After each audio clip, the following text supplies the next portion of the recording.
Tá na final é muito gratificante, mostra que a gente tá fazendo alguma coisa certa, né? E a gente tá jogando bem. Então tá todo mundo muito feliz, como viram aí no final, todo mundo gritou, pulou. Então é só uma sensação muito boa. It feels really good to be in the finals of an international, and I'm really excited to bring NA their first international win in a while. Playing against Pain Gaming, it's always a unique experience because the crowd really is noticeable. Even before the game in Champ Select, you always hear the crowd cheering and chanting for them, but it's also noticeable when it suddenly goes quiet when we make a good play or get an advantage. So I'm hoping tomorrow that I make this arena as quiet as possible. A série contra a Ferex, com certeza vai ser uma série bem pegada, a gente espera que não chegue num jogo 5, né? Espera dar 3-0, enfim. Mas acho que vai ser uma série muito pegada, eles são bons jogadores. I think in our last match against Pain, Hidon had a really good performance, but in our match against Fuego, Philip really showed up and had a dominating performance. I think Hidon is not ready for what's coming, and I think that Philip is going to really take it to him. Acho que o star player deles, assim, o melhor jogador deles é o Axion, né? O jungler. Acho que tem que ficar de olho nele. A gente espera que a arena esteja bem brasileira, né? Espera que venha bastante gente e todo mundo grite bastante. Acho que dá uma assustada nos gringos aí até. Então a gente espera muito o apoio de vocês. Thank you so much to all the fans for supporting us. Thank you so much Brazil for hosting this tournament. I'm really sorry for having to silence the home team, home crowd, and take this home for victory in NA, but it's coming.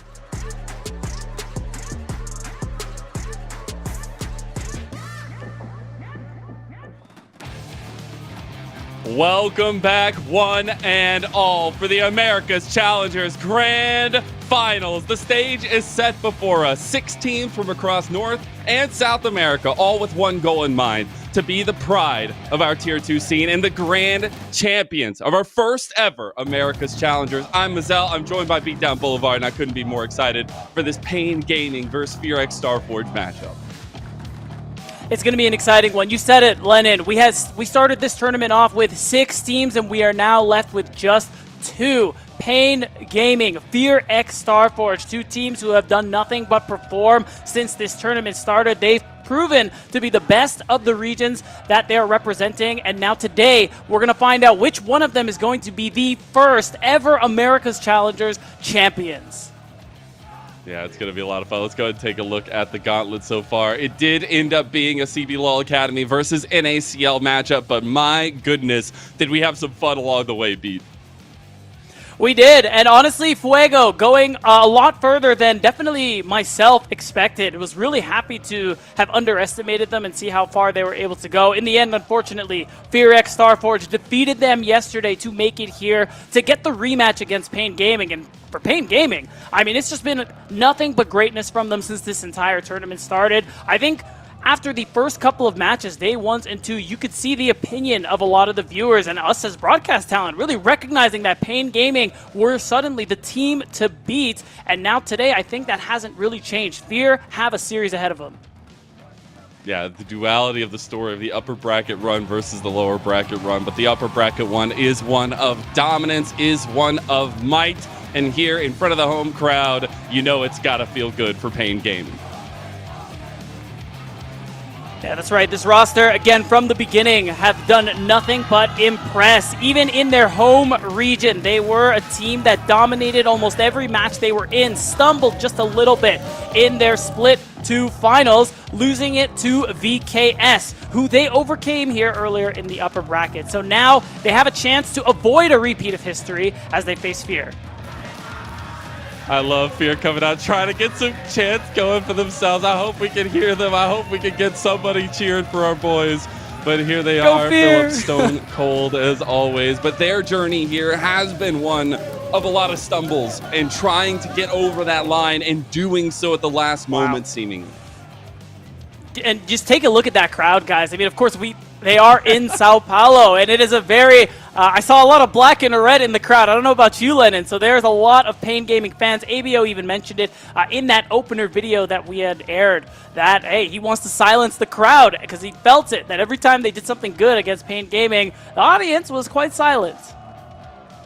That's the biggest thing I love through all of this, and every time we get to talk to the players, one of the major things they talk about is just the energy, the feeling of the crowd, but also just taking a step back, the fact that our Tier 2 players get an opportunity like this, that they get to step on a stage in front of a crowd in an international event, is so awesome. And we have to take a little time to appreciate that, because when you talk to these players, that is the biggest thing that rings out in every one of their statements, is the opportunity to have experience like this is so impactful on the trajectory moving forward.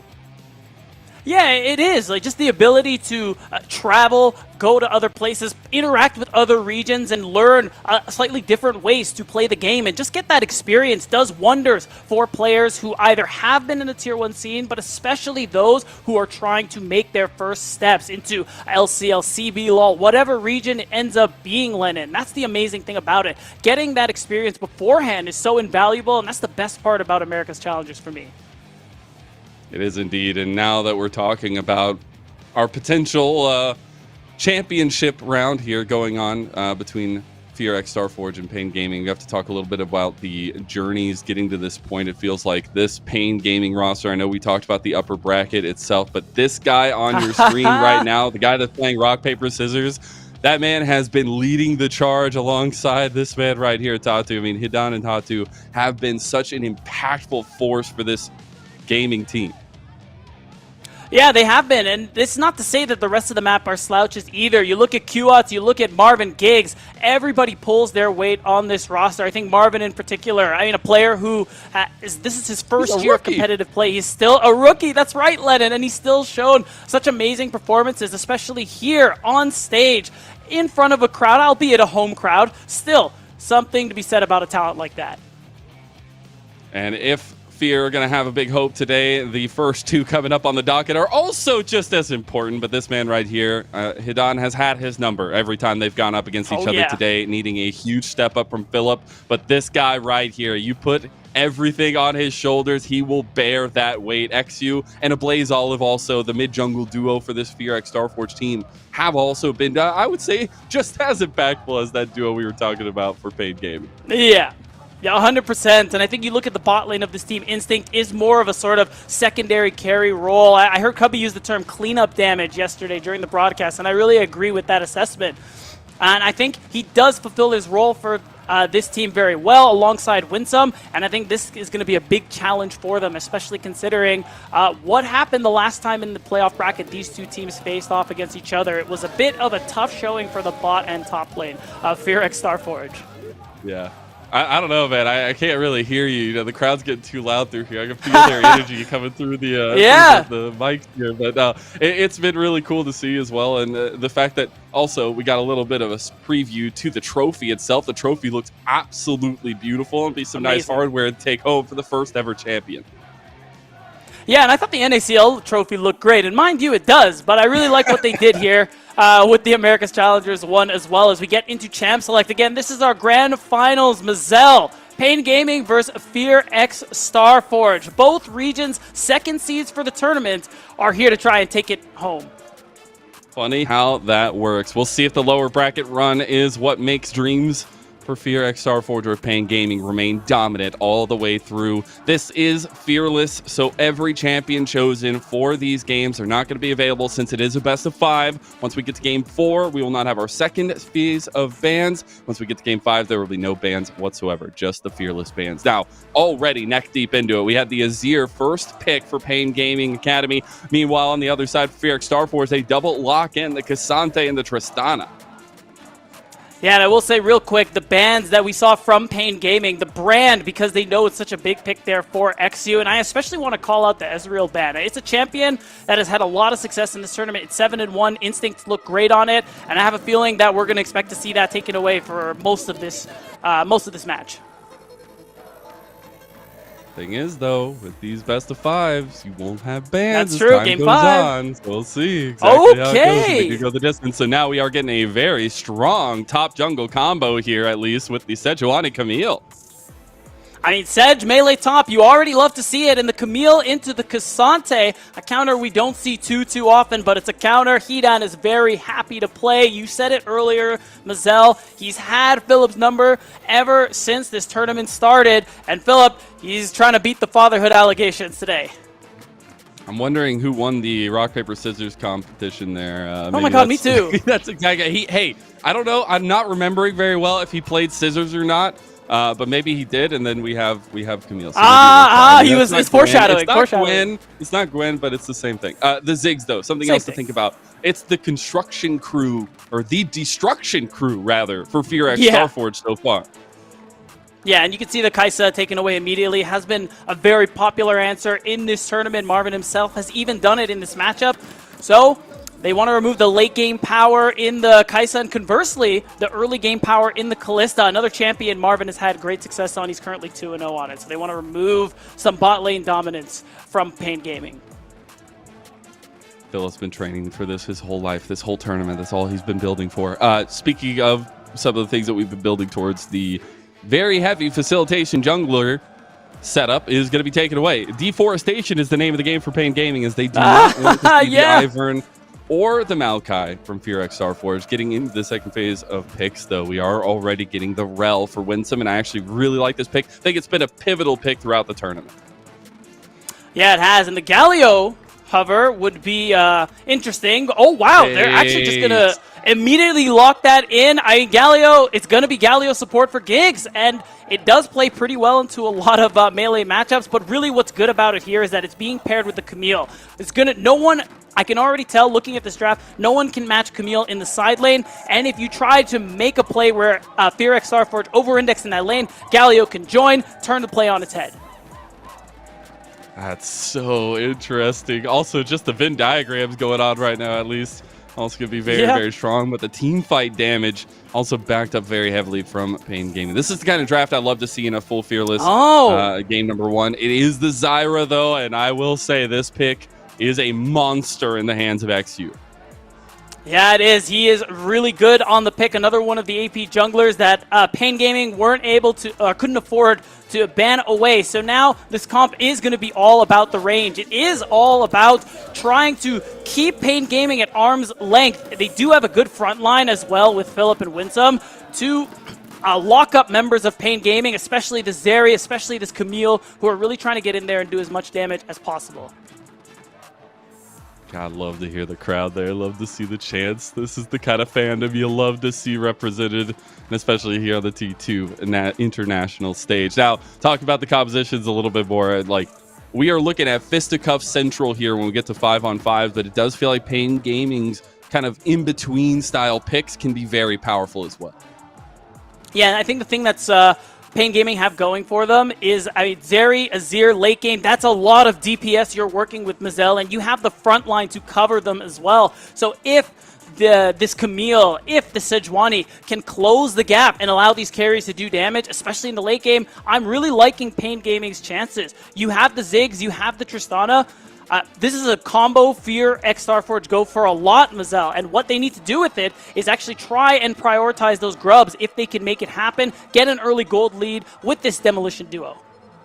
And it's a best of 5, so we do have to think ahead a little bit as well. There are some serious power picks taken off of both sides to look forward to for this Fearless setup going forward. So I think that's going to be a lot of fun to kind of keep an eye on. But this game number one is what we all have our eyes on. Hidan has taken a very confident pick into Philip, feeling like he had his number every other time. Pain Gaming feeling like they have Fear's number every other time. We'll see if Fear can upset the balance and start off strong as we get into our best of 5 for our first ever grand finals of the America's Challengers. Let's see what these teams have in store.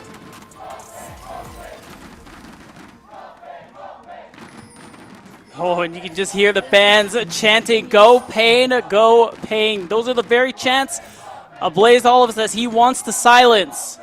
And being him alongside XU, a big part of FearX Starforge's success these last couple of months in the summer split and here in the Americas tournaments. He has the ability to do so. Can he do it here today? It's so funny when you talk to all the players. They're like, man, it's like terrifying, but also fueling at the same time to have that many cheers, that much because there's no pressure on you. Loudness coming at you. Yeah, I mean, even I got to talk to XU, and he even says he thinks the crowd could be worked against them just because of things like what ABO had mentioned, where if things start going well for Fear, the crowd is suddenly silent. As Pain Gaming, you feel that, Lennon. You know that. You notice that. And you know why it's happening. You definitely do. We'll see if they can use some of that crowd energy on the Rift here. Starting on blue side has been maybe, I feel like, the stronger side, at least this point in the tournament. But I also want to take a check-in on these jungle paths. It will be opposite side pathing as we get a 2v2 in bot side. Just going to have kickoff of some trading here, but looking at the focuses for both these junglers, it is a bit opposite. Right, and I think XU pathing to top makes a lot of sense there. I think you kind of expect the Sejuani to play with that melee top laner, and the hope there is that you would want to cover just to make sure a play doesn't happen, especially if you want to be able to get that early grub spawn. I can't imagine we see a lane swap with the Ziggs and the Rel to try and get yourself priority over that first set of grubs, probably more likely the second. So anything XU can do to influence that topside matchup so they can get that objective is really crucial. Yeah, and both top laners going to have a lot of team fight potential, at least setting up their teams in a lot of regards. See if this, at least focus from XU, is going to pay dividends. He was spotted out, though, so at least some information being given over to Pain Gaming Academy. And I think that's super useful. See if a Blaze Olive can kind of keep priority in the mid lane on this Tristana. Yeah. And that's something else we could talk about a little bit as well. The Azir coming in here, the Tristana answer, the kind of priority fight that we're going to have between Qots and the Blaze Olive. Yeah, and you can see it. Trist has really good pushing power. Blaze Olive, you can see he's trading his health just to get as much push as he can early on. And this has kind of been that strategy there for FearX Starforge, kind of as a whole throughout the split. ABO makes a lot of space for XU in the early game just because of his ability to lane and his ability to get that push, get good matchups, and win even a little bit more than you would generally expect. I know this time Qots has kind of got that push on him, but even still, XU did have the space to go for the invade, and he's going for a top gank. Yeah, he was spotted out on that ward while crossing over to the enemy jungle as well. But yeah, popping that one, they know they can still play pretty confidently up here. And so the early pathing, at least not going to pay off for XU, but still very strong in the Zyra itself. Maybe a revisit as well. Zidane stayed up this way. Zidane going for another ward. Not expected. It came back. Does have the hook shot to get away because he is the Camille. And Tatu was trying to go for an invade on the other side. Get a little bit of vision instead. Yeah, and that's something I actually want to credit Pain Gaming for a lot. Like, going back through a lot of their matches throughout the tournament, they are really good at setting up deep vision. It's either Tatu, his bot lane, whoever the case may be, and they use that information to track the opposing jungler, and they are always so good at getting that information and using it to their best advantage. And you can see they're already doing it right here and now. They're going to have that clear look at XU and everything what he's doing. They're going to see him in 4K Mazel, and that means the laners know exactly how aggressive they can be. And that information pays dividends for Pain Gaming, as well as we will have a dragon coming up in about 25 seconds. I will say none of our teams have necessarily gone for the on-spawn dragons here.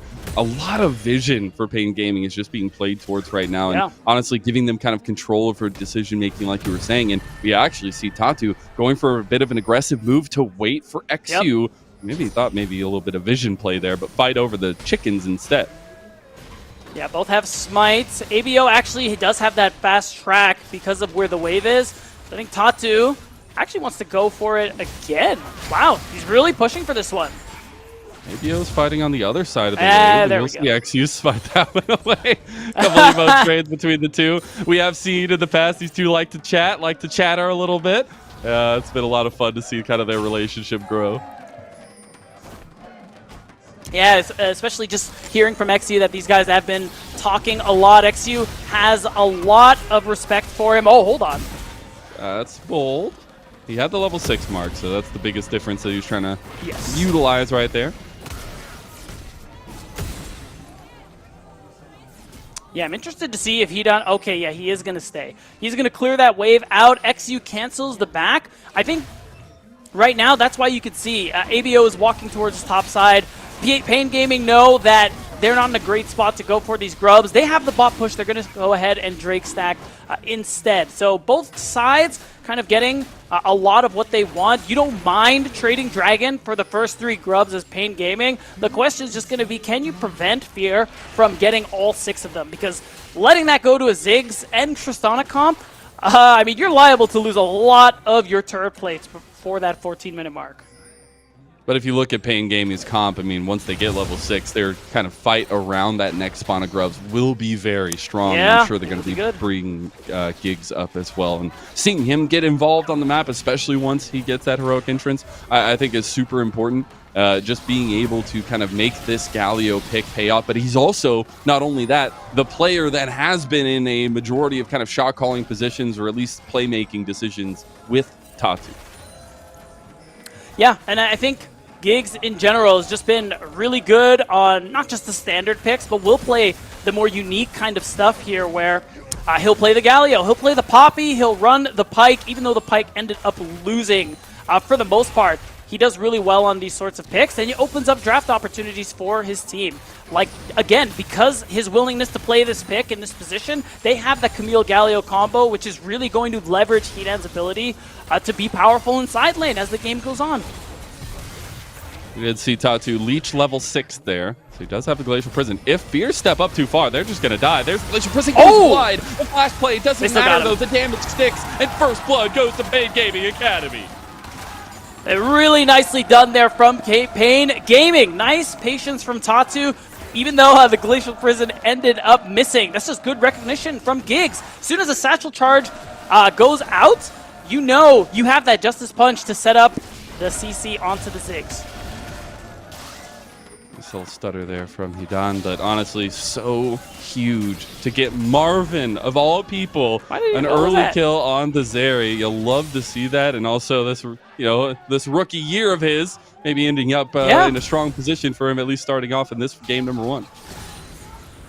Yeah, that's right. 1-0 on the Zeri, who's going to be a big source of late-game DPS. Is something Marvin and the rest of Pain Gaming are going to be very happy about. We'll see this again. Remember, no Satchel Charge, so Instinct very vulnerable. Who cares if the Glacial Prison misses? It's just the easiest first blood you've seen. The crowd loves it, and Pain Gaming Academy loves it as well. Fueled by the fire of their community, and it's working out so well so far.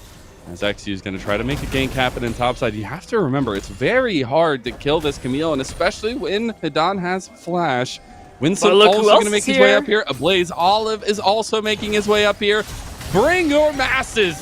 As he tries to get away, he does in fact, in Fear, can't find anything. Now Philip. ABO's here. He's going to be slowed down. ABO has made the long walk up this way, but I think PNG will play pretty safely now. Yeah, so good cover from Tatu. Nice hook shot from Hidan to avoid the play. He's going to drop a couple of creeps, but ultimately not really any worse for wear because of it. There is no play to be made here. And, oh wow, even so, Hidan? Just keep it XU around a little bit more. But as we're getting to it now, we do have about a minute until the next grubs. This is going to be super important. And I do want to talk about how kind of PNG can approach these fights. They have a ton of go buttons if they have the right pieces in the right places. And I feel like their combo is very strong if they can be very direct with it. Yeah, and it's, worth noting 2 Giggs has ticked over to level 6. So he has the heroic entrance. So it does mean anyone you jump on as, hold on a second. Marvin, he doesn't have escape. He's going to burn the flash. He does nice barely cleanse. Getting away for that ignite. Wow. That is really nice. Marvin surviving.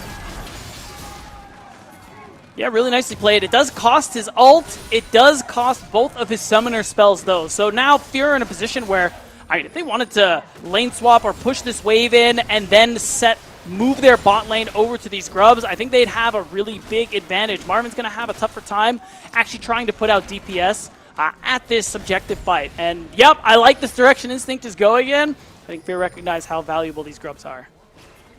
And we talked a little bit about PNG's entrance in a lot of these, but it feels like Fears comes alive as time goes on, as we get a couple items for these major carries. Right now, they're putting the pressure on topside, maybe even looking at Grub again, but their composition, especially with the Ziggs and the Tristana, comes to bear when you get those second items, when you can get some of the standing gold on the turrets.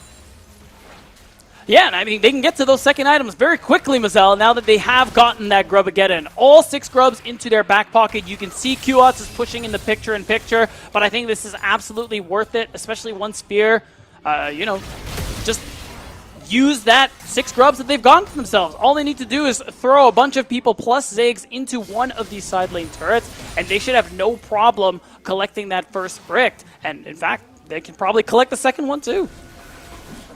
There's going to be PNG looking for another dragon. This would be really nice for their stacking objectives, though it is Fear moving in to try to fight this one. Instant engage. Oh, wow. And already Tatu's getting burned down. Stranglethrower comes through. It's going to be Tatu that claims the dragon as well. Giggs maybe throwing himself on the line here. Blaze Olive still fighting through, and Giggs will just give up his life. The dragon, though, taken by Pain Gaming. Honestly, not the worst thing to happen for Pain Gaming. They managed to walk away. It does cost them their mid and jungle's flash, actually, so I'm going to revise that assessment. I do think that is tough, and I think come that Herald fight, that is something Fear can look to abuse because of the fact that they won't have those summoner spells back and ready to go. Oh, I said 2, actually 3 flashes. Giggs also flashed in that last exchange, so it will make Fear's all-in a little bit easier to get done.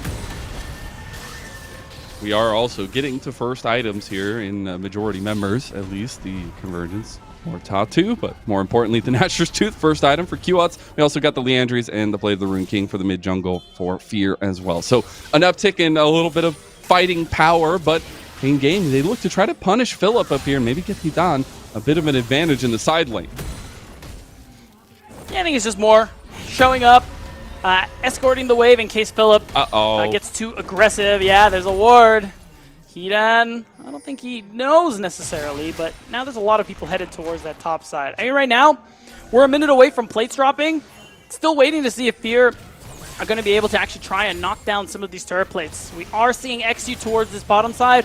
Qats, remember, no flash, no ult. He does have to walk away. Now that Fear's presence is known. And, okay, there we go. Now, this is going to be the almost certainly first break. Gotta burn it down as fast as possible.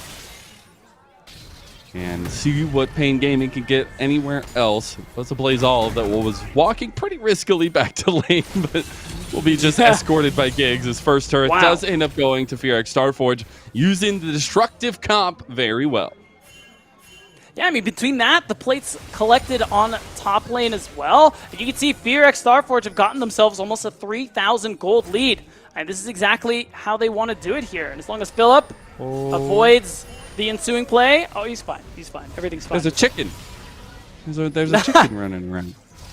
By the way, still one of the best skins they ever put out. The bucket of chicken. Is that totally... Oh, is that totally not Galio or something? Or what is that skin? I don't remember. No, it's like the restaurant one that they put out with like the pizza and the chicken. Oh, like the Baker Morgana and stuff like that. No, I don't know. Not Baker. Baker Pantheon. Like Pantheon.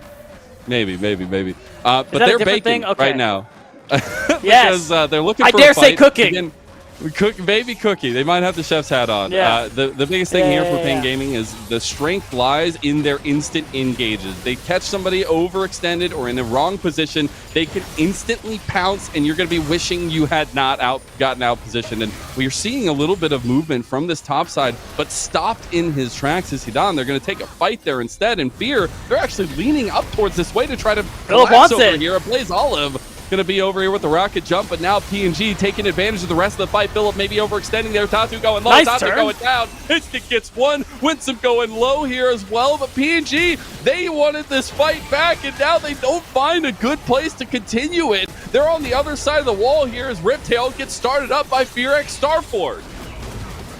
X, you said the way they were going to win this series is if they were ready for how often Pain Gaming love to fight. And they find a great fight proving that true here around this Rift Herald. So they're going to secure another neutral objective, and they have another avenue to knock down turrets and continue extending this gold lead.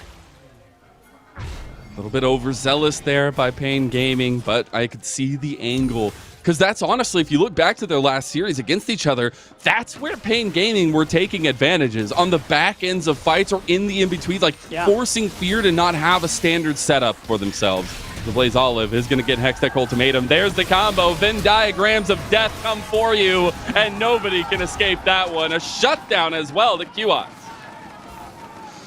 So that extra bit of gold is going to feel very nice. The Blaze Olive, a little head scratch, not happy about that one. And that's just a taste of what we can expect from Pain Gaming in that side lane. Q-Ots won't always be there, but the Camille Galio is definitely what you can expect. XU, of course, is going to respond, taking some control over this bot side. He's going to rob Tatsu of some jungle camps, and now this pressure towards the mid and bottom side of the map, even though it's going to cost a turret for them, Fear do have control over this next Drake. They can halt the Drake stacking and find themselves in a pretty comfortable position this game.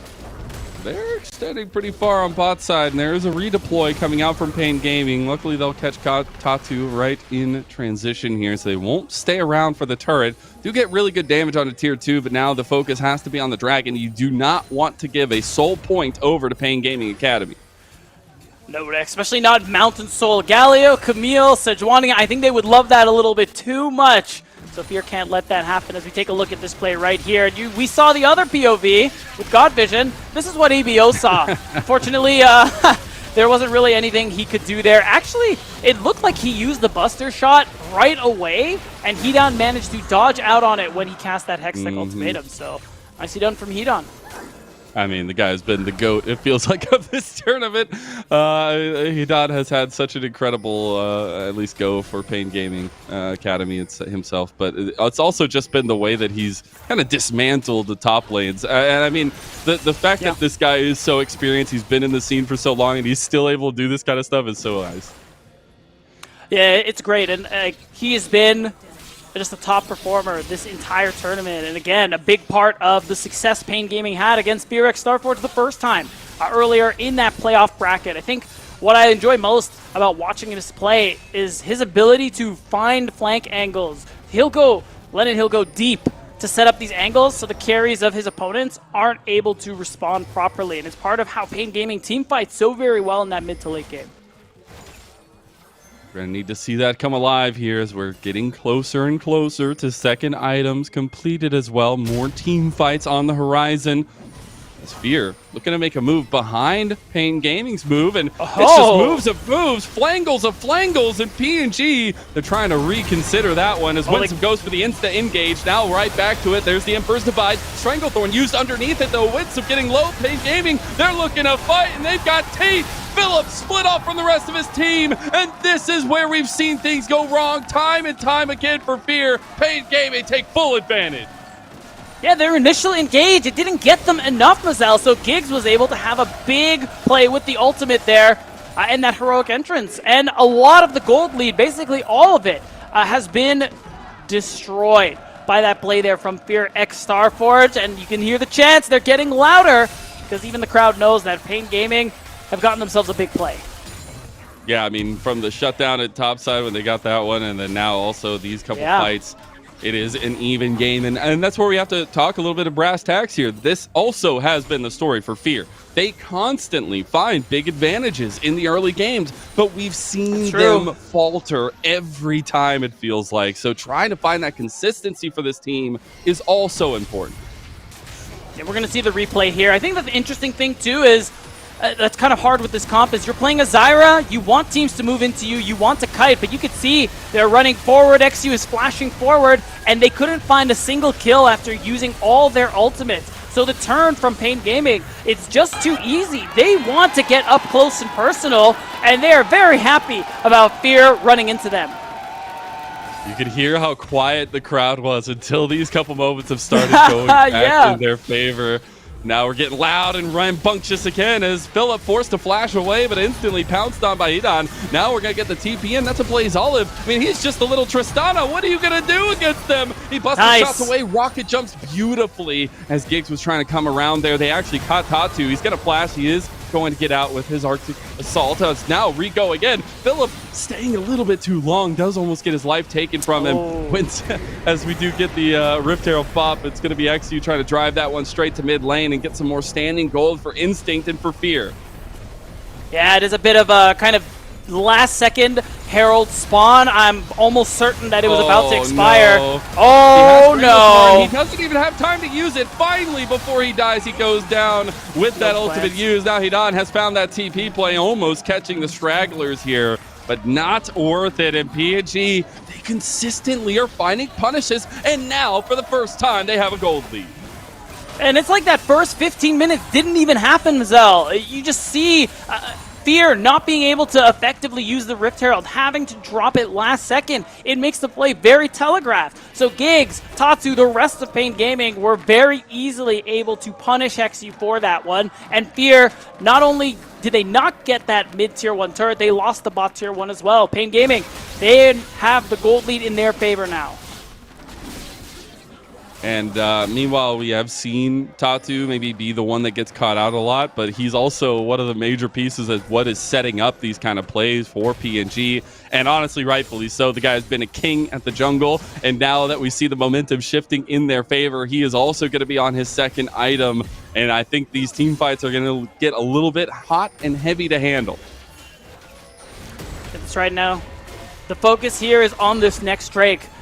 15 seconds until it spawns. It is Pain Gaming's sole point, and it's worth noting, I will say there actually is a slight advantage there for Fear, just because ABO backed, he has a second item. Oh, they're just trying to take out Tatu immediately. This time it works, although Hidan had another idea going in on the other side. Does end up hookshotting his way away. Qats was trying to keep Prio in mid lane, but now PNG don't have any jungle on the map, and they're going to try to still contest this dragon. Maybe feeling the team fight might just be worth it.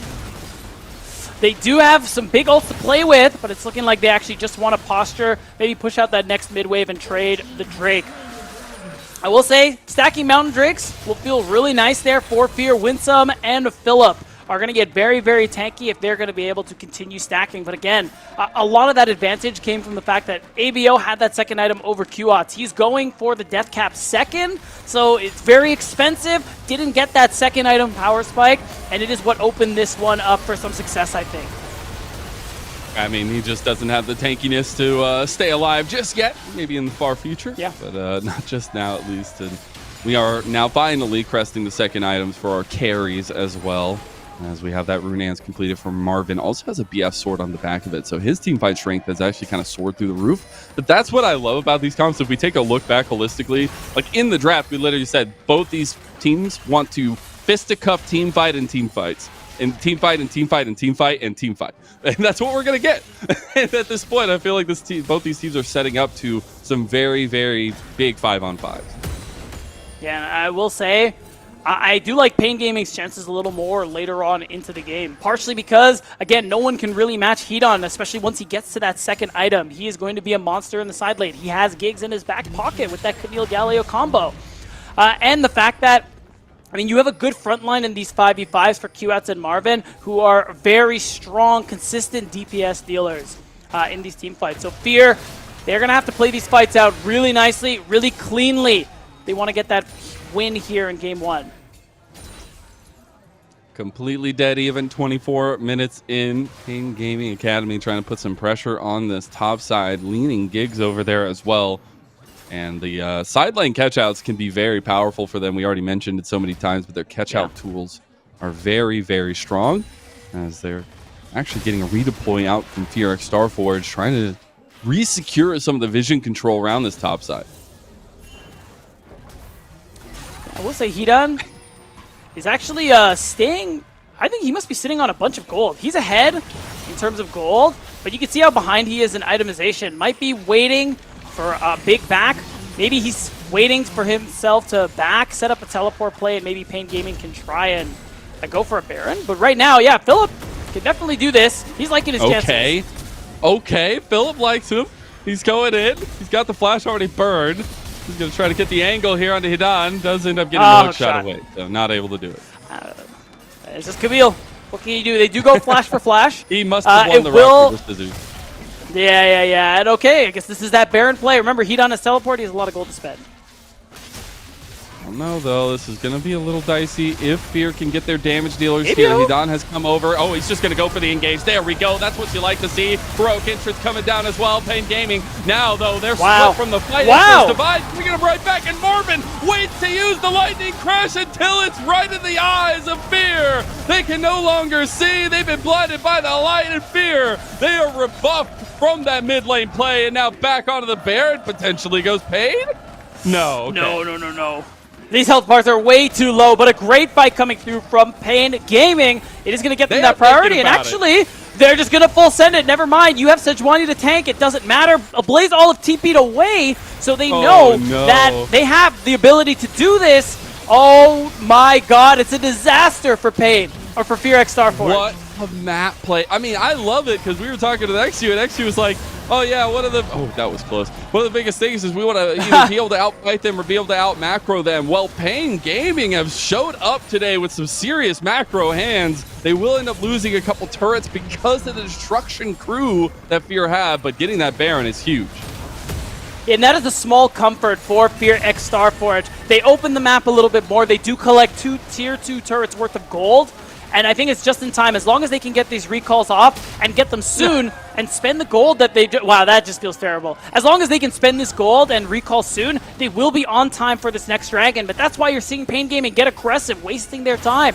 So any gold they've earned these last few minutes, they're not able to spend it. Oh, Giggs, he's caught out a little bit, tried to get out, but now he's just stuck in the fire. And now you're going to be missing a huge part of your front line. Just trying to use this Baron buff is the most important thing right now for Pain Gaming Academy. Yeah, so I will say, as long as Pain can try and delay this Dragon start, we'll actually talk about that one after. We're going to see this fight again. I will say Winsome played this one really nicely, making a lot of space, forcing the Hextech ultimatum onto him. But Qots with the Flash Emperor's Divide is what ended this fight for Fear X Starforge. So much damage on the carries, no more room for them left to fight. And because ABO TP'd away, Pain Gaming got the Baron. Yeah, I mean, they literally waited until the TP completed and started it up. It's huge. Now we are on 3 items for both Marvin and Instinct. Very differing styles of damage, though. Sustained from Marvin, and a little bit bursty from Instinct. We'll see if the poke does come alive, because we do have a dragon up, and both teams looking at Soul Point. Yeah, and it's going to be Pain Gaming. I think the delay on the backs from Fear X Starforge is actually what ended up opening this one up to them. Even though Giggs died, they bought so much space and time that he was able to show up and make enough space that they are collect that 3rd Drake. So that's Mountain Soul on the horizon for Pain Gaming, a huge buff. And against something like the Ziggs, Instinct would not be happy if they got it. Philip going over towards the enemy team now as well. He's going to use that Hextech ultimatum. Now the combo is there. Philip is still going to get that kill now. It is traded immediately back there, as it's going to be a 2 for 2 now. Going forward is actually they're not able to get Philip in the end. And it's actually Fear X Starforge who fight it out, take down Hidan and Giggs. Though they are losing their mid tier 2. Yeah, and Baron buff still going strong here for the side of Pain Gaming. I will say that was a good fight from Fear X Starforge. They are able to come out on top, trading that 1 for 2, even though it does cost them a tier 2 turret. And Fear are still in a bit of a tough spot right now. They can't let that Mountain Soul to go through. And if Pain Gaming are able to get that, it's kind of done and dusted. Let's see the backing Giant Poro as Katu is going to take a reset here. Yeah, the butt waggle. We're going to take a look back at this fight, because honestly it felt like Pain Gaming were the ones that really wanted to try to take this one after they saw that Philip went through, but the collapse from Fear was huge. It was, and you could see a Blaze Olive putting in a lot of help there to help take down Hidan, and as soon as Hidan's out of this fight, isn't able to actually get any serious damage done, I think Fear's chances just soar dramatically in some of these skirmishes and team fights. So really good play from Philip to allow the rest of his team to come show up and help. And you can literally see the difference in what the Mortal Reminder does for Blaze Olive's damage against all these frontliners. Like, he is actually able to kill them now. So we'll see as time goes on. We're going to be on 4th items here very soon for our carries. And this is the state of the game, where we have to talk about the machinations for both these teams, because we know Pain Gaming love to fight. They love to fight you tooth and nail everywhere you could go, but Fear feel like they have the better macro sense. We're going to need to see them utilize that with this style of composition. And Blaze Olive, not realizing Tatu was there, is going to get stopped midair, but still is able to get to the rest of the team. It's fine. All it costs him is his rocket jump, nothing else. Still, I like the look from Tatu and the rest of Fear X Starforge. Baron's up in a minute 40 seconds. Going to be the next thing both teams have set their sights on. That's why you see that play there, preventing a Blaze Olive from pushing the way to the tier 2 turret. Right now, though, XU is in a little bit of trouble. Sneaky. Oh, they just don't know. Oh, and the plant died. He did not see everybody else go over the corner, though. Tatu and Hidan had snuck their way over here, and we're looking at some sneaky snakes here from Pain Gaming Academy, although Fear feel like there is something going on here. They will not be able to get the stops of the backs in any regard. 0 for 3, but it's fine as we're going to get resets from Pain Gaming. Now Fear are going to get their turn to clear up vision and try and get set up for this Baron. And now, I'm wondering if there's a push play in the cards for them, but I think they actually are just wanting to recall, spend whatever gold they can. I think the big thing for them would be if AVO hits his 4th item on the Tristana, your DPS would be astronomical. I think it's very fitting, as in a lot of these team fights, AVO does the bulk of the damage for this team as well. And he's been such a big part of this team's success alongside XU, so this just feels like comfort zone for him. Using some of that experience. On the other hand, I got to talk about somebody who doesn't have as much experience in Marvin. He's on 4 items now, 4-0, a major carry in this force for Pain Gaming. Now they're looking for a little bit of pressure in mid lane, but this guy, he has a ton of weight on his shoulders. He is a primary damage dealer in this kind of composition, and his positioning is going to be utmost important. It is. Flash still on cooldown. Actually, it looks like he will have it in time for the Dragon. I think that's going to be that most important thing, because he is, again, a lot of that damage. QOT's also worth noting. Really strong at the moment, has Void Staff, has the Death Cap. So those Sand Soldiers, they're just going to be ripping people to shreds. And again, that's Pain Gaming's comp. A lot of DPS that if Fear aren't able to burst down members with the Ziggs Tristana, with the Zyra, then these long fights, they will not go well for them.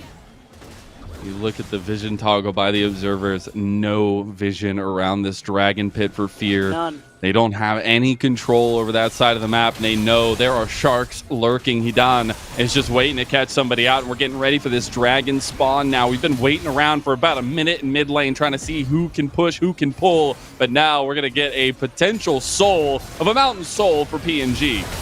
Oh, wait, just go in. Oh, they're going. He's got the full-on engage. Hidan goes on the side. They need to reposition here. Fear are losing bodies, but so are PNG. They get the all-out on the Hidan. Giggs going forward. Now Ultra Shock Laser going a little bit wide. The fact that Marvin and QOTs are still full health is so terrifying. Heroic entrance coming in as well. Hidan has set up the team. Oh, no. They actually catch out Giggs. A Blaze Olive goes too far forward, but the Buster Shot. Oh, I think he's dead. Marvin, tick, tick, boom, baby.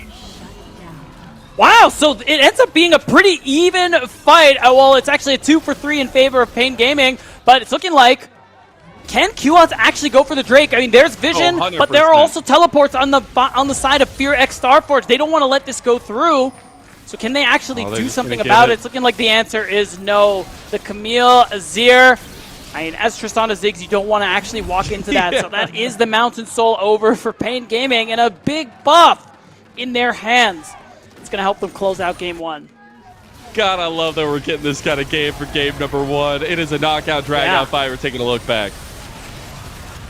Yeah, and again, like, really nicely done there from Tatu. Before going down, just throwing a lot of his CC AVO's way, actually limiting the amount of DPS he's able to do in this fight. So it did make it a little harder for Fear to get their max damage out. And despite Philip's best attempts to peel for his backline to try and put pressure onto Hidan, he still ends up going down alongside XU. Really good calculation there from a Blaze Olive, though. And also on top of all that, that was a shutdown, by the way, for a very massive Marvin. And so you get a ton of extra gold for Blaze Olive. He's going to be almost on full build now. And the fact of the matter is we're going to have these extremely late-game team fights. But a Mountain Soul has been acquired by Pain Gaming Academy. And that poke that we've talked about so often is not going to matter as much. No, it feels really bad if you're the Ziggs. Any poke you're doing before objectives basically gets nullified. You're just relying on your burst in the team fight to hopefully get the job done. But on top of the soul, the individual Drakes giving you those extra stats. Giggs and Tatu, Hidan all loving it, making them that much tankier. Look at that shield on Marvin. Like, that is a massive shield for an ADC. As Philip coming over from the bottom side to try to get a flank angle here. Baron is on the table. Pain Gaming been very willing to pull this one and try to go for a fight because of their engage tools. Winsome just goes for his own engage. Mega Inferno Bomb goes completely wide. Hidan not going for the play, but Tatu is engaged. Tatu! Look at the Empress Divide! Q-Odds finds the massive angle, deletes one, and now we've got a little bit of an even fight. Fear have prio in mid lane, though. They're going to try to continue pushing. They have the destruction combo. I like it. And they're looking for an inhib. Yeah, I like it. They're basically forcing Pain Gaming to go the long way because Q-Ots is dead for another 45 seconds. That's a big source of your DPS. So they're going to be able to knock down the mid inhibitor. They have a wave, but I don't think they want to go for more. Still, I like the call from Fear X Starforge. They still have their jungler, by the way, so they can just walk it straight to Baron as there are no TPs available on Pain Gaming's side. They do take it pretty quickly, so I wonder if they can burst this down before Pain get there.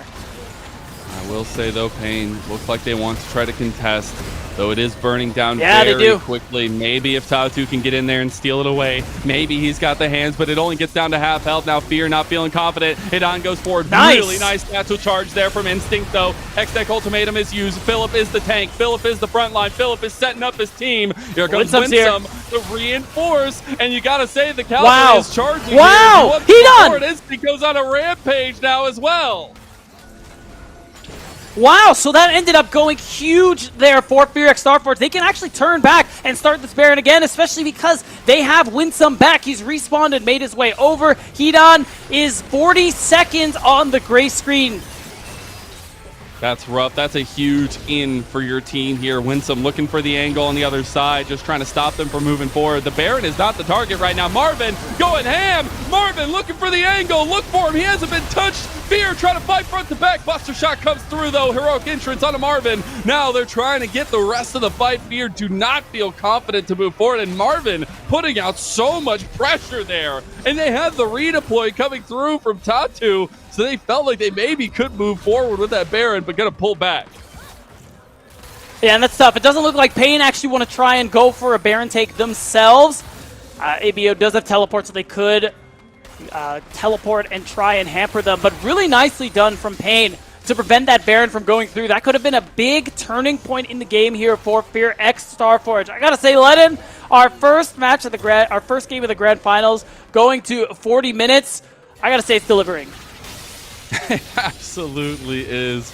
These teams definitely know how to fight, and that's something we love to see in our Tier 2, and also just the willingness to commit as a team in a lot of these cases.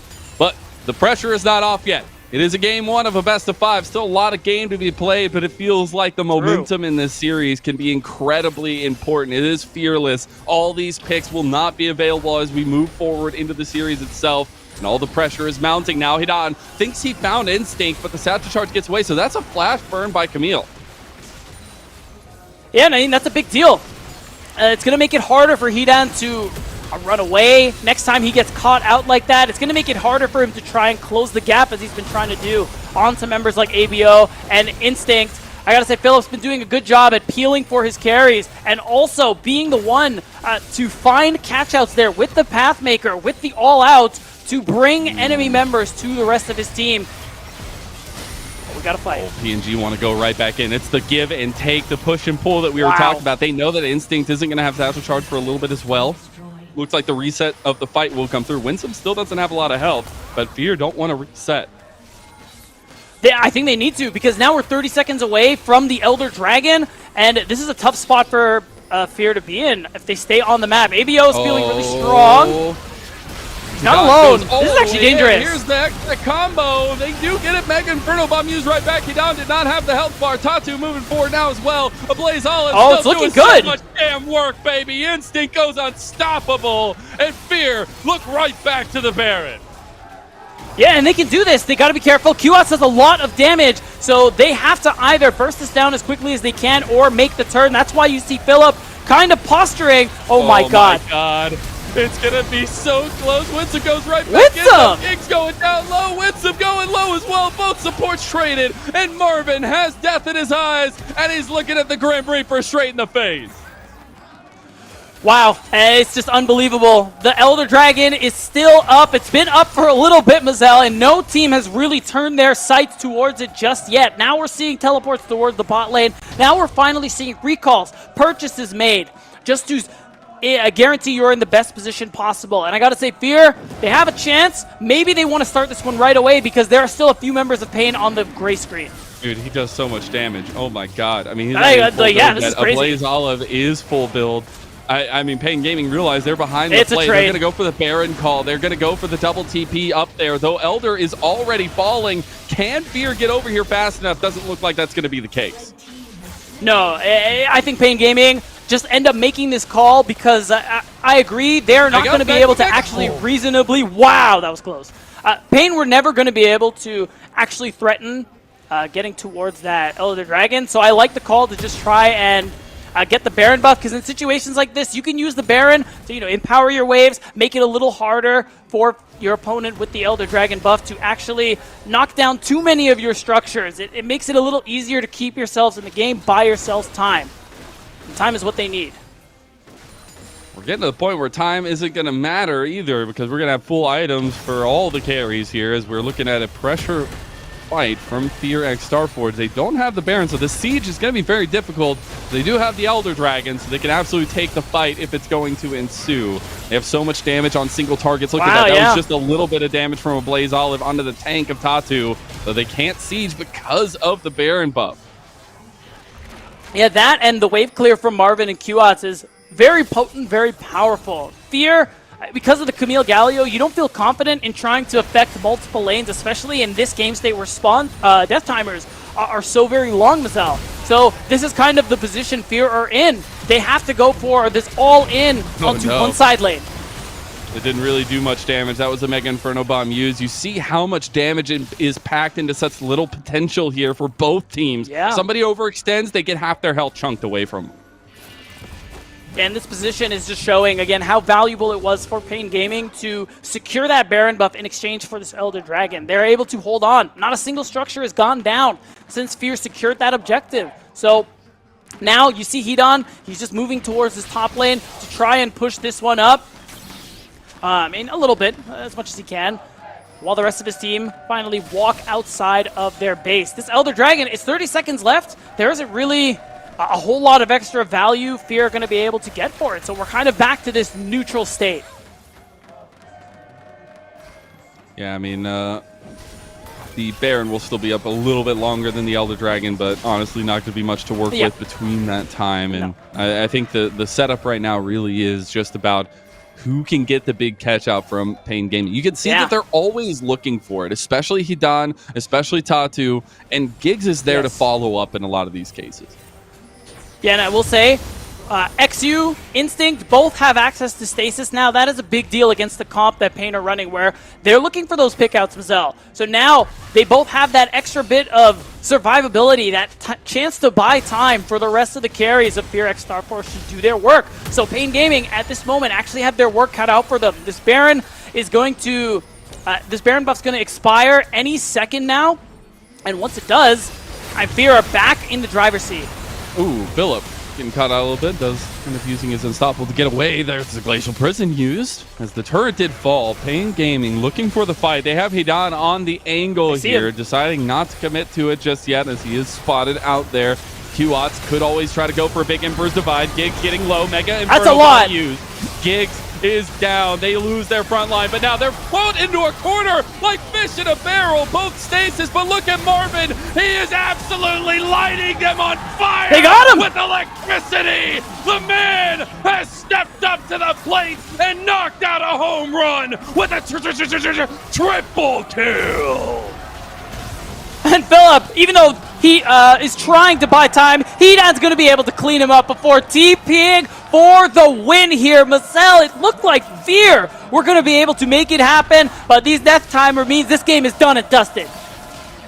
How many times have we seen this from Fear? They lose games that feel so in control for them, but Pain Gaming, they always have a fight left in them. They always show up when the time is right, and their togetherness shines through in this game number 1, and the momentum is all the way in CB Lowell's favor. And just take a look at the excitement, that recognition that was no easy game for them to win, but they still clutched it out.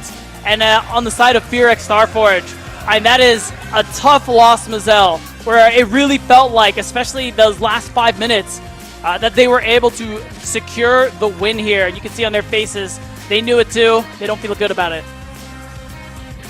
But at this point, this is a track record for Fear, and I hate to barrel on the point itself again, but we have seen this so many times from this team in their last couple series here. So trying to find their way to get out of it mentally and physically is super important. But man, Pain Gaming, like how many times for them have we seen games not going their way? Somehow they find the crucial fight. It's always off of these pillar pieces, and especially, Tatu and Giggs leading off Hidan, having all the forward momentum for them. And all it takes is one big fell swoop, one good executed team fight at a 40-minute plus game, and that's how you take a win. Yeah, the thing with Pain Gaming is that they're never afraid to fight, Mazel. You can see it. Hidan, Giggs, Tatu, they're always looking for these angles, and eventually, if you're not careful, if you're not disciplined, it's going to work. And Pain Gaming, they made it work, and they take the first game of the series. Yeah, and what an incredible way to do so as well. It was Fear that had all the big meta picks, at least. We can decide what the meta is later on, but this is full Fearless. This is a situation where all these picks are not going to be available, and if you win with a comp like this for Pain, that's huge to move forward in a best of 5. Yeah, 100%, especially when you think about, we talked about this top lane matchup, how important it was for Philip to be able to step up after what happened last time these two top laners met. You get a powerful pick like the Cassante, and you end up losing out on it. It does feel bad. It does limit your options, especially looking back against Fuego, against other teams where they recognize that Philip might be a person that we can pressure, remove some of his comfort picks, things like the Gragas, things like the Renekton. And if we see Pain Gaming go towards that route later on, that could actually be a point of pressure they can press on. We're going to take a look back at the picks that we did see in that game number 1. All of these not going to be available in game number 2, but really good tee off by Pain.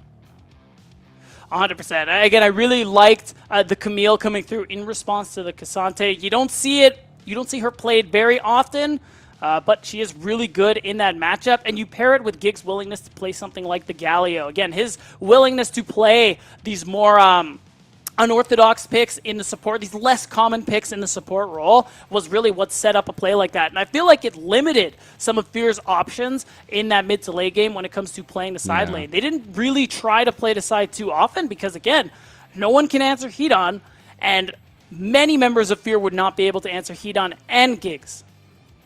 And what I love is that Pain Gaming, literally, like, their composition tells you what it's going to do right in front. Like, you get out of draft, you know exactly how they want to fight, you know exactly how they want to take it, and they did do exactly that. It was a little bit rough along the way. Let's go ahead and take a look at the post-game breakdown here and see exactly what that memory lane looked like, because in all actuality, look at these dips. And look at the positions that Fear was in. That's a hometown LPL graph if I've ever seen one. It does feel pretty good overall for the side of Pain. Again, the build from Qots was so good on the Azir. You saw it in that mid to late game, how much damage he was doing. Just a couple of Sand Soldiers, you give him a couple of seconds, and he is tearing people like wet tissue paper. And you never want wet tissue paper. That's never nice to deal with. No, but it really was nice for Pain Gaming.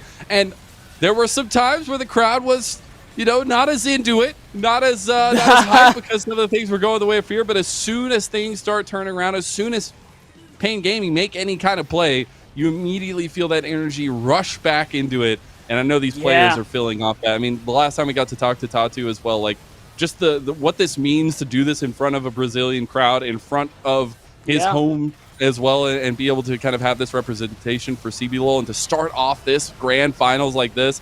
I mean, that just means everything is in their court. Yeah, it does. And again, for there's just this overall experience playing in this international final, so valuable for everybody here, even players who have seen the Tier 1 play. So it is that for a lot of reasons. Again, we talked about it in the pregame. Being able to get to experience how other regions play the game is one thing, but also the ability to play in front of crowds, play in front of these really high pressure situations. Imagine going into, like, some of the players from Fear. Imagine going into LCS after experience like this. Playing in playoffs over there, playing in finals, you know, the anxiety is going to diminish just a little bit because of experiences like this. And what experience of game number 1 it was, indeed, both ways. But also, if you're a Pain Gaming fan, you're feeling very happy because it feels like, and I'm looking back to the last time these two teams played as well, but there's a situation that continuously happens where Pain Gaming like delay resets, delay backs, Fear overextends a little bit, and then I've seen like the deja vu of Pain Gaming running down like very spread out members of Fear X Starforge over and over again. And it just feels like they have that kind of mentality of knowing if we keep these guys fighting, they will not have the kind of macro decision making they feel like is so powerful for them. Yeah, and going into this series, Xu did feel like he was confident in their team's ability to fight. And so far, it didn't fully work out for them game 1. I still think they had a lot of good looks, and there are some bright spots to look for throughout the rest of the series, but we'll see if this is a route they want to continue going later on into these next couple of games. Do they want to keep fighting? Do they want to try and slow down the game instead and not play Pain's game? Because let me tell you what, Mazel, Pain, they got experience, they got practice.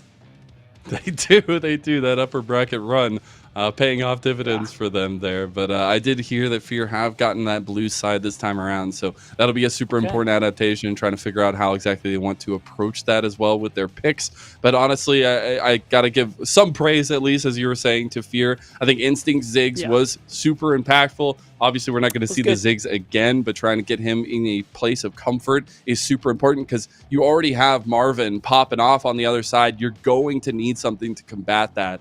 And I think these kind of readaptation for Fear is going to be super important. Something I do entrust their kind of coaching staff, but also the players themselves kind of readjust to going into game 2. Yeah, and I think it's going to be interesting how the rest of this series progresses for a couple of reasons. I mean, when we were looking at the draft from before, that game 5, there will be no bans available. So getting wins early on is so crucial so that even if you lose game 4, you do have side select in game 5. You do have that opportunity to pick one of the big OPs that usually don't see the light of day in BO1s, BO2s, and BO3s. I'm just wondering what the Yone has in store for us. If that's what I was thinking too.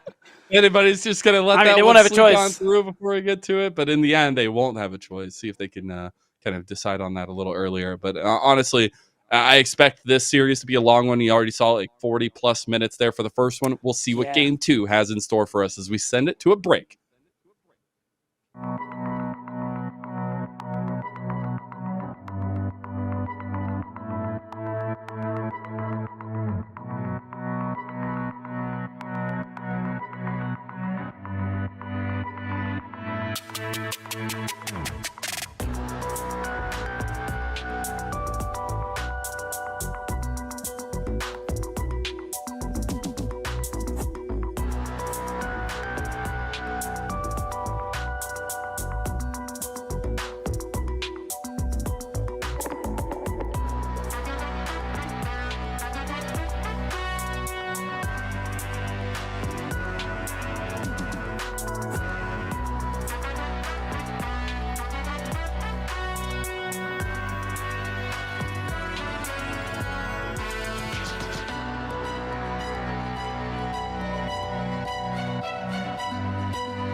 Welcome back, one and all, to the America's Challengers 2024 Pain Gaming Academy. Strike first blood in our best of 5. I'm Mazel. I'm joined by Beatdown Boulevard, and my goodness, what a way to go. 40 plus minutes, all the back and forth we could ask for. Yeah. And Pain Gaming coming out on top. Yeah, they did. And I will say, Fear gave them a run for their money. They had a lot of good looks, but we were talking about it towards the end of Game 1, Mazel. I think the draft from Pain Gaming was really good at finding picks if Fear wasn't disciplined enough, and it limited some of their ability to play to side. So really the only option it felt like Fear had the last 15 minutes of that game was just ARAM. Just stack his 5, whether it's mid, bot, whatever the case may be. It was what they felt they had to do, and they couldn't quite close it out.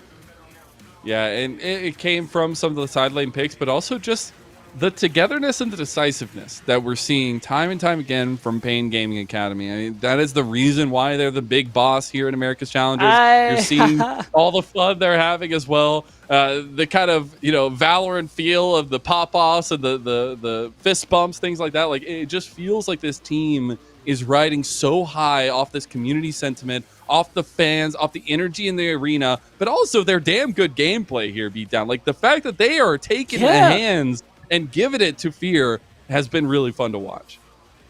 Yeah, I think that's just another credit to Pain Gaming and the fact that we had expectations.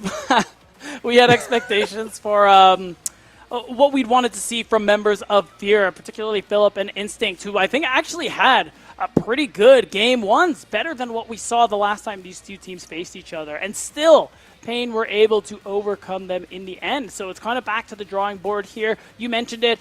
Just a reminder, this is Fearless Draft. So now all 10 champions we saw in the Rift last game are no longer available. And now Fear are going to have to cook something else, lest they fall to match point. I love the crowd's even getting into it, trying to make the hearts. Yeah, it's good. As a lot of these teams that I find so interesting, there are some newer players, obviously, but a lot of experience on this stage right now as well. And the first time we get to experience them in a Tier 2 international here, at least in the Western Sphere, and still going back to that point has been so cool. The fact that we had such a back and forth game, number one, the fact that we've had these moments already for our grand finals, and giving a little bit more onus to what this tournament provides for our teams and the kind of showcase of Tier 2 talent across North and South America. Yeah, it is such a great thing to give these players, again, this experience to travel, play in front of crowds. And I mean, it's just a fun experience overall. Like, they're in Brazil, Mazel, especially for the NA guys. They're down in São Paulo right at this very moment competing on stage. The very Pain Gaming skewed audience, as every time we pan, I just see more black and red. So it does add that extra pressure over to Fear X Starforge, and you can kind of see it. They're very intense, just looking at the facial expressions. I think they know that game one could have ended with a victory for them. So they have to kind of lock in. They want to get a win. But that's comfort for them at this point. They've had games like that go down roughly time and time again. The wrong kind of comfort. The wrong kind? Okay. We'll go with that one. But it is super important to kind of refocus and revitalize yourself for Fear. Not give away a 2-0 lead in this best of 5 to none other than Pain Gaming Academy. We're going to be getting into game number 2 now. Fear X Starforge on the blue side this time. Pain Gaming on that red side. We get the Jax, the Vi, and the Callista band by Fear. It's going to be the Brand, the Varus, and the Nidalee by Pain. Yeah, so that's interesting. The Yone is actually left up and available. I wonder if they want to try and trade it for the Smolder that was banned away from QOTS beforehand, and maybe they just want to try and handshake that one. I mean, this is interesting because usually, especially throughout most of this tournament, the few times Yone has gone through, it has pounded Mazel. So it's become almost permaban at this point, but actually, it is going to be the Ezreal probably for Marvin.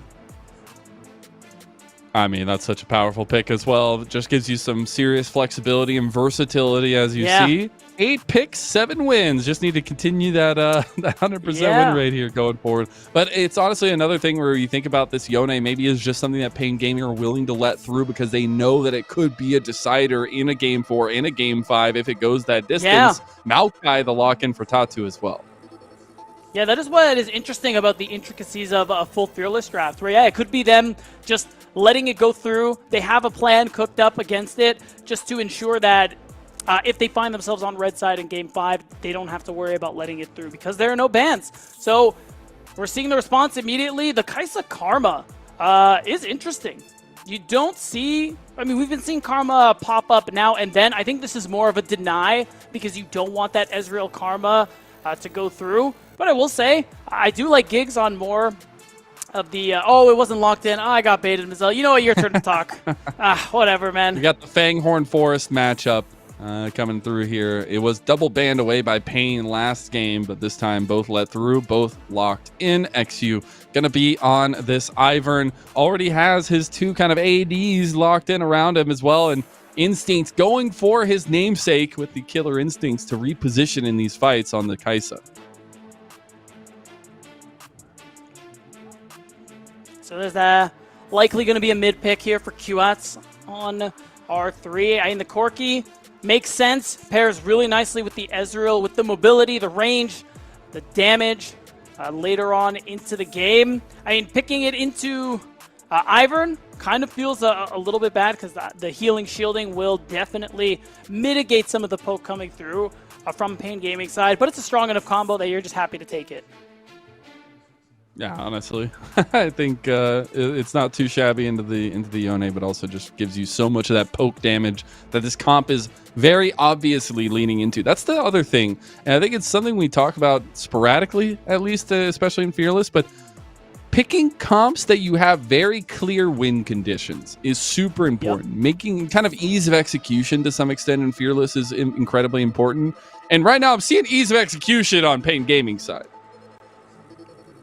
Yeah, and I like the bans as well, especially the Olaf. I think Olaf would have been kind of nasty here. We know Philip plays it. We want to remove a safe option with the Renekton as well. I also like that Gnar takeaway too. Just recognizing that Maokai alone is not enough engage here, so Pain Gaming going to have to go a bit of a different route. It's worth noting though, Leon is still available, Nautilus is still available, so you know a lot of the premier support picks are still up for our supports here. See what the initiation is going to look like as the Lilia locked in. Might just mean that we get the Maokai support with the Ezreal. Love to see some of the flexibility Pain Gaming are playing with in the draft. Yeah, so they're just playing they're playing with a lot of range here.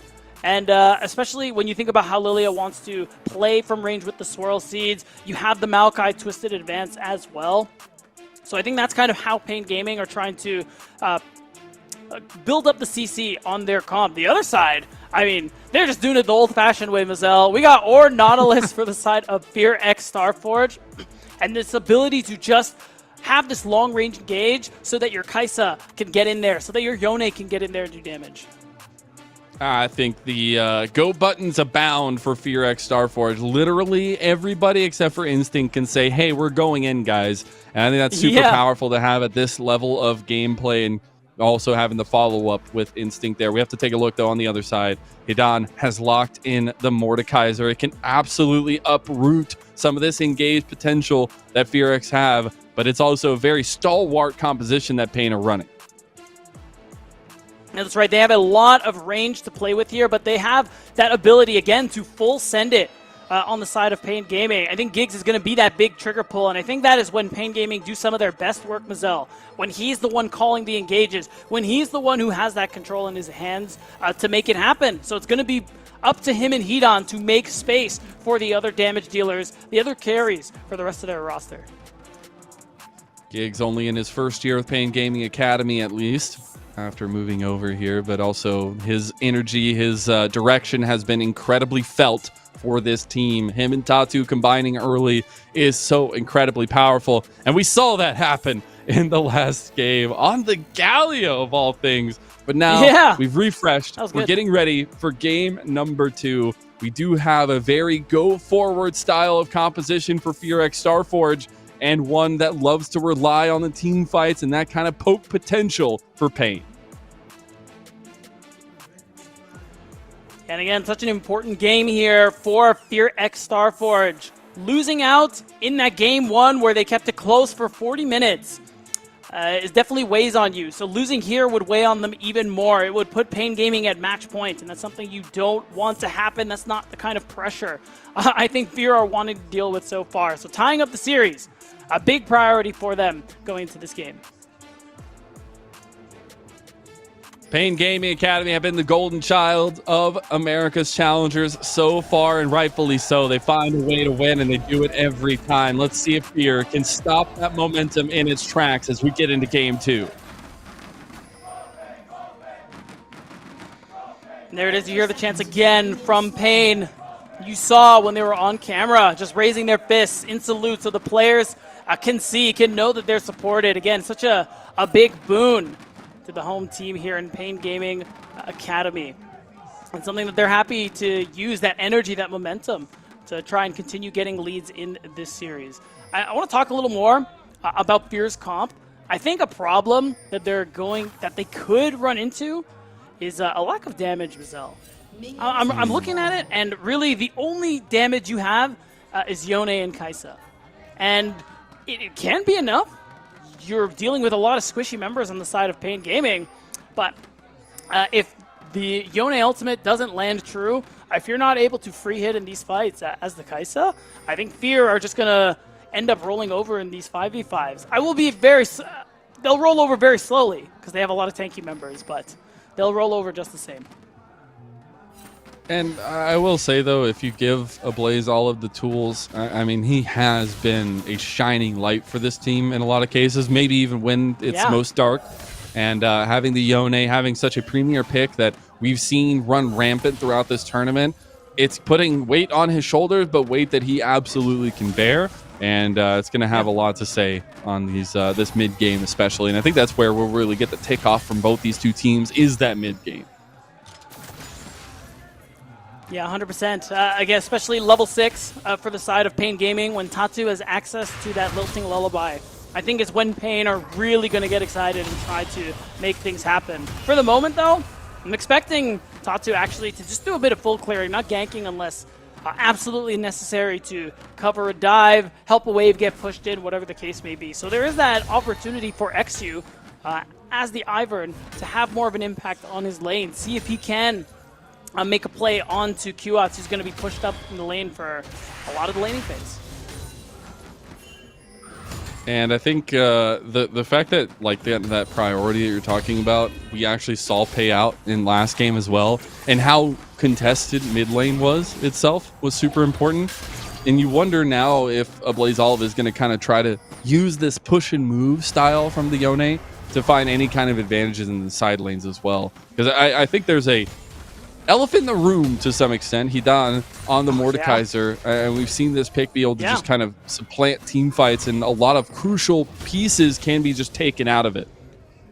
Yeah, and when you think about, too, the fact that there are only really 2 main damage threats on the side of Fear X Starforge, Hidan is against the tank, so he's going to have a really easy time in this 1v1 for the most part here, Mazel.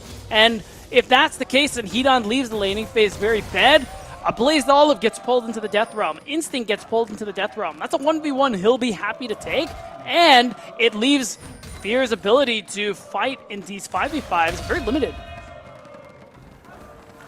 We are going to see the culmination of the clears from both junglers. We did have the opposite sides going through for them. It is going to be Tatu moving over onto this top side of his jungle. XU going to run into him, does end up seeing him there, so both junglers will know of each other's presence at least. And Tatu is going to have first hand at getting a re-clear going off on his jungle. Hidan is the focus for Fear. Yeah, and it makes sense, just alleviating some of that pressure onto Philip. I think that's something Fear have been doing quite a bit. XU putting a lot of attention onto that top side of the map, just to either alleviate pressure or actually set up plays if you know it's a matchup where Philip can run away if you get him some extra gold. But for this one, it is the former. Next, he's just going to go ahead and walk towards this bottom side. Maybe play for the respawn Gromp. Oh, maybe for a gank. For a little bit of a wraparound on this bot side as well. Blaze Olive is going to take the Foss bomb and try to keep his presence out here. Probably wants the TP back, though, as soon as possible. His Tatu making his way around. He's just going to be checking out this top side of the jungle, and XU going to be falling behind because he was going super aggressively on that bot lane play. Yeah, now, I mean, QOutz probably has the Valkyrie. Yeah, he's fine. And this is tough, too, because it's as you say, he's going to fall behind. He's losing his Wolves. He's going to lose his Gromp. This gets Tatu a lot further ahead. You can see it. He's at that level 5. Getting really close to having access to that ultimate already. And that's a lead that is really dangerous. Lilia is one of those champions where she's just going to keep on cycling her camps, and if she gets a lead, that lead's only going to grow. And this is an advantage gained from draft, which is something I love to see at this level. I mean, they literally played the card of the Maokai early, thinking, oh, we just are going to trade for the Fanger and Forest, go for the Lilia. And it just provides such a different advantage over the Ivern, at least in thus far. Yeah, that is something that I've really liked about Pain Gaming and how they played so far in this tournament, Mazel. Just the fact that I think they draft really well. They understand how their team compositions work and their best path to victory, and I think it served them very well throughout this tournament, and even back in CBLOL Academy. So that's where you see this bit of a lead come through at the beginning of Game 2. XU, with the help of Winsome, will be able to secure the first couple of grubs. I think this is actually crucial if they're able to get all 3, but XU's just going to have to walk away. I love that Giggs is coming up. Oh, got the Death Realm already done. Trying to go. Oh, he XU missed. Realize he has no health. Oh, no. XU going to come out of it. But look, all of PNG are here. They're fighting. There's a big engage from Philip. First blood goes over to QOutz. Now PNG. They're fighting tooth and nail here. Winsome getting low as well. Tatu can chase this one all day long. QOutz still has full health. QOutz needs one more rocket. That's going to be the flash out from Winsome. No, Tatu getting low as well. Instinct late to the party. Walked this way. And now has to go all the way bot lane where he was losing farm to Marvin. Wow. Yeah, that is a big roam coming through from Instinct. It's a 1-for-1, but Pain Gaming happy with how that one turned out because you're still going to get 2 grubs. You still have a chance to play for a Void Might spawning later on. I like the angle from XU and Winsome. But it doesn't end up working out for them as XU still ends up going down in the process. That's a really rough start. I will say, a little caveat though. The thing about Ivern, well, we'll see, maybe he makes it up here. His QOutz in a lot of trouble. Does still have the flash. Is going to use it. Is going to get the kill. A solo bolo for QOutz. In the 1v2, no less. That has got to feel magnificent for Pain Gaming in these early minutes. QOutz really feeling themselves. The crowd really feeling what just happened here. And this is why QOutz is that staple here of the team of Pain Gaming Academy. Usually a stable laner. Sometimes he makes exciting plays like that. Goodness gracious. The early advantage. The early momentum and honestly the energy right now leading all the way in Pain Gaming. This play from Edan. What a chat. Yeah, I really like the call here. Again, going for the grubs was a risk because Ivern does them very slowly. And Philip made it look good with the ultimate, same with the Blazed Olive. But after the flashes came out, there wasn't really a whole lot else they could work with. We're going to see... Oh, Mazel, I can't look. Talk about it, please. I'm closing my eyes. It feels really bad. It just feels really rough. This is all a play to get a Blazed Olive somewhat at advantage. Just takes so much damage from the armor shred combo of QOutz. And now this Corki having 2-0 is huge. We're going to get 3v3 kickoff on bot side. Daisy has been called. Tatu still has Lilting Lullaby. Oh my god, he goes with that maybe? Not going to go for it just yet. Daisy is the front line right now for Fear. So it is going to at least reduce some of the pressure there from the gank coming through. But you can see Tatu really increasing this lead that much further. This is what we were talking about. You can see he's up a handful of camps. He still has camps to farm, and he's just going to keep this one up. But even as I say that, it's QOutz sitting with the most amount of gold in the game right now. It makes sense. He picked up first blood. He picked up the solo bolo in the 1v2. And you can see him coming back to lane with the Phage, still stacking the tier. And this mid lane is just going to get so much harder for ABO to interact with.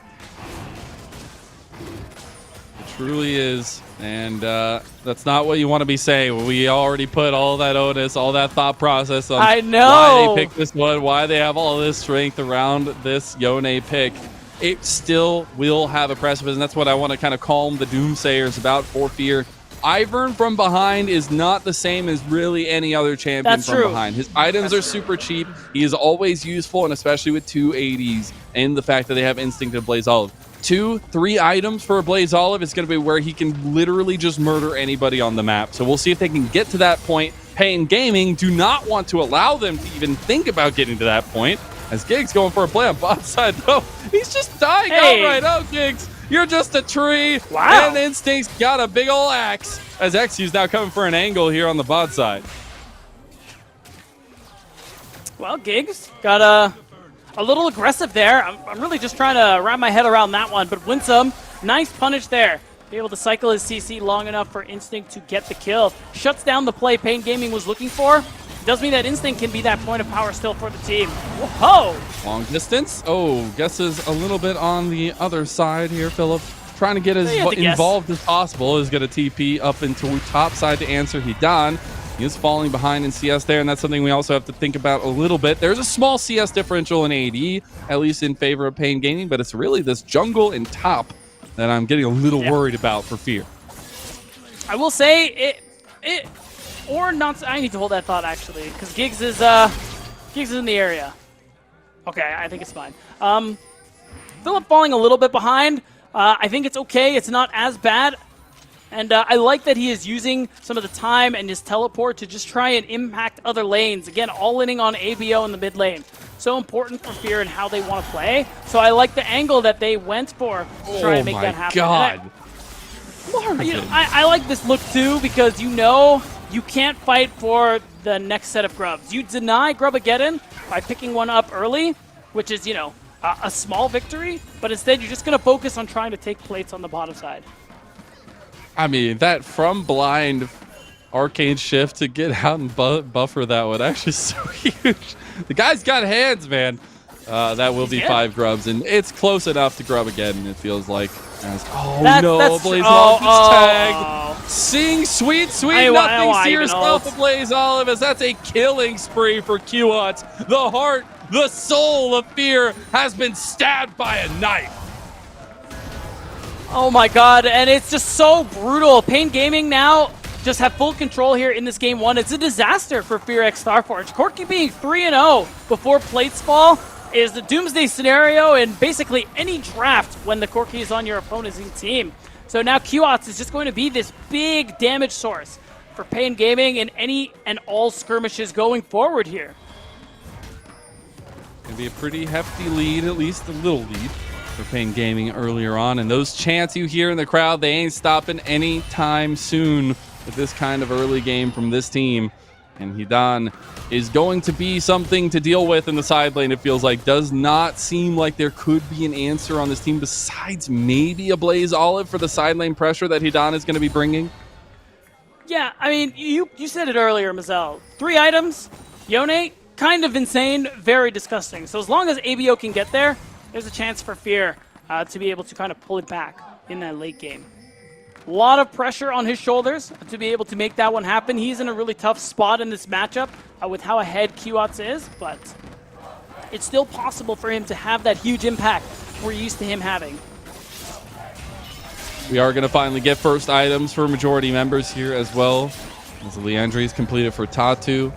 We are going to have that static shiv for Instinct. Honestly, does so much for the Kaisa. In the wave clear potential.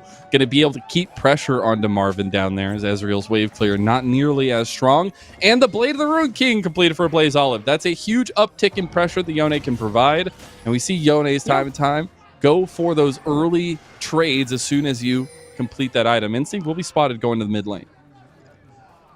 Yeah, because Instinct did back earlier. Already has his item. He's actually going to get there a little sooner than Marvin. So I'm curious.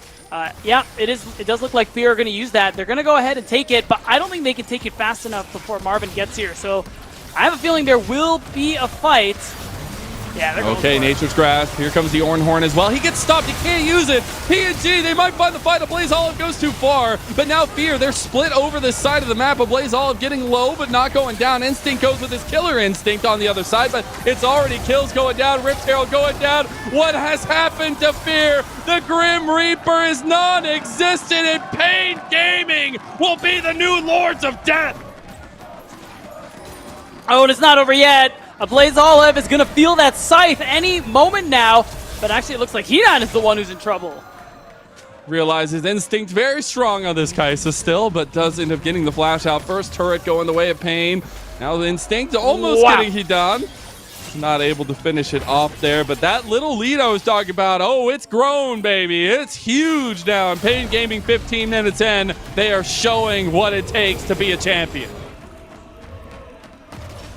They certainly are, Mazel. As we're seeing Philip TP across the map here as he swaps with a Blaze Olive to try and get some pressure on the tier 1 turret. He's just going to force the teleport from Hidan in response, though. But it's as you say, the gold lead. And it shot up to more than 3,000 in favor of Pain Gaming. And right at the top of it, it is the man on your screen, Qats.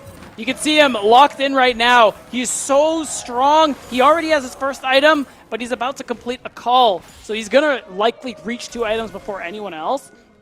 And it does mean that next objective fight, it's just something that Pain Gaming can't actually do anything about. Or rather, Fear X Starforge can't do anything about it. Pain Gaming have full control.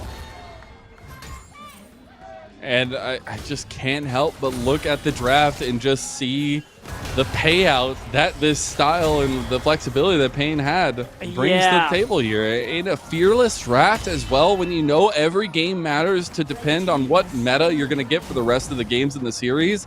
I mean, this is the kind of stuff you want to see from a tier 2 team. And honestly, at the top of the food chain here, as we did see a second Dragon go the way of Pain. Yeah, that's right. And it is going to be a Chemtech Soul, which not as ideal, but it'll feel really good for Hidan. And honestly, just getting that damage reduction overall when you're ahead, it does feel really good once you drop below half health. But that does open an opportunity for Fear to... Oh, ABO. Okay. So he's got a little bit of damage now. Does have the follow through from the rest of the team. It's a nice blast cone usage from Winsome. Seen the picture-in-picture. Of course, Hidan is having a good time in this matchup on the bottom side. Should be able to get more pressure on that turret, and Fear lose their mid-tier 1 as well. Just off that time and energy they spent trying to make the play on Qats in the side lane. That shutdown is something they would want, but they end up overextending themselves a little bit, and it cost them. And I got to give some massive praise to Tatu. Not only are they utilizing this Lilia pick really well, I mean, the reason why you pick this is you're just going to get so far out in front of Ivern. Your speed of clear is so ridiculously strong. He's already up almost 40 CS over XU, and I don't think that's going to slow down anytime soon. I said Ivern's items are cheap. Well, he's still trying to catch up a little bit with Tatu. And like, this guy, not only is he have such a good brain, such a positive mentality when approaching the game, he is so mechanically talented for a jungler. I think it's so awesome to see, and we have seen that, especially his Starner has been monstrous. Yeah, now he's showing it to us on his signature Lilia pick. It was one of his most played champions this past split in CB LoL Academy, and he just continues to perform. That's why a player like XU, for your NACL fans know, he is very good. We have a lot of respect for him. Tatu is a player that XU has a lot of respect for. He's even said that if any jungler in this tournament is going to beat me, it would be Tatu. Of course, he did express the confidence that Fear would still win the series. That respect, though, between junglers is definitely telling, and a nice thing to see. 5,000 gold lead in Pain Gaming's hands, 19 minutes in. We've said all along, the scaling, the items, we need those breakpoints for Fear. So naturally, that just means a Pain Gaming. You need to keep the pedal to the metal. Keep Tatu out and exploring, as we do have second item for Qats as well. And there it is, almost fully stacked. That Manamune, he is very dangerous. He is very powerful. And right alongside him, Hidan, who's been having a great time in this laning phase, has also hit that second item. He does have the Rylai's. It's going to be easier for him to stay on top of people near him, especially once that passive is going. So this is a tough spot here. Fear really don't want to fight. They just have to give space and hope that they get to those second item breakpoints when this next dragon spawns. I don't know if they'll be able to do it. It's a minute 40 away, but that is really their next opportunity. That's the next thing they'd be looking for. the thing for this Fear team as well is their comp does really well when they have the upper hand, when they can decide to go forward, when they can take those engages. But when they're playing reactive, they don't nearly have those same tools as Winston goes in. Wow, that's a good hook. On a Q-Od. That's a really big hook, but the Fate Sealed is not going to get nearly enough damage. They are going to take down Giggs. Here comes Philip. Double knockup, but he gets sent to the death realm immediately. Marvin going low here. Fear find the killer instinct from Instinct, but he can't get it. Now he turns the damage on the Q-Ots, and a shutdown goes to Blaze Olive. This is the momentum turn that you needed, and this is what Yone brings to the table.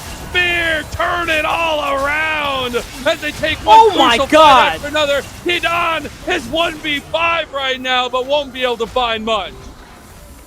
Everybody honor Winsome at the end of this game because he is 3 for 3 for insane clutch hooks in that team fight. I don't know how he made it happen, but he hit all the right targets. I mean, we got to watch this one again. It looks like they escort the wave with that Nature's Grasp to get a little damage onto Winsome, but watch this dredge line. As soon as it hits the Corki, they know it's time to go.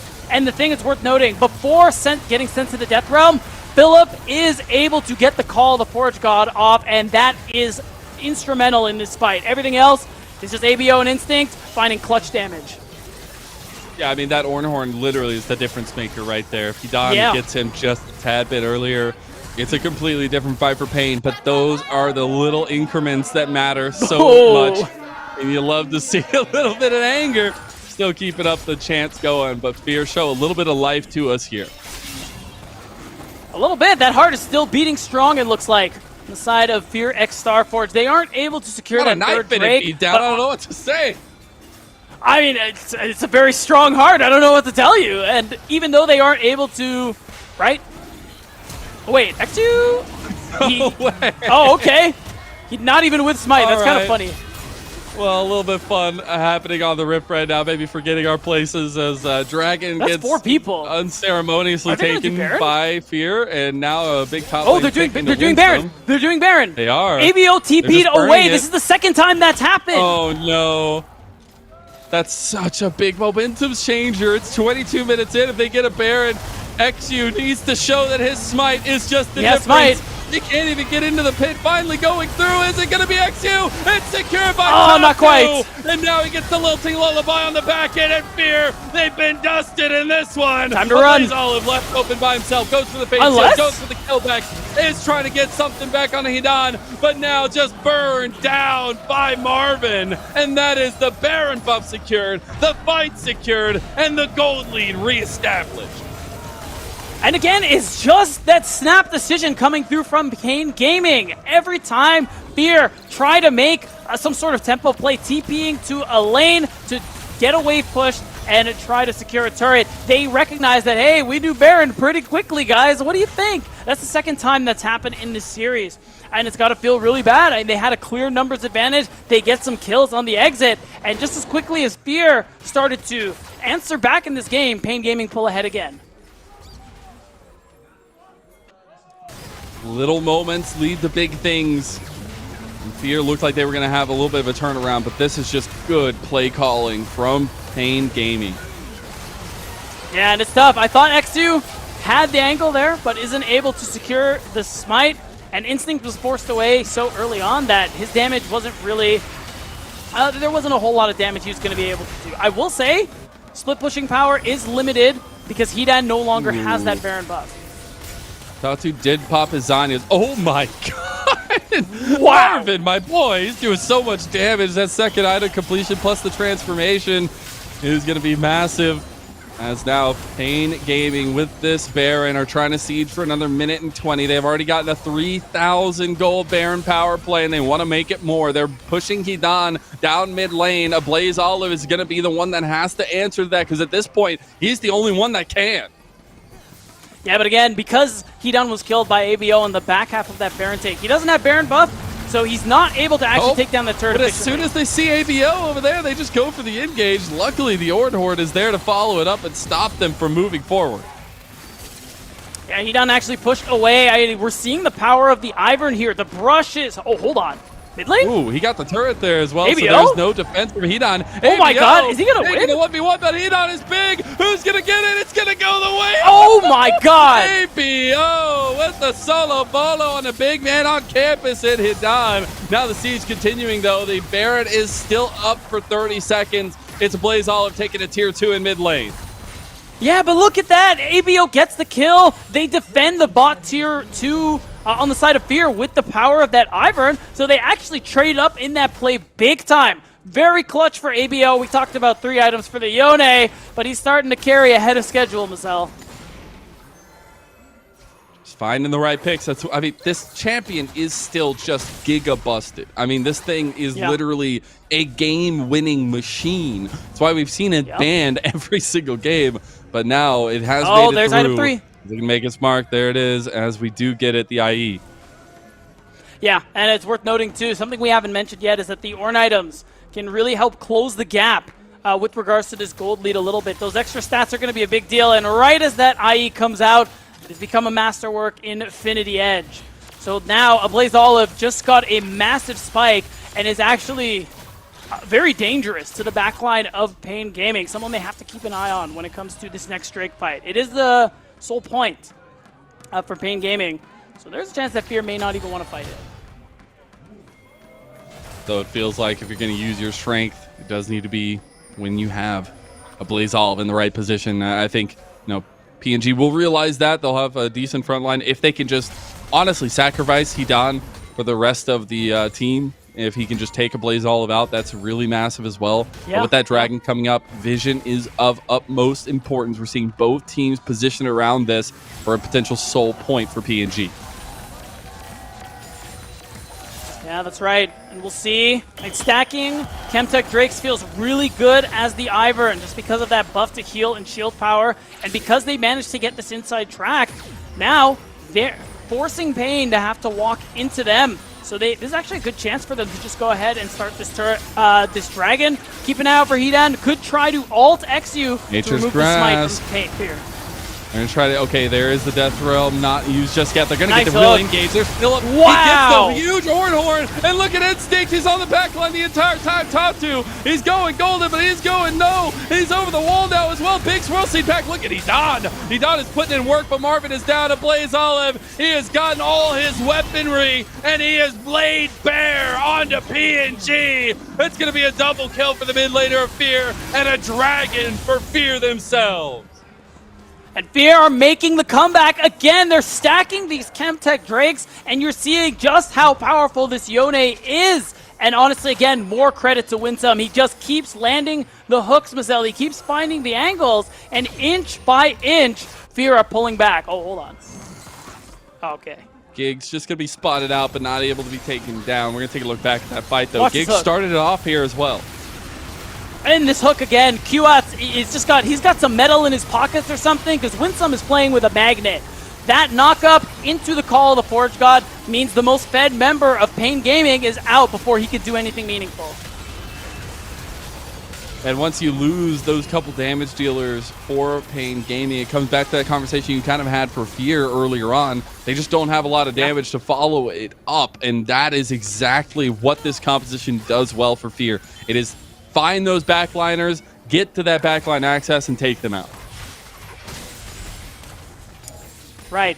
And the thing with Fear, they are all in on the Blaze Olive and Instinct basket. So that is Pain Gaming's way around it in these team fights. If they're able to take out ABO or Instinct, preferably ABO, I'm going to be honest, if they take him out early, or they pick him off before the fight can start, that instantly cripples Fear's ability to team fight. So that's something they're going to keep an eye out for. Oh, hey! He's going to get a killing spree for himself. Really good connection there from Instinct and Philip.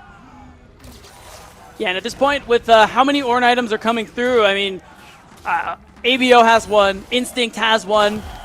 I think it's just fair to say Fear are actually in the lead here when you think about gold value in the stats that they're working with. And now they're going to use that 100%. Value to go ahead and start this Baron because Qats, he's dead for 30 more seconds. Yeah, I mean, they lose a ton of their damage center if Corky is not around. It looks like Pain Gaming will just give this one away, and Fear turn around the game, turn around the gold lead 29.5 minutes in. This series is going so long in these games. All that pressure mounting.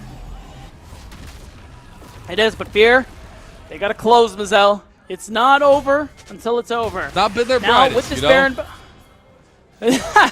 Yeah, and now Fear, with this Baron buff, gonna likely try and affect 2 lanes. At once, knock down that bot tier 2 turret. I think that's probably gonna be the biggest priority for them, as it's gonna set them up a little better for these upcoming Drakes. And with that, you gotta imagine they're just gonna play the 4-1 with ABO on his own, because right now, last game it was Hedon who could not be matched in the 1v1. This game, it's a Blaze Olive. This Yone is untouchable in the 1v1, maybe the 1v2. So that's going to be the pressure Fear need to knock down this tier 2 turret.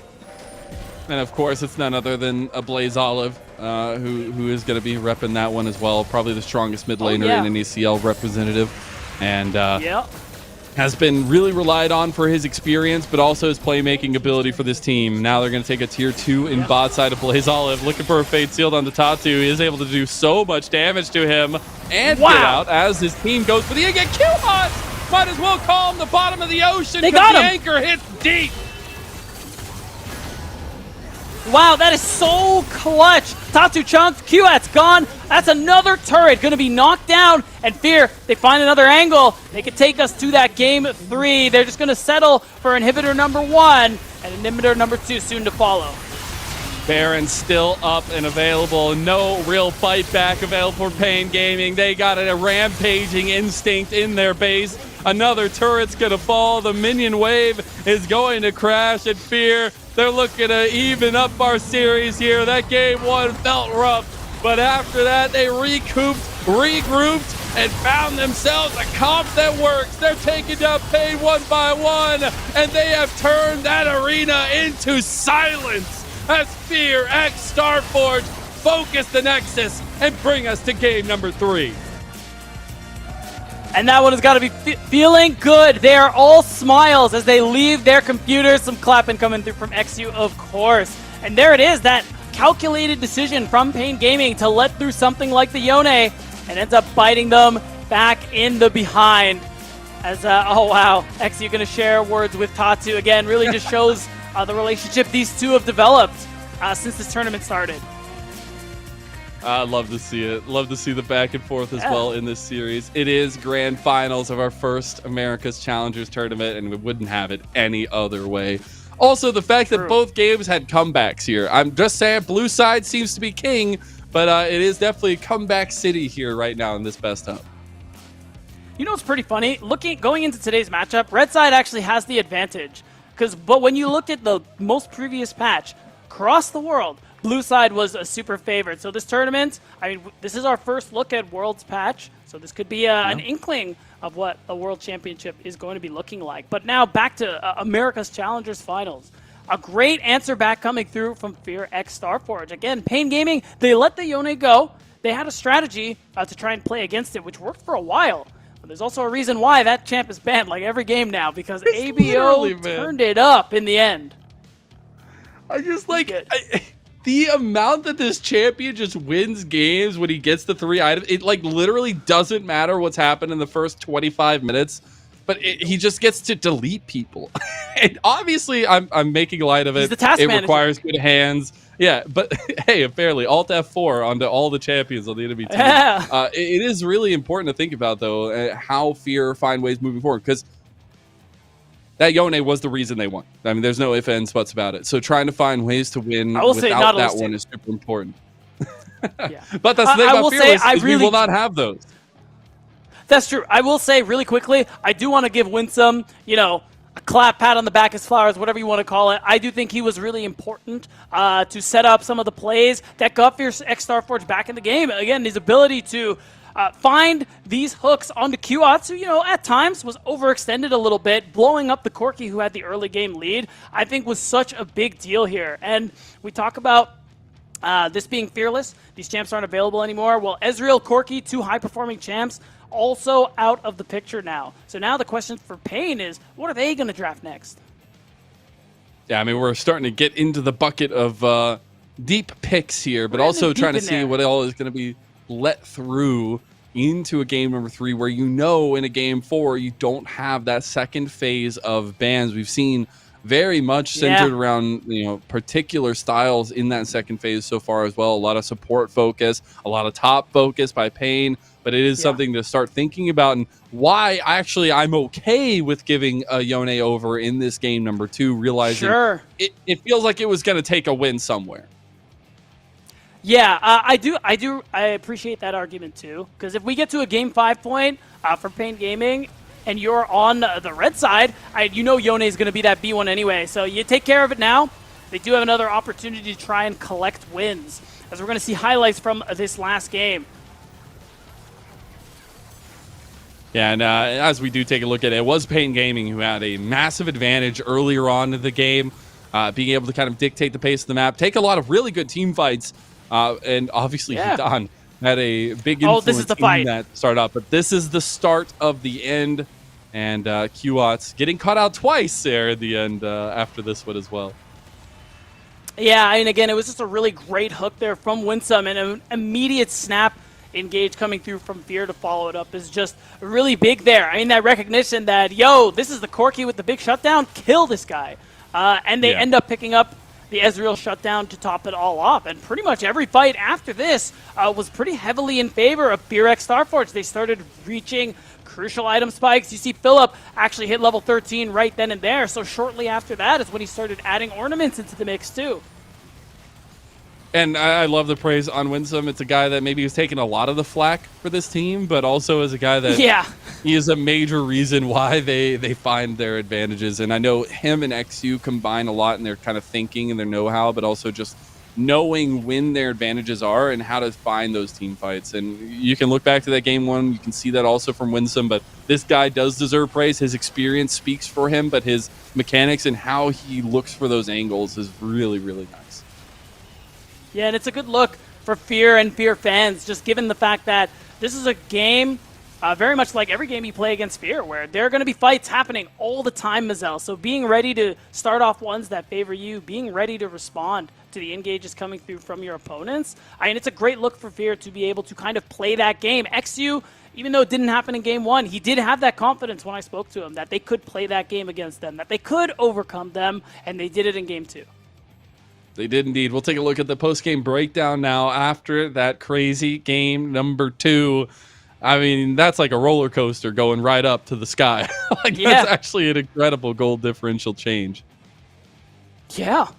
And I got to say, again, we got to give that credit to ABO and also Instinct, who I think had a lot of really good looks on the Kai'Sa. Again, like you said, Mazel living up to his namesake a little bit. And Fear x Starforge, they all in on their mid and 80 carry with this draft. To be able to do the damage, to get the job done, and the payout was huge. And of course, as we would have it, Pain Gaming are going to be on blue side for game number 3, because I think blue side's pretty important. It's still pretty good. Looking forward and kind of taking stock of a little bit of what we've seen from both teams, we have seen at least very clear on paper compositions from Pain Gaming. It worked out for them in game number 1 in a triumphant comeback. We get kind of the similar story to some extent for Fear x Starforge in game number 2, the big triumphant comeback. Game number 3, something's got to give here, Beatdown. And I will say, this game is really important for both teams, for not just the fact that whoever wins is going to be on match point here in our grand finals, but in Fearless Draft, I mean, if you're up going into game 4, if you lose, you still have side select. That is a huge advantage because of how much we big up a blue side. And in a game 5 Fearless, where there are no bans, you have that ability to first pick the most OP champ left available. That's a tremendous advantage both of these teams are eyeing. Yeah, and the journeys to this point have been really incredible. Watch, obviously, the upper bracket run from Pain Gaming and the lower bracket run from Fear that they feel like maybe is their comfort zone. I know you were talking about beforehand as well. It's kind of like the reverse of their stories of this year to some extent, or at least of this recent history too. Yeah, I mean, both of these teams are actually living basically almost to a T their exact playoff runs in their respective regions. So now only one of them is going to get the chance to avoid repeating history and losing it out in finals. Remember, these are both the second seeds from their respective regions trying to become number 1 here. Yeah, it's a lot of pressure on the line, but also you get to be the first ever America's Challengers champion. We'll send it to a little break to get ready for game number 3. We'll see you there.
Welcome back, one and all, to the America's Challengers Grand Finals for 2024. You see the trophy out in front, the crowd out in force, and quieted a little bit after that game number 2. I'm Mazel. I'm joined by Beatdown Boulevard, and game number 3 upon us. Somebody has to take the forward step and bring us to match point. And whoever does is going to get a big advantage. Remember, I said it before we went to that break, Mazel. Whoever wins this will have side select in Game 5. And in a Fearless draft where there are no bans in Game 5, that's a huge advantage that both of these teams are vying for. So, big response from FearX Starforge to get that second win. Pain Gaming let out the Yone. Maybe so that doesn't happen in a Game 5. And their plan against it just didn't work. I'd say rightfully so. That champion does ridiculous things, and we saw it on full display in ABO's hands that last game. But now we have to start thinking about the meta choices that are still available. We had a little bit of a discussion about Fearless and the picks that we'll see coming in game number 3 beforehand. But now, thinking about it a little bit more, we did have kind of a lot of the AP or supportive junglers taken out last game as well. The fact that we had the double Maokai Lilia pick for Pain Gaming took some of those junglers off the table. I think this is where we can start talking about the flexibility both these two junglers have in their picks. I mean, we've seen Tatu have a plethora as picks as well as XU and trying to rely on some of those to take that momentum forward now. Yeah, and I mean, Tatu's top 3 jungles picked are Viego, Lilia, and Nidalee, much like our resident NACL jungler XU. Both love to play that Nidalee. Both are very good on it. And of course, the brand that's been banned away from XU a lot throughout this entire series is another option too. I mean, there are still a couple of AD mids up and available, so we could see that route go through. I mean, Smolder is still up. We don't see much Lucian mid anymore, I think for good reason, but in some situations, I could see the angle for it. How are we feeling about Philip into his potential daddy and Hidan? I think he's beating the allegations. I think he's beating the allegations. No, right? Like he's I think so. I think Philip's playing a lot better than the last time these two teams met. I think even in their Game 1 loss on the Cassante, he still had a lot of really good looks, and I think this is the improvement that we were kind of hoping for. XU had even ABO in that video at the top of the show did mention that, Philip kind of got owned last time, but it's not going to happen again. Usually, we see players just hype up their teammates like, that's the expected answer. It doesn't always turn out that way, but this time ABO was not just blowing smoke. Philip, he is stepping up today. And Hidan has brought a couple wacky picks to the table so far, the Camille and then the Mordekaiser. Not wacky per se, but different maybe than what we've been seeing normally. But I also really like to see that in some regard, but now maybe trying to hone that in a little bit. Because the last time these two met, yes, Pain Gaming did take it 2-1 in that round 2 of the playoffs. But Fear, we're giving them a run for their money, at least in most of the games. Now we're into game number 3. See all those bans out in front from the Fearless games before. And now our first 3 for either side. Pain Gaming on the blue side, ban away the Brand, the Smolder, the Gragas. While it's FearX Starforge on the red side, banning away the Varus, the Ashe, and the Jax. We'll see what the first pick's going to be for Pain. Yeah, I really like the Jax ban, something that Hidan has just had great performances on, really putting respect on the top side. And same with the Gragas, both top laners getting a lot of respect this series, and I think for good reason. And it is going to be the Kalista for Marvin. Hasn't lost on it yet. Of the 3 wins Kalista has, he's 2 of them. So that's going to immediately get you some of that early game pressure and priority, especially if it ends up being paired with the Renata. Yeah, in his career, played it 7 times, is 6-1 on it so far, at least, according to LOLpedia. So, love to see a little confidence given in a 2v2 matchup in the bot side, but the answer needs to come alive for Instinct, who also has had some really interesting moments in lane and trying to find that 2v2 dominance. Maybe hasn't been the name of the game for FearX Starforge, but they are definitely opting into other parts of the map right now. The Rumble and the Vi locked in. Yeah, I mean, the Rumble is definitely something that we don't see a whole lot from Philip, but it's still something that pairs really nicely with the Vi. You can follow up ult for ult, especially if they draft more of a wombo combo on their side for FearX Starforge. Seeing Tatu, on the other hand, on the Skarner, I mean, it makes perfect sense. It's a big pick over in CBLOL Academy, and every time Tatu pilots it, he is so good at setting up his team for success. I call it the refrigerator with 6 legs, because that thing... the hitbox on that champion is redonkulous. Oh, you know, yeah. Okay, I didn't know where you were honestly, going with that. It's also the way that Tatu pilots it. I mean, he is incredible on it. Literally can be a game-deciding factor no matter what has happened in the early game, no matter how far behind, because of how powerful the CC chains can be from this pick, and that Renata Callista combo now on top of it all. There needs to be a big answer from this mid lane right now for FearX Starforge and give a Blaze Olive something to work with. Yeah, and I do like the Taliyah just because there's a lot of playmaking potential. It plays nicely into the Callista with that Unraveled Earth, and it's a great combo with Vi. So when I see a strong mid-jungle duo like this, my immediate thought is, all right, Instinct is probably going to be playing Jinx or some other kind of hyper carry, because you have plenty of early mid-game tools already for the side of FearX Starforge, and I'm wondering if on the bot lane, they just put Instinct on something for late game. They could do that, and let's see if his hands can match up against Marvin's. I think those two guys having a really big underlying current so far in this series, with having some big pop-off games, and honestly been popping off every game, just maybe not taking the win in every game itself. We'll see, though, as it is the Orianna and the Hui ban by FearX Starforge. On the other side, we're taking away some of the utilitarian pick right now with the Jhin ban. It's also the Caitlyn ban away towards Instinct. Yeah, especially the Caitlyn makes a little more sense there. So now we're just going to see what they want to pick on for there. It's probably... Actually, it doesn't really matter. Because, I mean, you know what the opposing bot lane is going to be. You can just wait and pick support last. Maybe you once you see the entirety of Pain Gaming's comp, then you know what you want. But instead, they're just happy to grab Rakan right away. I think you'll take that, giving a little bit of the back and forth nature of the engage that Rakan brings. I really like that for Winsome. Also, proactivity is the name of the game for both these supports, honestly, Giggs and Winsome. And getting out on the map as soon as possible can be done relatively easily. Whoa! With Rakan. It is the Olaf, the God, saying, let's go, baby. Lock in, Philip, or I'm going to take it. That is a huge pickup, too, because if that ends up working out, you're going into Game 4 with another one of Philip's big pickups just immediately out of the picture, and I do like it into what FearX Starforge are working with. You're not really that particularly high range. There's plenty of ways for Olaf to be able to get on top of you, stay on top of you, and they're going to round it out with the Ahri. Okay, so I was saying maybe a little bit of proactivity moving around from the Rakan, but we're going to get so much mobility out of mid lane now as well. And honestly, we were putting so much highlight on mid jungle going into this series. It's going to change the game a little bit, but that kind of movement out of mid lane can be super impactful with these two compositions.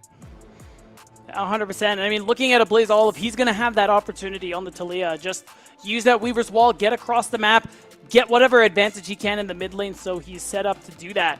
And the Xayah, I think that's probably why they ended. Maybe they weren't sure about what AD carry to give Instinct necessarily. And once you see the Olaf, any thoughts of a carry like Jinx just go out the window. So instead, Instinct, he still has the angle to do a lot of damage later on, but he also has that self-peel, which could make it a little easier to kind of weather the storm that is Olaf.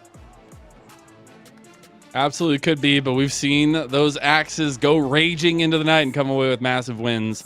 I think we have very different styles of compositions coming in this time around, especially because of what Fearless brings to the table now.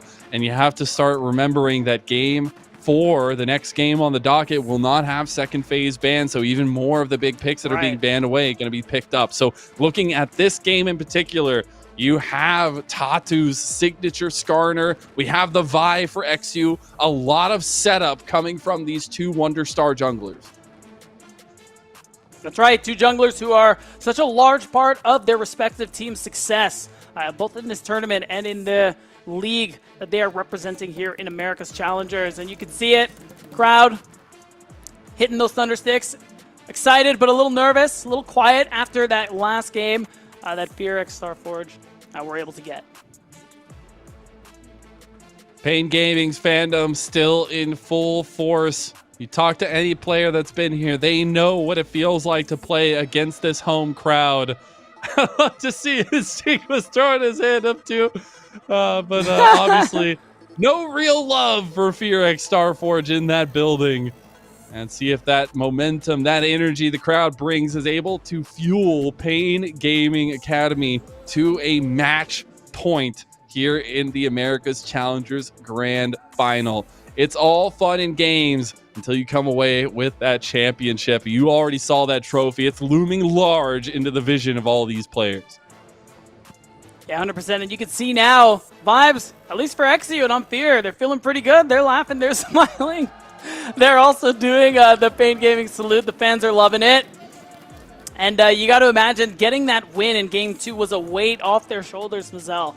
Just because of the risk of going 0-2 in a series like this, in this Fearless Best of 5. As I got to look away from my screen because this is freaking me out.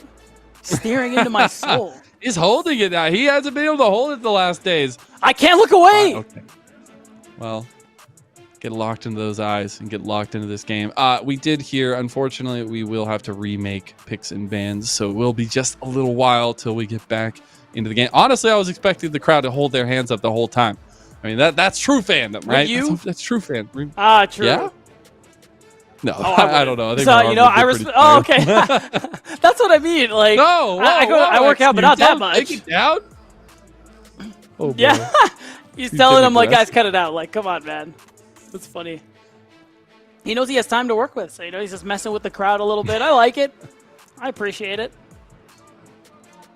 Hey, we still got the couple front rows still ready to go. We're getting some chants going as well. Keep the energy up.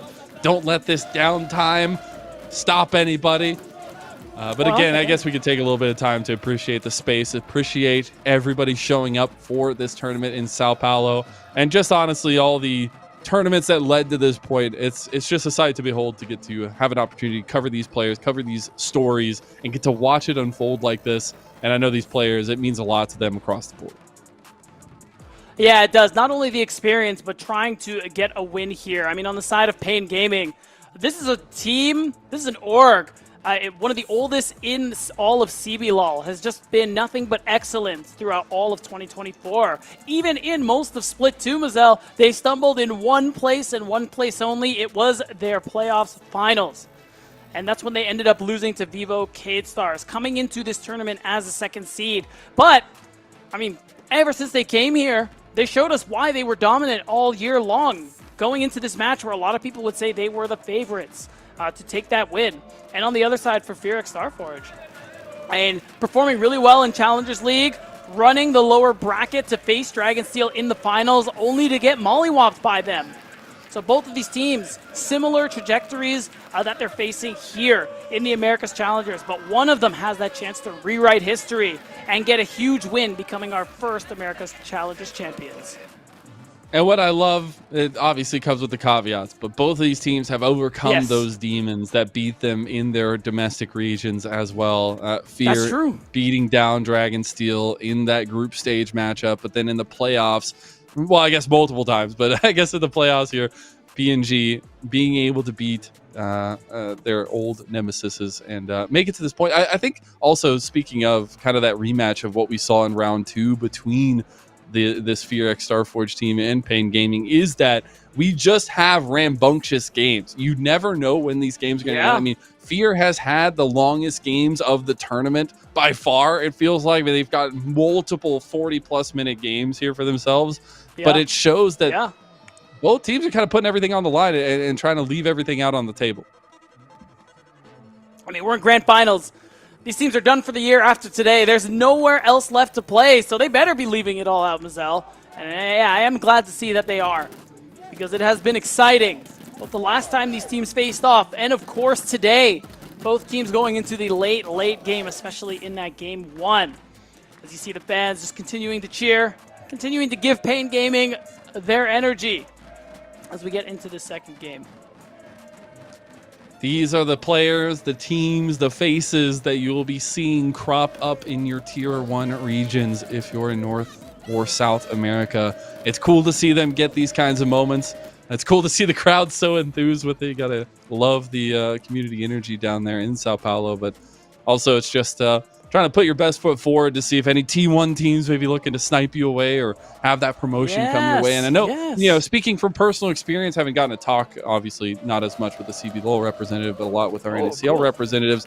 I mean, that kind of stuff means a lot to these players, right? Like, I know all 5 of these guys on FearX Starforge are on a journey of their own to make it back to that Tier 1 stage, to make it back to that LCS spot that they had lost. Yeah, I mean, it's especially for XU, who had it happen most recently. Surpassed all expectations on Dignitas in spring in the LCS, ends up getting dropped anyway. He even told us, he said it in content. I asked him about it last night, about how he feels about how he's been playing this split. If he's made a case for himself to make it back into that LCS, he feels like he had. And I'm glad you bring up Tier 1 too, because yeah, with the system changes next year, with the Americas becoming our big region, Mazel, it is really important for these players who've managed to play all the way here into September, just to take as many opportunities as they can to make a case for themselves. XU feels like he's made a good case for themselves. You look at the members of Pain Gaming and everyone else on FearX Starforge, all trying to do exactly that so they can make that jump up to Tier 1, either for the first time or to do so again. All the backgrounds, all that information, but now we get to the nitty-gritty. We get to a game number 3 that decides who goes to match point in our grand finals here. We take a look back at those compositions. The Olaf ringing the most outright for me, but also just the cohesion that's needed for both these compositions, looking at that mid-jungle synergy.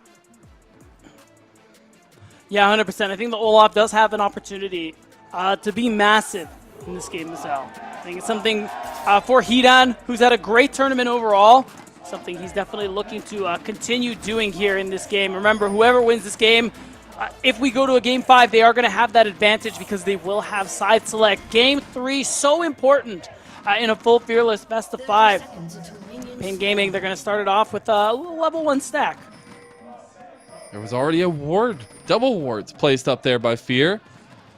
A little bit of informational game being played. I realize Philip is not going to fall for that once again. We've seen him get caught a ton of times around that wall right there. Not going to happen this time. Pain Gaming going to continue moving this forward, though, maybe looking for a little bit more vision onto this top side jungle. Information with both these junglers, especially the Skarner and the Vi, is king. Philip's going to realize, hey, wait, that one hit somebody. And I'm glad you bring up, too, Philip not getting caught this time. I think that's happened to Fear X Starforge a little bit throughout this tournament. Getting caught by level 1 stacks, having their level 1 stacks get red and them kind of getting flipped on their head. So for them to kind of walk away from this one unscathed is good, but we're just seeing another example of what Pain Gaming do so well. Early vision, again, 2 deep wards into XU's jungle. So they're going to know pretty much exactly where he's going to be these next couple of minutes. And that's, again, incredibly important with the lane setups for both these two teams. As I do like the opposite sides, although I will say with the leaning that XU has, looks like he might go for a little bit of a particular jungle setup unless he wants to go for a bot lane turnaround. But I think leaving that door open right now for Fear is really big. It looks like he is just going to leave his Grom. Yeah, that one is interesting. I wonder what the path he's going to be taking here. He's either he's just skipping the Raptors. And I mean, it's a nice look because you usually expect level 1 Raptors ward, especially when you have no presence topside. But here's the problem. They drop 2 wards, and it's going to pay off big time. XU forced off. Immediately popping the ghost. Hidan realizes that he had the God, absolute angle there. Now Tatu is going to come over here. The leash is there at Pain Gaming, making early machinations come true and have another ward over the side to see that XU started up the Krugs. Yeah, I wonder if Tatu's going to, yeah, he's going in there. Oh, no. All right, well, XU will at least get that one, but It is Tatu Not claiming really. so much of XU's jungle in those little Krugs. It's where all the money stays, and he's also going to go for these chickens. Yeah, on the bright side, XU will still have his Grump. He's going to be level 3 when the Scuttle Crab spawns, but this really hampers his early game. And really nice of Tatu to, again, just use that pressure that Hedon has in this topside matchup here with the Olaf. Already just applying pressure onto XU. Hey, it was all part of the plan, you know? He left the Grump down here on purpose. Oh, but now, no. Tatu is literally just completely 2 levels up. keeping XU out of this game. Oh my god, this is brutal. XU is still level 2. Tatu has stolen multiple camps, and now has hit level 4. I mean, using the pressure he's gotten from his laners really nicely, especially from the solo lanes coming through here. So because of that, or not solo lanes, excuse me, the side lanes. And now XU at level 2, just going to go for the first Scuttle Crab, and hopes he can get some crumb of XP in this early game. And if you look back, you know, actually we don't get to, as Hedon be engaged on by Fear, and there's the flash combo with the Vault Breaker. First blood to Phillip. And props to Hedon. Oh, hold on. There's a little bit of tussling, but Marvin still stepping up, does have the bailout available. There's a flash coming through. Red Wow! combo! Marvin! Look at the hands on this rookie ADC! The level up!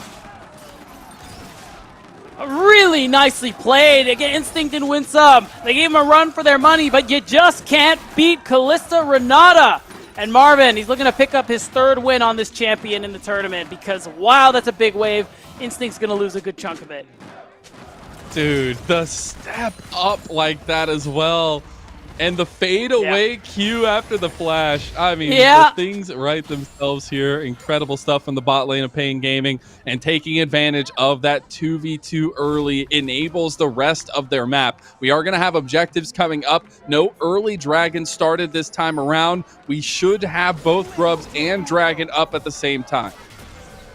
Yeah, I will say, I mean, look at the position these junglers are in right now. Tatu is level 5. XU might hit level 4 on this camp. I'm honestly not even sure.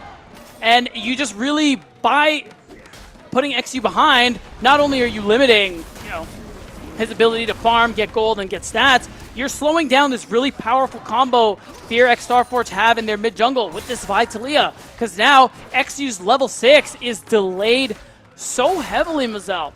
And it does mean that Fear's timer on when they can actually make these sorts of combo plays has been extended. Love to see Pain Gaming taking advantage of the map state there. Now they can just transition up to this top side and deny the full stacking of the Grubs from Fear. Tatu is just running this map right now. Luckily, he's got so many legs. Yeah, to carry the load, so not all of them are going to get tired, but now they may want to fight. The bot lane of Fear, though, everybody has shown up. I actually really like this call. They even shifted Instinct up to the mid lane just to make sure that all 3 can go over to XU. And now Instinct, I like it, uses the Blast Cone, going to immediately go down to the bot lane. And it means that he actually isn't really going to miss out on too much because Marvin's stacking this wave. It's about to crash, and look who's here right on time. And also, speaking of kind of that jungle difference that we've been seeing so far, XU able to claim a little bit back on the XP differential that he had, but also on the CS differential. So no longer like 25 CS plus down over under Tatu, but Tatu's looking at topside now. He really wants to have level 6 for this one. I agree. Oh my god, also.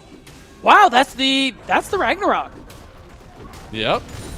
It's going to be used, and they're going to try to push this wave in with Tatu. Yeah, I guess it's just about getting the wave in. Really nicely done there from Phillip, getting some of the better end of these trades here. He cancels his back. Uh-oh. I think Phillip might have bit off a little bit more. Okay, Hedon actually not having much mana, though, and now the Flame Spinner. One more Harpoon lands. Burned alive. One more Harpoon. It's not going to be enough as the Ghost had been popped by Hedon. Tatu coming around Phillip. He's going to go for the kill. He's under turret right now. Gets the one. Tatu coming over, but it's just going to be given right back to Hedon. Yeah, I respect that. Doesn't even bother blowing the flash. Knows Tatu can follow him. So I appreciate that restraint. And I still think I like that a little more for Philip because of the way that Hedon ends up losing.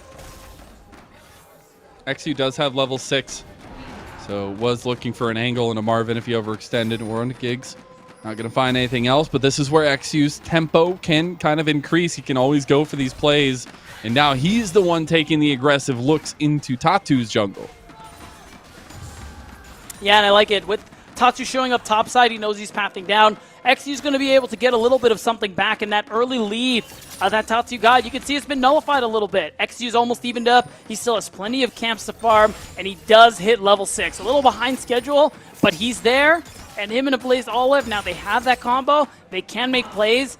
And Fear, all things considered, in a pretty good position this game. Again, I think what really mattered for them was being able to collect all 3 grubs and losing nothing for it. In past games, Fear have tried to all in on that objective, and it's cost them dearly, but being able to do so in a way this time where they lose nothing for it, I think is doing wonders for them this game. Absolutely is, and I think leaning on that has been huge. I mean, just looking back at the track record for this team, you felt like maybe there was some evenness somewhere. I mean, this team has literally only lost 2 games this whole tournament. I think that's something to think about for Pain Gaming, is they know how to win. And for the long-established organization of Pain Gaming and CBLOL, it's awesome to see their developmental side of things still having this much oomph. 100%. And again, this is an org that has traditionally done very well in CBLOL in its long lifetime and has done exceptionally well this year. You said it. They know how to win. And they've shown that all throughout 2024. They've showed it here in America's Challengers as well. Oh, it's fine. I'm going to tank. You sit him out. Yeah, he's fine. He's fine. All this scuffling was just for the preemptive vision. Is it? It's fine. It's pretty chill, yeah. I will say, I really like what Philip's doing here. I mean, he's kept this lane, he's kept this wave frozen for a good bit. And I think given the gold advantage he's working with, because of the 2 kills he has, and the CS advantage he's working with, Hedon is going to have trouble actually winning that 1v1. So I think he's going to need to call for some help if he wants to get that wave in. That's why I like that XU is here on this side of the map. Okay. Did have the cease and desist ready to go.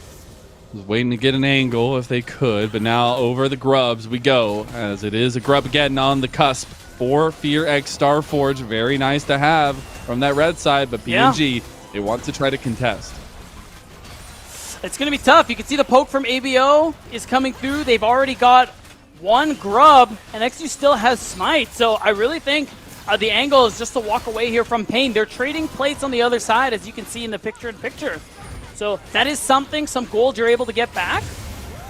And at this point now with this Grubageddon, you do have the option to try and all in on turrets. We see it a lot this past summer split, Lennon. Just seeing teams go for 6 grubs, all in, usually on a top lane turret, and just try to rush first brick as fast as you can. Yeah, just try to use this buff early, because this kind of buff has this weird like precipice where it's very strong up until you get to like the mid game, and then it like falls off a cliff, but then you get to late game and you win 1 team fight and you just blow open the entire base. And you're like, oh my god, we had 6 grubs. Sometimes it all works out in the end, but it is also about thinking longevity wise. It is a second dragon for Pain Gaming that they acquired, and we're on a Hextech Soul Rift. Yeah, and I will say, this time around, they get Grubageddon, but it does cost them a little bit more. You can see Marvin has a big CS advantage now. It's getting really close to that first item on top of the tier 2 boots here on the Callista. So it does mean that not only do Pain get the first 2 Drakes, they're in a pretty good position to get the 3rd. I think if Fear want to fight it, they're going to have to bring Philip. It's going to be a full 5v5. There's the flash play. They actually just take Q straight out of it, and a Blaze Olive takes him down. That's flash burnt. That's everything burnt from Q-Ots. He will have TP to get back to lane. It does cost you a lot as Fear X Starforge. Both ABO and XU trade flashes with Q-Ots, but they secure the kill in the end. And that's the power of that Vitalia. Not even someone as slippery as an Ahri can escape from that one. Foxy, but not boxy enough. As CC is the bane of any Fox existence, I guess. It is first items being picked up for everybody, though, as we get into it. The convergence there for Tatu, but Malignance completed first item for Qots. You also have that Essence Reaver for Instinct, maybe give him a little bit more tussling power into Marvin. Yeah, it'll be nice. You're waiting for that second, third item mark for the Xayah, but being able to get that first item already as Instinct is going to feel pretty good. You can see this as syncing up from Winsome and XU to just get a little bit of deep vision, clear up the vision around mid lane because they've rotated XU here. And they've kind of swapped the lane assignments just before the plates ended up dropping, and now they can threaten that play onto this Kalista, but without XU's ult, it's not happening. Taking a look at top side. ENG making a play on the Phillip. Oh, the Ixtal's impact into the wall, the Impale as well, and Tatu comes up big. Yeah, nice play. Phillip ults doesn't quite hit the wave, so isn't really able to force that tower damage or as much as he's hoping. And there it is, Qots, excuse me. Even though we saw him lose the ult early on, that's the power of the Malignance. It does mean that Tatu has a lane he can play for very frequently because that Spirit Rush will always be up. Ooh. Instinct cleanse from Instinct. He does not have the Feather Storm Blade Caller combo now. He's in a lot of trouble. He's going to flash over. Giggs tries to go for the big hostile takeover. Might just have it now. Blaze Olive's into trouble. It's not just running at him right now and cutting him down to size. Meanwhile, they have caught XU out, and Fear get caught with their pants around their ankles, and PNG will go straight to the Rift Herald. Torn to shreds, and Hedon off the back of it is able to keep on auto-attacking. Pain Gaming find the lead again here in this game, and they're going to get the Rift Herald on top of it. It was all set up by that nice dive onto Phillip, and now they have another means to knock down turrets. What a play from Pain. It's not going to pay too much in the goal lead right now, just hovering about that 1,000 advantage, but it's about what's going to come next with that Rift Herald charge. We take a look. Yeah, I mean, this is just so good. You get everything out from Instinct right away. Gets no damage with the Feather Recall as well. After all those feathers are laid down, that's all his damage. 2 E's from the Xayah, no real damage ends up coming through, and on the bottom side, you can see a Blazed Olive gets run down. The fight was over before it can begin, and Lennon, it won't show in the gold lead right away, but this Herald will set up Pain Gaming really nicely for this next Drake, because this is their soul point. This is a Hextech soul as well. Most powerful soul in the game, in my opinion. So if they lock that one down, that's all Pain Gaming needs to win this game. And you get so much decision-making prio when you have that soul point as well, and when you have objectives across the map. So being able to get that kind of position from Pain just feels like a stranglehold. Fear are going to have to find a way out of. We did just get, you know, the couple completions as well coming through finally, but it's really waiting on that second item spike to come through.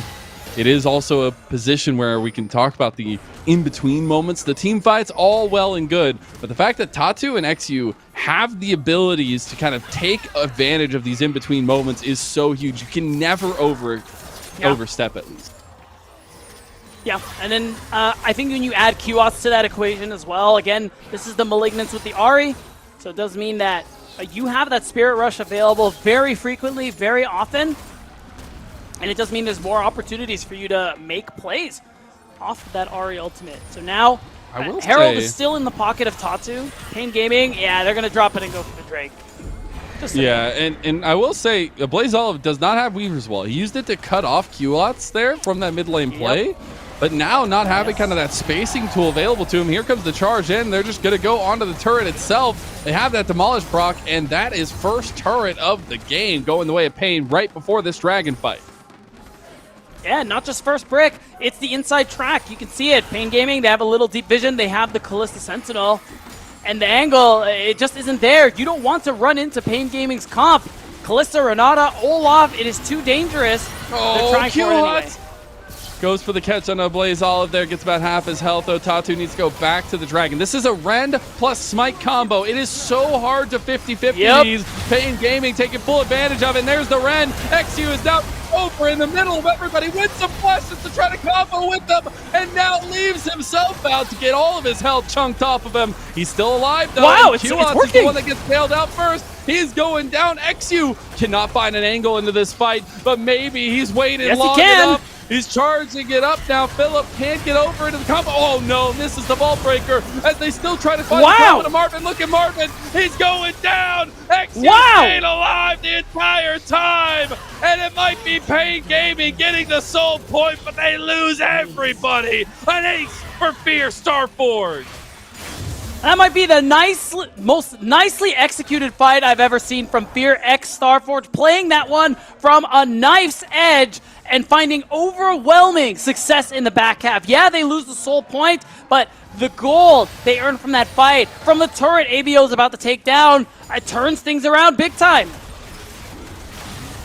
We're going to take a look back at that one as well. Actually trying to get in there, but you just can't do it against that Rend. Winsome tries to follow him up as well, but the fact that they played the long game here is huge. Yeah.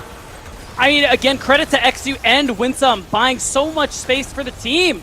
Just making it so that they can move out, they can move in, they can just completely space out Pain Gaming to the point where a lot of these key ultimates, these key combo makers from the side of Pain, they don't actually get any value. And in that long fight, when there is no Ragnarok, when there is no bailout program from the Renata, Fear will win the fight. Winsome sacrificing his life there for one last big knock-up onto Marvin. Actually monumental in that fight. And really just trying to lock down Marvin, I feel like is the name of the game from here on out. But it is still a pretty even state. The fact that Pain Gaming did get their soul point there still provides them so much strength in the coming minutes. That's right. And it's going to be about the setup. Can Pain Gaming get that soul? If Fear let that happen, they'll find themselves in a really difficult game state because that soul is so powerful. Oh, wow. It is the Ragnarok. It's going to be popped just to make sure he doesn't get caught out. That's going to be a big seismic shove.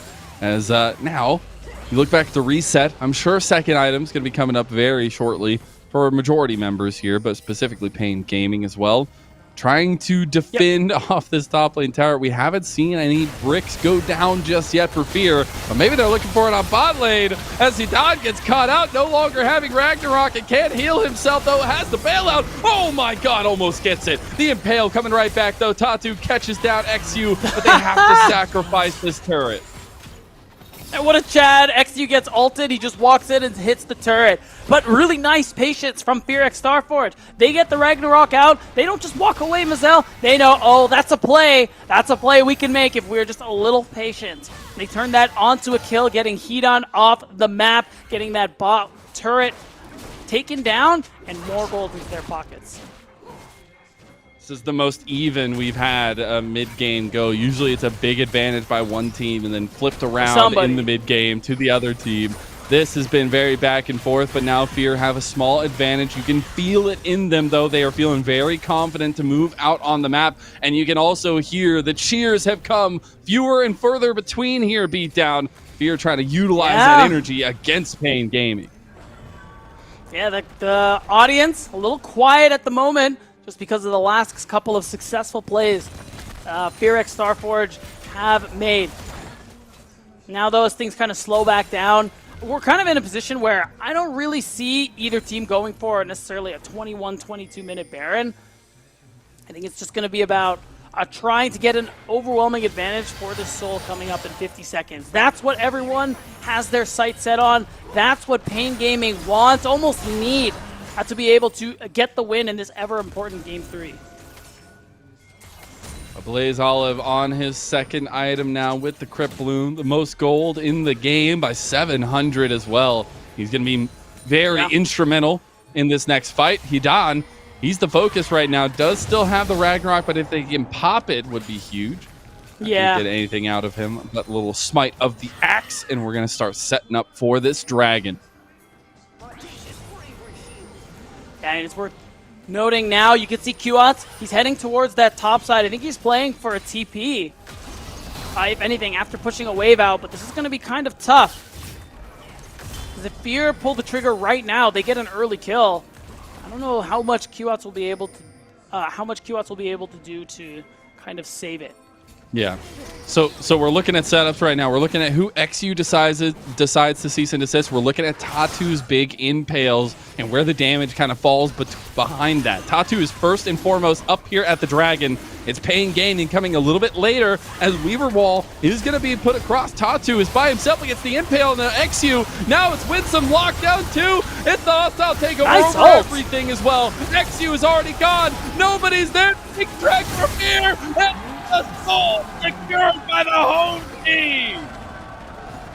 And just like that, a great setup coming through from Pain Gaming. Not only do they get 2 kills, they get the soul, and they are ready to go for the Baron. And just like that, the crowd comes roaring to life because the home team has secured a big win in Game 3.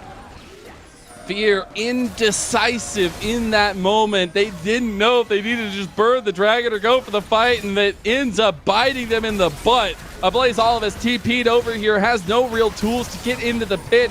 XU is nowhere to be seen. Baron down about half health. This is the momentum changing here in the favor of Pain as they're slowly but surely taking it down. That's the Baron power play secured by Pain Gaming Academy. And as long as they can get back to base with no other kills going through, this is a significant advantage in Pain Gaming Academy's favor. Even though they're trading for the mid-tier 1, it's still a powerful buff. It's going to make it so much easier for you to siege, even though you don't have that Grubageddon. The fact is, you're still going to have an easy time knocking down these turrets. You're already seeing the TP from Qats that I mentioned earlier. He's going to go ahead and use that to start increasing the benefit they've gotten from this Baron. Dude, we got, like, Tatu is mind gaming XU right now. I love to see the confidence in this man. Wow, honestly, I got to give props to Marvin.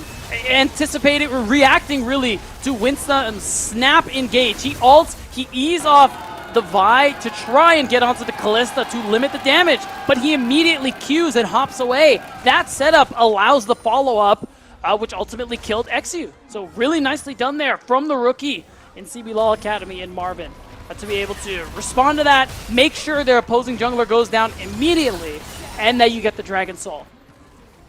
And the thing about this Kalista pick, it might not be the most hyper carry late gamer, but you're not going to be able to kill Marvin. I'll just say that right now. The guy's getting super tanky, and he already has the damage to back it up. We're seeing so much damage from Qats as well. Yeah. As they were looking for a big pick on the Fear, looking for one more. Is going to have that Spirit Rush available to get right out. But this is just the bend and break style that Pain Gaming are bringing. They're utilizing this Baron buff to try to catch out Fear in between. They get the flash out of XU as well to try to take another turret down here. Hidan, though, in a lot of trouble, is just going to be sacrificed. No, he's fighting back, is going to die in the end. The turret also fell. So XU and Co getting at least something back. Yeah, but it still cost them 2 tier 2 turrets, turning into a big lead that Pain Gaming are working with now at about 2,000 gold. As Fear, they're going to try and trade on the opposite ends of the map. But remember, these are Baron-empowered recalls, and it's a Hextech map. They're getting back on the Rift very quickly, as he has just discovered. Philip likes his chicken nuggets burnt, we find out today. Oh, fun fact. No, is that not the hard-hitting analysis we did? What do you mean? No, it's a fun fact. Oh, yeah. This just in, guys. That's definitely what the people Philip need loves to know. burnt chicken nuggets. More at 11. Is that what you were going for? Yes, exactly. Thank you. Oh, Thank you, Anchor I understand. Beatdown. I understand. Back to you. Speaking of back to me, it is all about these next moves for Pain Gaming. They have the Hextech Soul. That's a big fight buff for them. But there is still 2 minutes and 20 seconds on an Elder. Literally a game-defining fight on the cusp here. Yeah. And P&G have been able to at least mechanically take these fights against Fear. Yeah, it's tough. Your only real hope in these next 2 minutes is Philip and Ablaze Olive of reaching their third item in hopes that your first damage, your big combo, actually manages to secure kills when we go for that fight as Fear X Starforge. So I don't think Instinct's going to be able to get his third item. If he does, that would be great. But the hope that you're kind of going for as Fear is the kind of scrappy fight where you're able to space out the really key tools from PNG, the Ragnarok, the Spirit Rush, and things like that, and then extend the fight and use that a lot of the damage that you have once those tools are down to win it out. that's not a very reliable way to win team fights. It's very hard to replicate, but that's the way I see them winning at this Elder Dragon. I love this game of chicken that we have between Hidan and Philip. It's literally like, oh, are you going to let me chase you with the flamethrower? Oh my god, Qats. That's a Featherstorm out of Instinct. That is a massive tool used. There is no fight for another minute or so, but it's not going to be up. Exactly. That's a long enough cooldown where I don't think Instinct's going to have the ult. He definitely will not have the cleanse, and against the Ahri, that's against an Ahri and a Renata, it's really dangerous. So Instinct's ability to team fight around this Elder Dragon, it's limited. Really nice play from Qats because he's going to have a Spirit Rush back up. Easy as that. As well as he has the Seeker's Arm Guard by a lot of time in these fights. We have about 35 seconds for an Elder Dragon. I cannot believe we're saying that under 30 minutes between these two teams, but P&G have done a great job of stacking these objectives for themselves and utilizing this map pressure. I mean, the macro sense that Pain Gaming have had so far in this game in particular has been wonderful to watch. Yeah, it has been. I really like their willingness to stack, their ability to understand where members of Fear are going to move in transition and end up picking them out more often than not. It's something they did really well the last time these two teams met, and it's something that they're trying to do again here. But this is it. Elder's up. We have a TP. That is a full TP. I mean, that just immediately initiated the fight. The Ixtal's impact goes down. Hostile takeover is not going to connect as much as they want. Qx, he goes forward. He gets Philip. Philip is going down, baby, down as Pain Gaming deliver their namesake straight to Fear with a punch to the gut. And they execute the Reapers as it looks like XU is showing himself. I think he wants to try and cut the wave, but yeah, and you know what? It's actually going to do the trick. The Pain Gaming wave isn't quite big enough, but I'll tell you what, Elder Dragon's a hell of a consolation prize, Mazel, as they're about to grab the biggest buff in the game. XU getting surrounded right now, maybe looking for the ultimate steal, but is going to just get Tatu's ire as he's trying to dip, dive, duck, and dodge, but he did not learn how to play dodgeball. And Hidan claims the kill. That will be the Elder Dragon for Pain Gaming. You can feel it in the arena. You can feel it on the Rift. This is looking like Pain Gaming taking that step forward. Oh, it certainly seems like it. Even though we have the Baron. Oh, they actually don't end up going for the Baron as a trade. That's really tough. We talked about it last game, Mazel. The Baron being able to buy you a little bit of time when your opponent has the Elder Dragon, something Fear weren't able to actually secure. So instead, Pain Gaming are going to get both, which means they're in a great position to just close this game out and take us to our Game 4 match point. God, and the story of this Pain Gaming team, we talked about it here and there, but just the fact that they've been able to overcome their demons and Vivocade stars, but also, yeah, I guess continue straight into Winston, which just overextended, and he got bit by the Scorpion there. Qats is the one that claims the kill, and I just think this Pain Gaming team has had so much momentum behind them. Yes, they did lose their last finals, but this year has been one of greatness for this team. It has been, and I mean, it's true. That was the difference between winning the split, becoming a 1 and 2 seed, between becoming 1 or 2 seed in this tournament, but it doesn't erase everything they've done all year long. This storied organization, constant success, not just in 2024, and now they want match point. Philip has no right to exist on this plane of Summoner's Rift as Pain Gaming put the hurt onto the base of Fear X Starforge.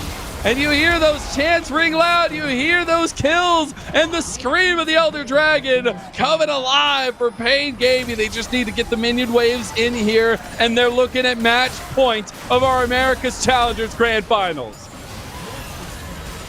Ooh, one more engage. I don't know if they got it. Tatu's getting low now as well, but it doesn't matter. The executes are still there, and this game-changing Elder Dragon did literally that. They're on the final Nexus Tower. They're looking to get one more kill into XU. He does got the Serix gauge back and forth, though it goes. P&G, they rise to 2-1.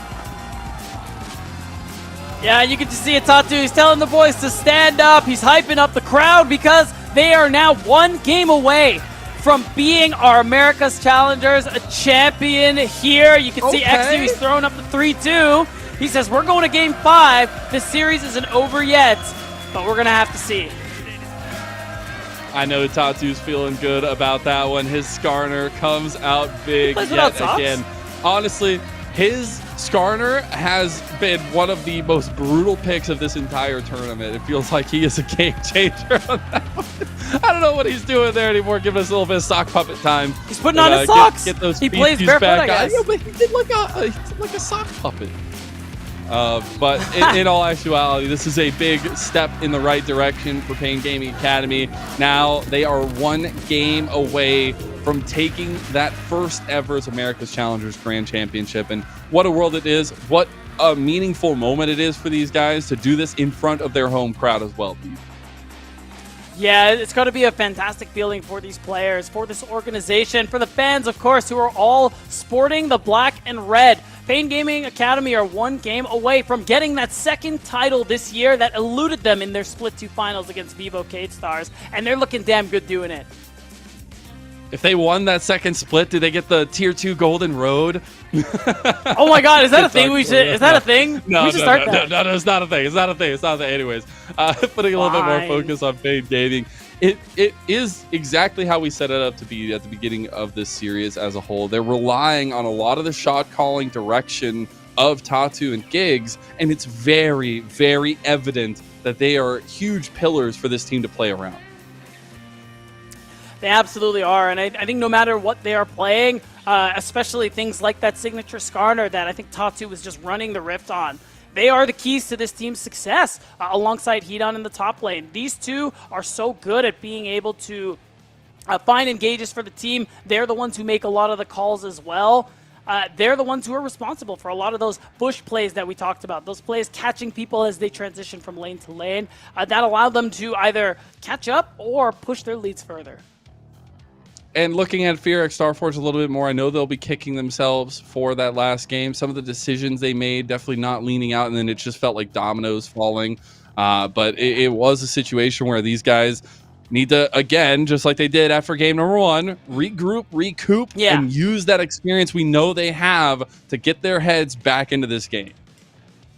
I will say, I think the biggest thing for this Pain Gaming win, besides the fact that, again, if we go to Game 5, they will have side select, is that Hedon played the Olaf. This is full Fearless. Being able to take away such a critical pick from Philip, I also think is just this extra layer that Pain Gaming were able to achieve here in this game. So now, they're in a pretty good position. We're going into this next game. I mean, we've seen teams do it before in this tournament. They could just throw 3 bans Philip's way to really put pressure on that top side to limit the impact he's going to be able to have. And that is also a crucial factor to think about how Fearless affects the next game itself. Yes, we will have all the picks that we've already seen banned away, but it's also the second phase of bans that will not be existing there. So thinking about what gets unlocked, looking at some of these bans and thinking what can kind of slink through in that case. Yeah, 100%. I mean, honestly, I wouldn't be surprised if we saw something like the Jax actually make it through. I mean, Smolder, XU's brand, XU or Tatu's Nidalee. We could even see Tatu bring out the Viego. He hasn't actually brought that one out this series. Again, it is his one of his top 3 played champions in the CBLOL Academy. So there's still plenty of options on Pain Gaming's front for what they want to play. And we're going to take a look back at this one. It was a scrappy one for sure. This one right here, he just running down a Blaze Olive. A little bit reminiscent of what we saw back and forth throughout the game itself, but Pain Gaming just taking the momentum when they needed to, and especially stacking those dragons early for them, set them up so successfully. Yeah, it did. Just really using the bot priority and the advantages that Marvin and Giggs were able to get in that bottom lane as that Kalista Renata. You saw the 2v2 kill that ended up going through early on, and with that high priority on the grubs, giving Marvin a lot of alone time in the bottom lane also allowed him to push that advantage further so that he just became a constant target for the side of Fear, but not a target they could always hit. I mean, the movement around from Marvin was so good. Yes, at this pretty moment good. he got caught, but then we're going to take a look back at the other fights as well as we continue this one. And hopefully, yeah. This is where you're thinking, okay, I see what happens with Fear it's this composition, but this is the back-breaking fight.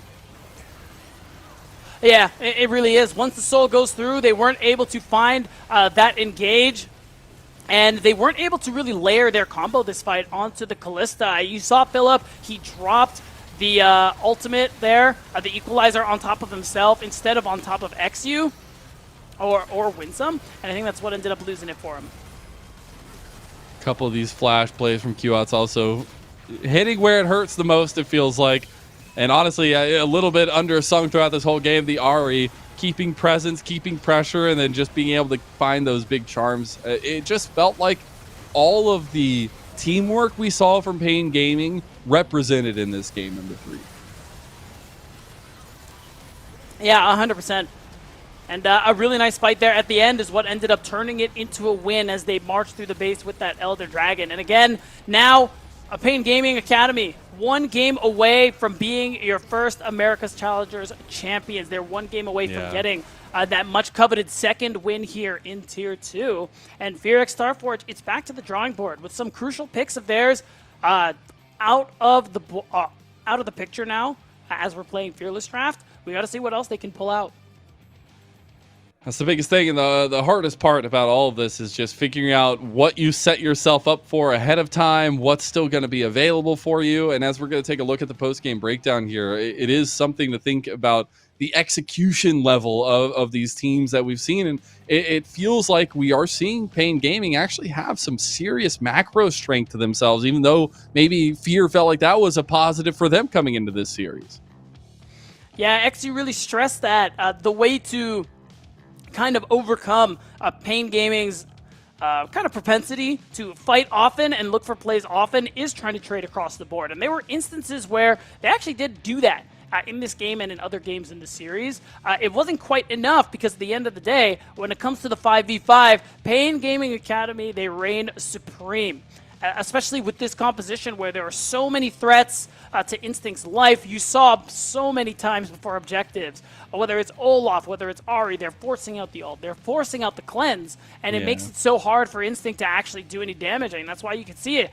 It's rather low compared to everybody else. I mean, you just look at map control as well. Literally only a couple towers going the way of FearX Starforge. Nothing else except for the kills themselves. So trying to get yourself out of that one, it feels like a rinse and repeat of that game number 1 a little bit for Fear. But for Pain Gaming, trying to keep their momentum going. They did falter last time they took a win, but being able to take this roundabout victory and also have a lot of the kind of comfort but also mechanical strength show through for them, it just feels like they're riding that wave of that energy that the crowd is giving. Oh, and it's a lot of energy, Mazel, because every time they do something right, I can hear it in my headphones, and I know you can too. So they do have the crowd behind them. They do have so many supporters as they are playing from home there in São Paulo, and that's what Fear are going up against. Not only are they up against the wall at match point, but again, it's that audience difference. You know, XU, he flashed the 3-2 before going back to the backstage. We'll see if they can actually do it.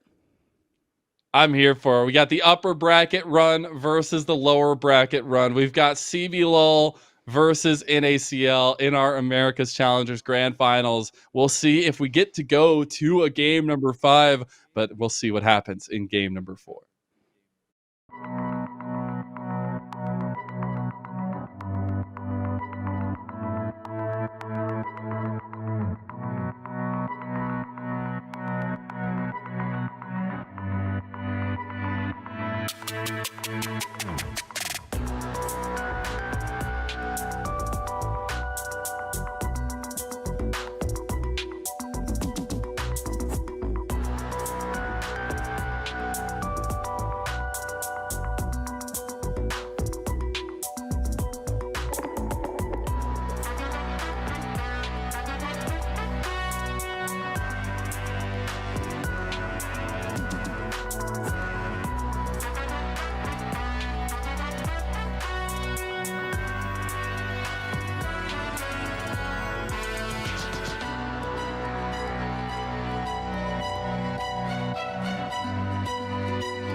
Welcome back, everyone, for the America's Challengers 2024 Grand Finals. We have made it to game number 4. I'm Mazel. I'm joined by Beatdown Boulevard, and Pain Gaming are on match point of our first ever North and South American Tier 2 International. That's right. A convincing game 3 win, from Pain Gaming Academy has gotten them to this point where now they're really close. Sorry, man. I'm spoiling the script a little bit, but it has been a really good look from Pain Gaming Academy so far. I think we got to give credit to Fear. They are playing better than they did the last time these teams had faced off earlier in the bracket, but it's still been a lot of success for Pain. And I just feel like the biggest thing on my mind is that we are seeing just honestly Pain Gaming have a better macro sense of these kind of nitty-gritty situations, the kind of really tough, pressureful moments, and trying to take advantage of maybe some of the lapses we've seen from FearX Starforge. I know that XU still feels super confident. They're looking at this game 4, already having game 5 in their eyes, but you've got to hone in and focus because this could be the last game of 2024 that we see from Fear. That's right. And really, either of these teams, so important for them to try and make that best impression. Again, trying to make their case to move up to Tier 1, trying to make the best of the changes to the Tier 1 system we're seeing here in North and South America come 2025. So trying to do the best you can to tell teams, hey, take a look at me. You should promote me and things like that. XU, I know he's already said that he believes he's made a good enough case for himself, that he can make it back to the LCS, that he can still compete in Tier 1 and succeed. And I'm sure a lot of other players who are playing today feel something similar. I know Pain Gaming Academy is going to be feeling very confident with the backing we've seen them have here in São Paulo, in their arena, but also just in general, this kind of run from Pain Gaming in the upper bracket, having only lost 2 particular games in this tournament as a whole, and feeding off the energy, the confidence that Tatu is bringing to the table here for them. He's been an instrumental piece into setting them up. And now, even more so, as Philip doing his tried and true stare off at the camera again. Maybe it's going to be enough. But he's maybe blinking. It's just Maybelline. Yeah, he doesn't. Maybe he just doesn't understand what a blinking contest or staring contest entails. Maybe not, but maybe it's a sign of the pressure. Maybe he just wants to lock in and focus on the game instead of trolling us, trolling the fans, things like that.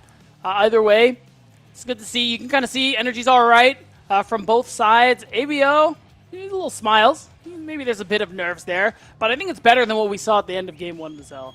They were stone-faced. They were kind of looking the way Giggs is looking right now, and I was a little concerned. Honestly, that excites me for Pain if Giggs is looking like that. He says, we got this beast bleeding. We got to put it down now.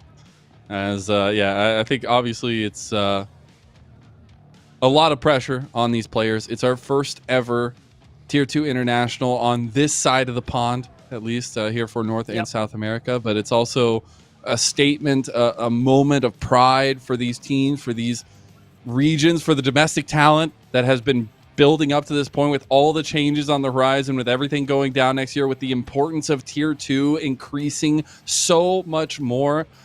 Everything relies on kind of taking these moments when you get them, and I know all these players want to put themselves on the map going into those big off-season changes.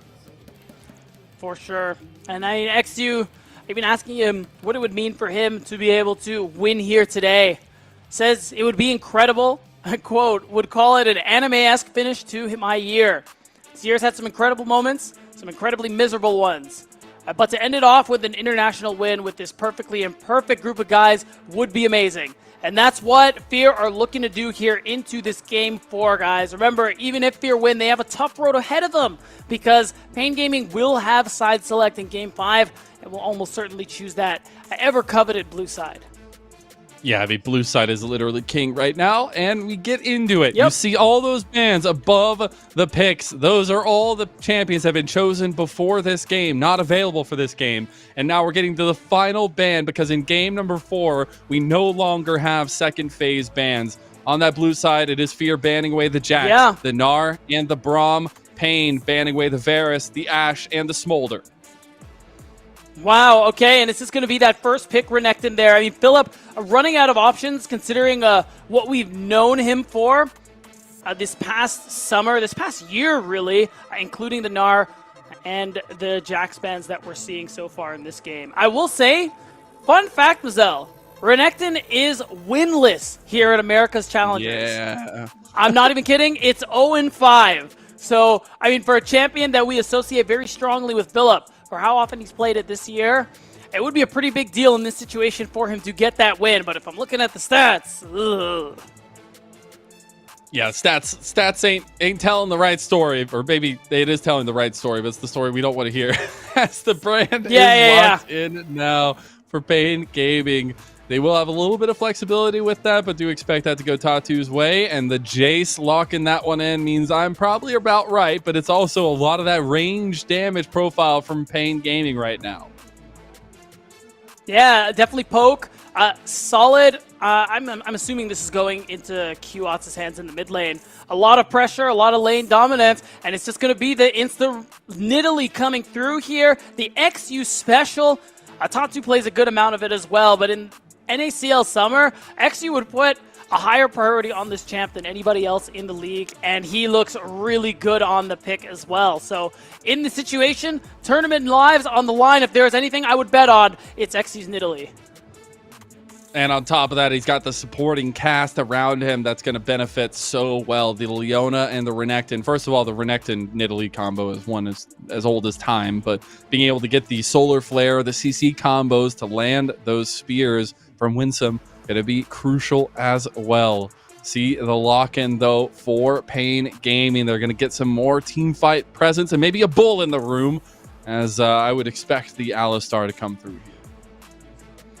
Yeah, it's a good response. The expected one from Giggs, especially considering what's left, what's available, into something like the Leona. And of course, being the Alistar, when they jump into you, that is your bread and butter. You have that ultimate that will keep you alive. You can cast your spells multiple times, so you get a lot of value in these team fights later on. And so far, on Fear X Starforge's side, we haven't actually seen too much damage, especially in that mid to late game, come through. So you got to imagine, now we're going to be looking at Instinct to see what he's going to be piloting. Maybe this is the game where we see something like the Jinx.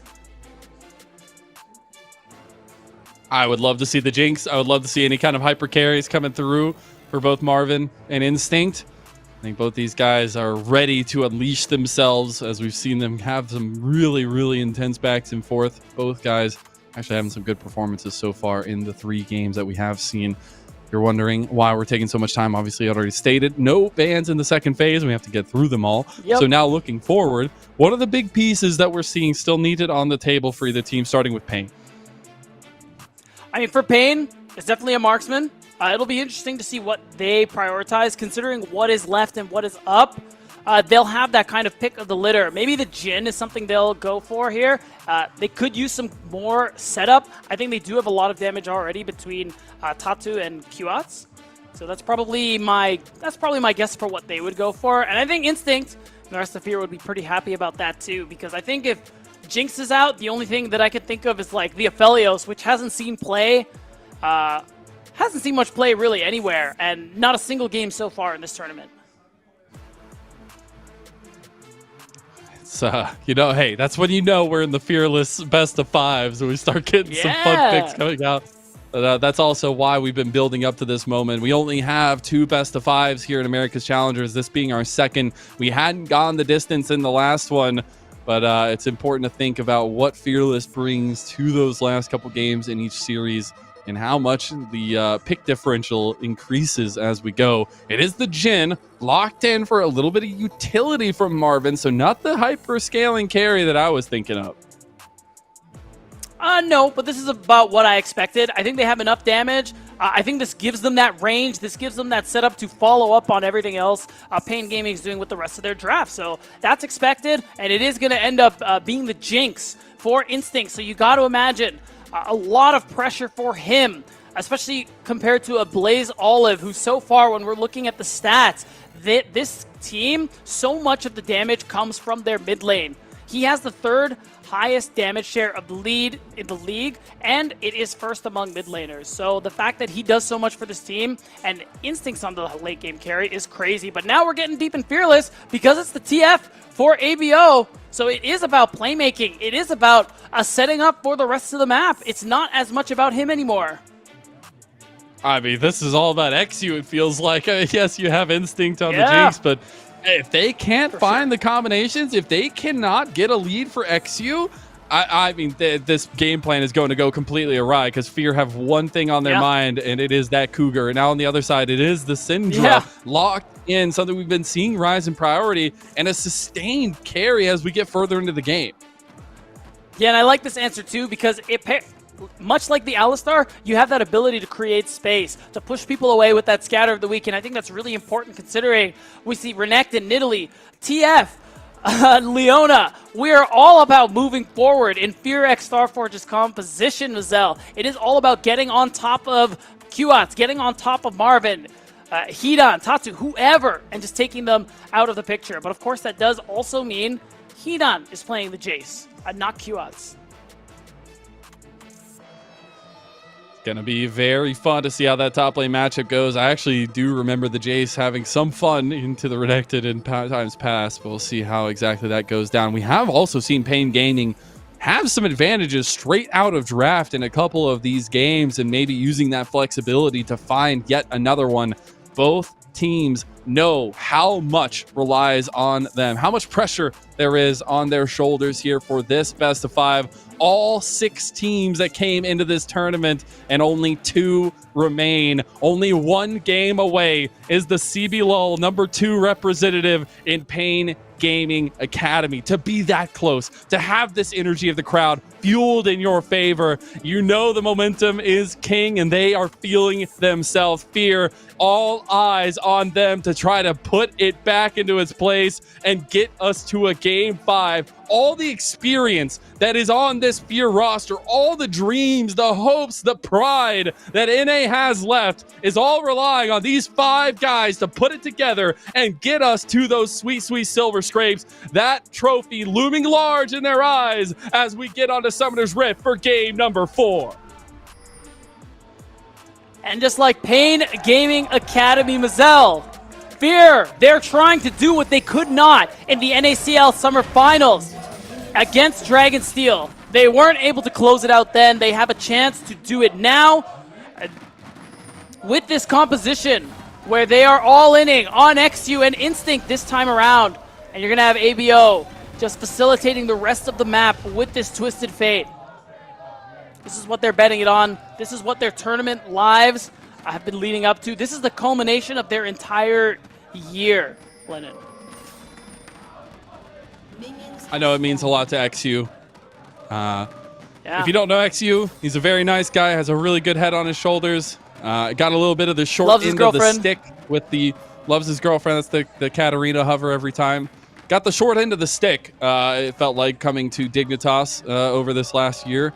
And especially coming into summer, wanting to prove that he deserves to be back in that LCS spot. And what better way than to have a great performance on our Tier 2 international stage here in São Paulo. But everything relying on Pain Gaming dropping that game or not finding these advantages. Because this team, man, they have surprised maybe not everybody because they were a good team coming into it. But the fact that they've been so clean, they've been so calculated, has been a wonder to watch.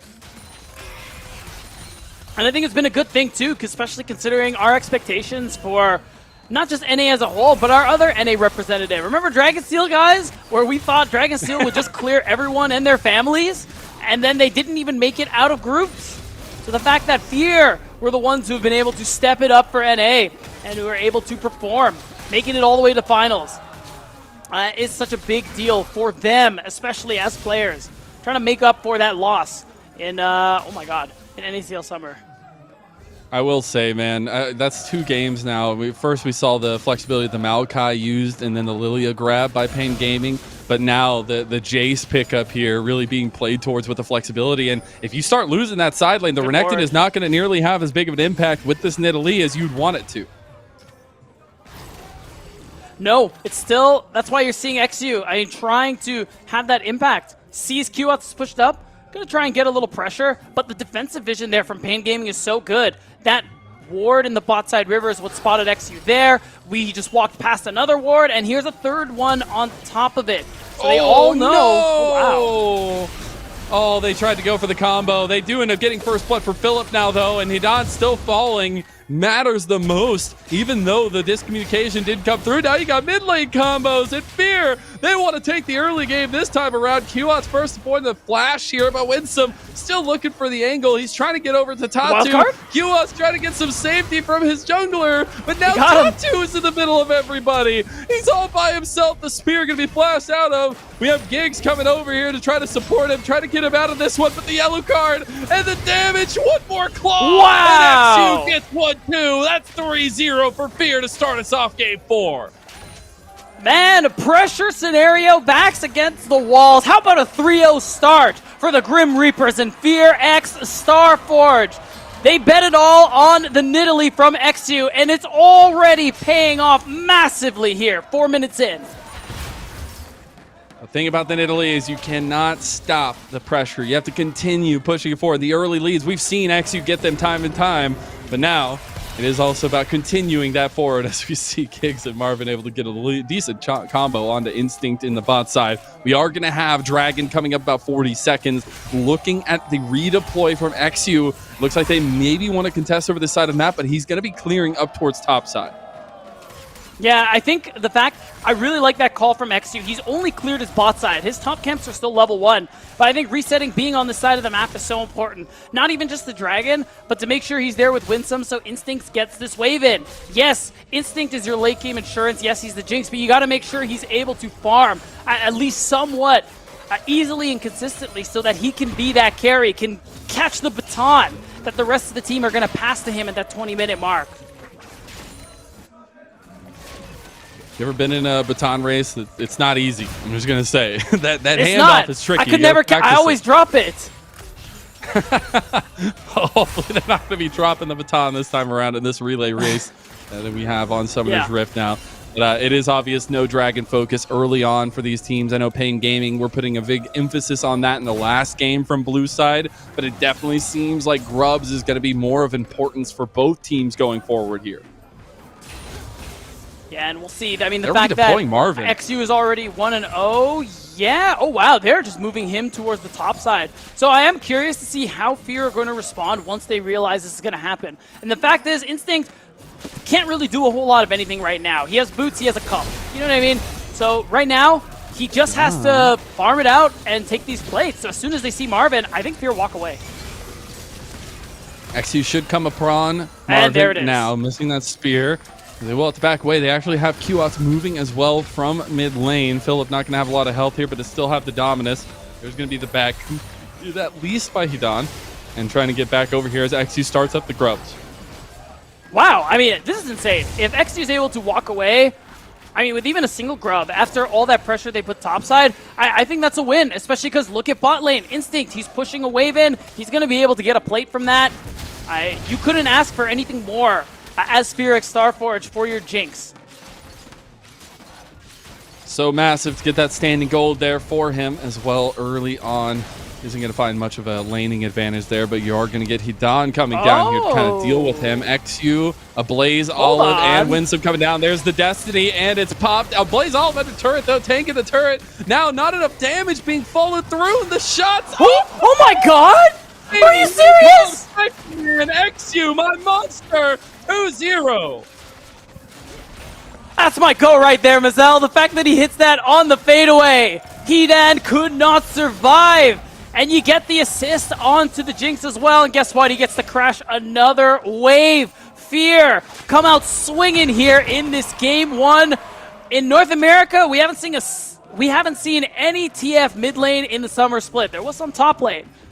But seeing it in the mid lane hasn't actually came out. And ABO, he's already having that impact with that first Destiny. Again, you just have the tools to set XU up. That's been the game plan the entire time for this draft number 4 for Fear, and it's paying dividends now. That yellow card setup from a Blaze Olive is going to continue to be a menace for Pain Gaming to deal with. And that's why I like the Merc Treads Rush. He is a gold card printer. That is ABO's purpose this game, Mazel. And he's fulfilling it well thus far. You can see it. We're 8 minutes in the game, and Fear have a 3K gold lead. And it's on your top side. As Nidalee Renekton, that's the fattest W if I can. That's a fat W if I could ever think of one, Lennon. Now XU, you can see what he's doing. He is strong right now. This is a great point in the game for Nidalee, especially when you're 2-0. He wants to invade. He wants to try and see what he can take away. There's a lot of people but here. Giggs is also here. Ah, hey, he's overextended. Yeah, I mean, he's 100% overextended. That is unfortunate, and all that lead is just thrown to the wayside right now. And I'm just going to say outright beatdown. I know we were lotting this one up, but this has happened again and again to this team. Yeah, I don't like that one. As soon as you see Giggs, you need to leave. So, good punish from Pain, and they want more. Oh, the flash play, top two! He opens it up now, as well as Marvin coming over with curtain call. Blaze Olive barely making it out. Winsome has to flash away from that pillar. Wow. I will say, but again, Instinct, this isn't that bad, because you can see it. Instinct has just been unencumbered this entire game. You can see the CS lead he's built up. He's gotten 3, not 1 or 2, but 3 solo plates. And that is still a big win for Fear. I wouldn't say they've thrown their lead to the wayside just yet. They're still feeling really good. It's still a strong lead. It's still an advantage to play around, and XU going to lead that advantage into a Dragon. I think Instinct is going to have a lot to say in these team fights as well, but it's all about XU in the earlier parts of this game. This Dragon going slowly, and Pain Gaming, they're surrounding now. Tatu, he has Pyroclasm. This is a fish in a barrel type situation though, and Fear realized that. They just go for the kill. They get Q-Ots, and now they'll get the Dragon. Yeah, easy. Single kill gets Instinct excited, and that's a dangerous thing with all the burst Fear are looking for. Pain have to be very cognizant of that. Okay, XU. It's level 5. His they're going to get him. Sinking those claws into a big old cow. He'll come up with another one. 3-1 for XU. And what a big deal for this player. Again, trying to prove himself to make it to that Tier 1. To pull out a signature pick, something he's found a lot of success on here in the summer split at NACL Mazel. For him to do it and succeed this way, that leads to a win. It would be such a big deal for this player who believes he's already proven himself ready for Tier 1, but could still take it one step further and become that first America's champion. And he was the one that was calling out the 3-2 victory. He was the one that's leading the charge with all eyes on him. And Phillip going for the play now, going for the flash potentially. Oh, you gotta be careful though. I thought he was gonna go for the flash Q play onto Hidan, but he does not find the angle. Both top laners going toe to toe. They are, and now we're at the spawn of that second set of grubs.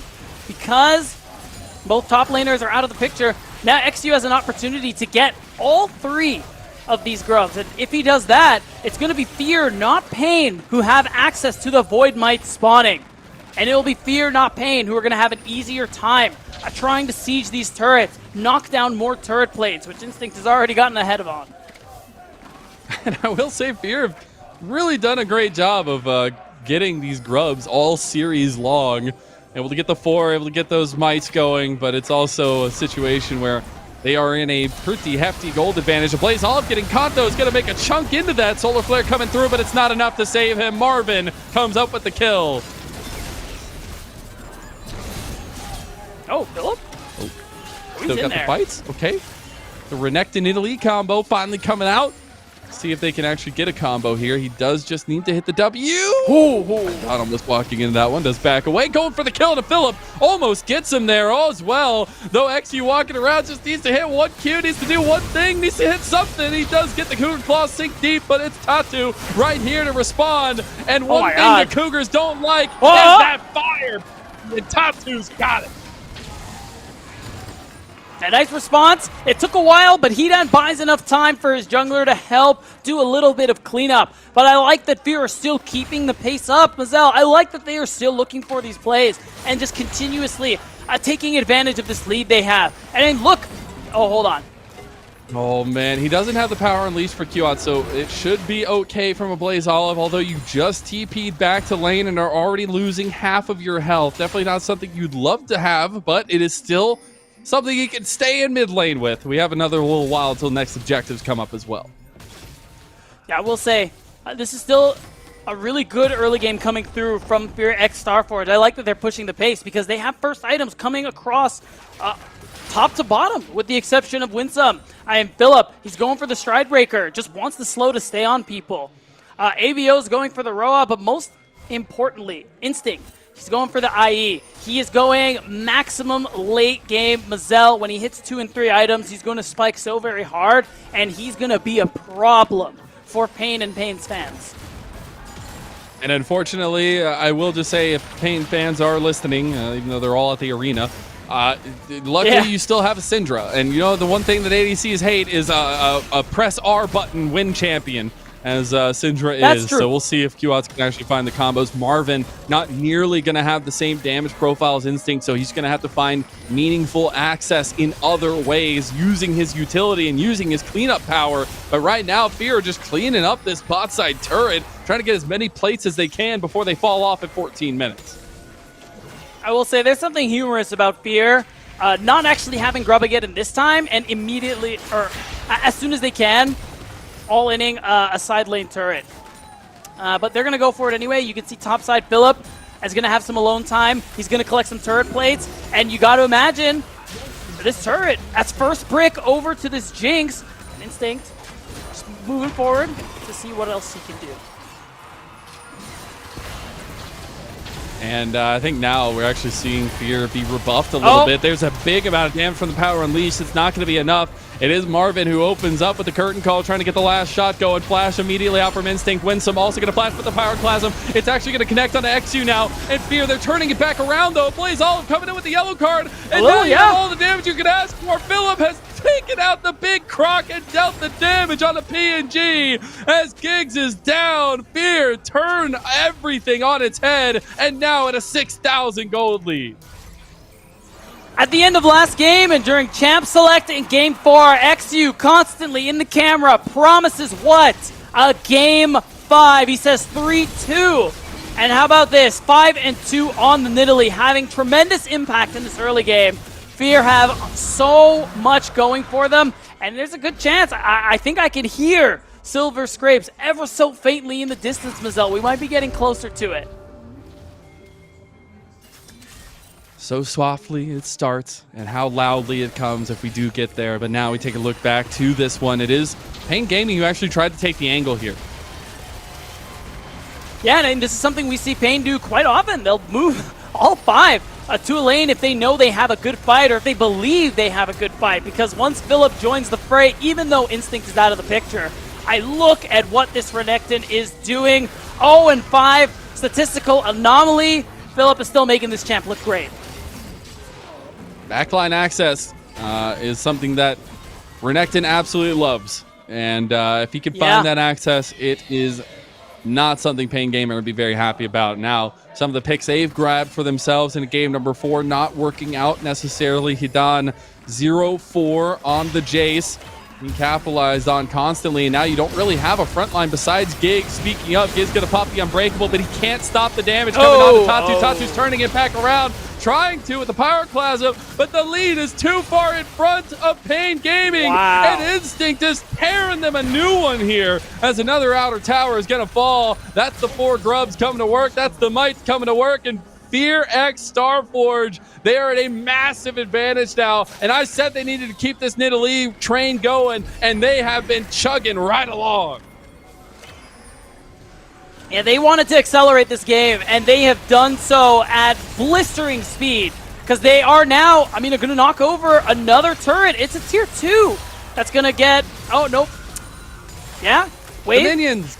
Oh! Wow! No! I saw XU on the camera, mouth like wide open. He's in shock. But don't worry, guys. Philip will collect the mid-tier 1. Phillip. That's still something. Oh, he might die. That's going to be the flash out, though. TP coming in from Hidan, trying to follow up damage there, but not going to find it. Philip is able to make it out with his life after taking that outer tower, too. So the base in shambles right now. You have no outer defenses for Pain Gaming. How do we see a way forward for them with this massive differential in the gold? Honestly, funny enough, even though it isn't working, I think a lot of it is what they've been doing in this early game as well. The fact that they try to look for these 4 stacks, they use their TPs to try to get a numbers advantage in hopes that they can remove people from Fear off the map, get gold back into their pockets, and give themselves a little breathing room so that they can hit turrets. The problem is, the more that doesn't work, the further in the hole you end up going into. And it's worse too, because not only does TP disadvantage suck, you're playing against TF, so it sucks even more. It definitely does. You're seeing XU playing with the utmost confidence that 3-2 to the camera provided him. He also has his Seekers now, so can play a little bit more loosely with his full-on force. Even and they're more. trying to get a tier 2 tower down here. And that tier 2 on the top side ends up dropping to the minions. You gotta imagine on this next wave, the bot tier 2 turret will also be dropped down. Phillips in the bush, in case anything a little crazy ends up happening. Thanks for the shout out from the observers, but now Fear right back on the bot lane, right back on Hidan, who's going to have to burn that flash. The Mega Death Rocket did come out anyways.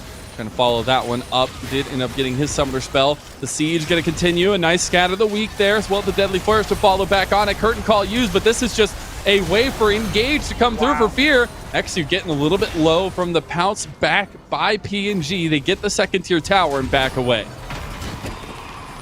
And that's just more gold. We are almost at the 20-minute mark, and you just see this insane gold lead, almost 9,000 in the hands of Fear X Starforge. Like, this gold lead is unbelievable at this point. They have just been running over Pain Gaming since minute 1.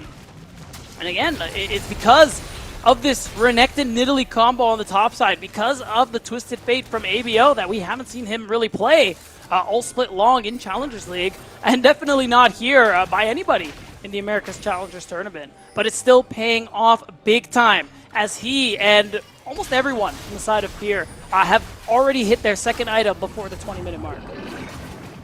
And if we're taking a look back at some of the losses, the devastating losses Fear have had, they had decent leads with compositions like this. Although XU able to pounce away, they had decent advantages with comps like this, but we see it falter a lot of time. But this is the execution I want to see from a comp like this from Fear. You put the pedal to the metal, and you do not take that foot off the gas one bit, and they have not. They're going to continue this advantage into a soul point of a Hextech Soul. Yeah, and Hextech Soul, we talked about it last game, it is no joke. Especially with someone like a Jinx in your back pocket, it feels great for Fear X Starforge. And should they secure that Soul, I'm pretty comfortable to say we're going to Game 5, Mazel. So start your timers, everybody. 5 minutes on the clock. We're going to find out if we have Silver Scrapes or if CB Law will be victorious. Pride of Tier 2 in North America and South America on the line. Our first ever America's Challengers, and you could be the champion of it, marking your name in the history books. Now, Pain Gaming, they have had some back and forth games. We've seen this series go back and forth. Blue side predominantly king, and looking like it might maintain that. So as we speak about what's going on the Rift, though, we do have those second items now for everybody pretty much on the side of Fear X Starforge. And that will just increase the amount of pressure that they can put on Pain Gaming, and especially the tankiness and the healthiness of a Blaze Olive on this TF. Yeah, you can see how far forward Fear are into the topside jungle here. Right now, ABO is kind of the play. I say kinda because Fear are pushed up far enough that they have a lot of information. It's pretty hard for Pain to make a play towards this topside without them noticing. So instead, they're just going to push this vision line even further. I mean, we're at a point where Jinx is 2 items. You can do Baron reasonably quickly. And I think that's what I'm expecting to see them do. Either try and burst down the Baron if there's really no vision or they don't notice, but if Pain Gaming show up, you just play for the turn, and as soon as you get 1 kill, Instinct will do the rest. Instinct now switching over to the Burden Bearer, it feels like, of this comp. Obviously 3 items is really the break point for the Jinx, but he's starting to become more of the factor that's going to make the difference in a lot of these. I know XU still able to land this poke is still very strong. And we also have Philip giving Hidan a run for his money in the side lane. Fear can do no wrong here unless they overextend. Yeah, I mean, we've seen them do it in the past, but they are in a pretty strong position right now. Oh! Let's try to get the turret, but it is the wave clear that actually comes in now. Philip just going forward. He's tanking up the shots right now. He's going down low.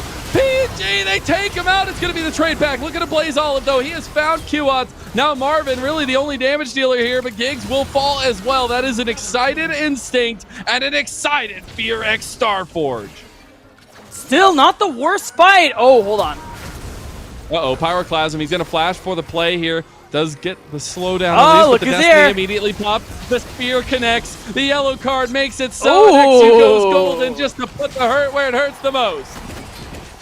Okay, I was going to say there's no way, because it was a pretty bloody fight, that Fear would be able to go for that Baron. But now I think they might be able to. I mean, Instinct, he's healing up. He's basically back to full health. He has enough mana to play for this one. And look, the teleports are coming through. There's no jungler for the side of Pain Gaming Academy. So this Baron is an easy pickup. That's what that delayed fight and that delayed catch out on Tatu brings, and that's why Blaze Olive was so willing to just commit the Destiny to that one. They will secure the Baron buff here. 24 minutes in, actually get a TP out from Hidan to try to take this side lane turret. Blaze Olive's going to be right here to try to dissuade that one and stop it in its tracks, actually. And that's going to be a massive power swing. I mean, we're already 12,000 gold up, 24 minutes in, and there's a Baron power play still for another 2 minutes and 40 seconds.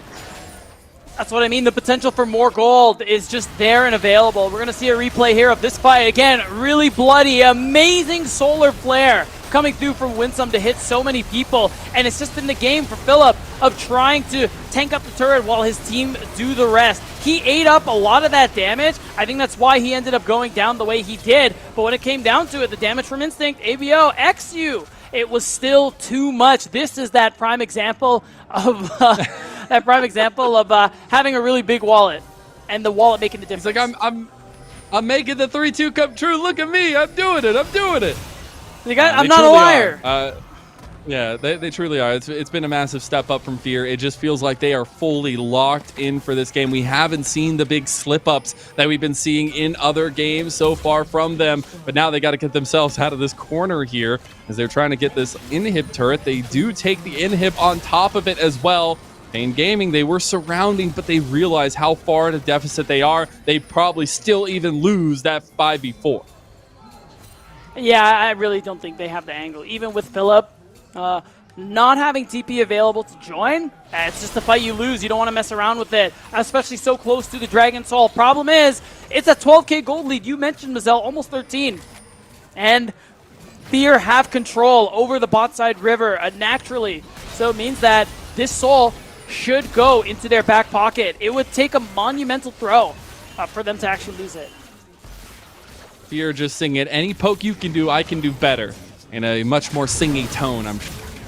Blaze Olive probably leading that chorus. Oh! This is going to be the Dragon Soul secure to Blaze Olive. Speaking of leading the chorus, they're shouting all day long, Fear X Starforge, and they have quieted the arena in São Paulo, and they're looking to bring us to silver and the scrape. So XU is going to go golden, get the Pyroclasm out, but PNG, they just want the Cougar, but they're losing everything for it. Hidan is going to get the shutdown onto him. Giggs is gone. Philip is still there, and Instinct is going into the base here. Is going to burn his flash there for it, but looking for the final end is Fear.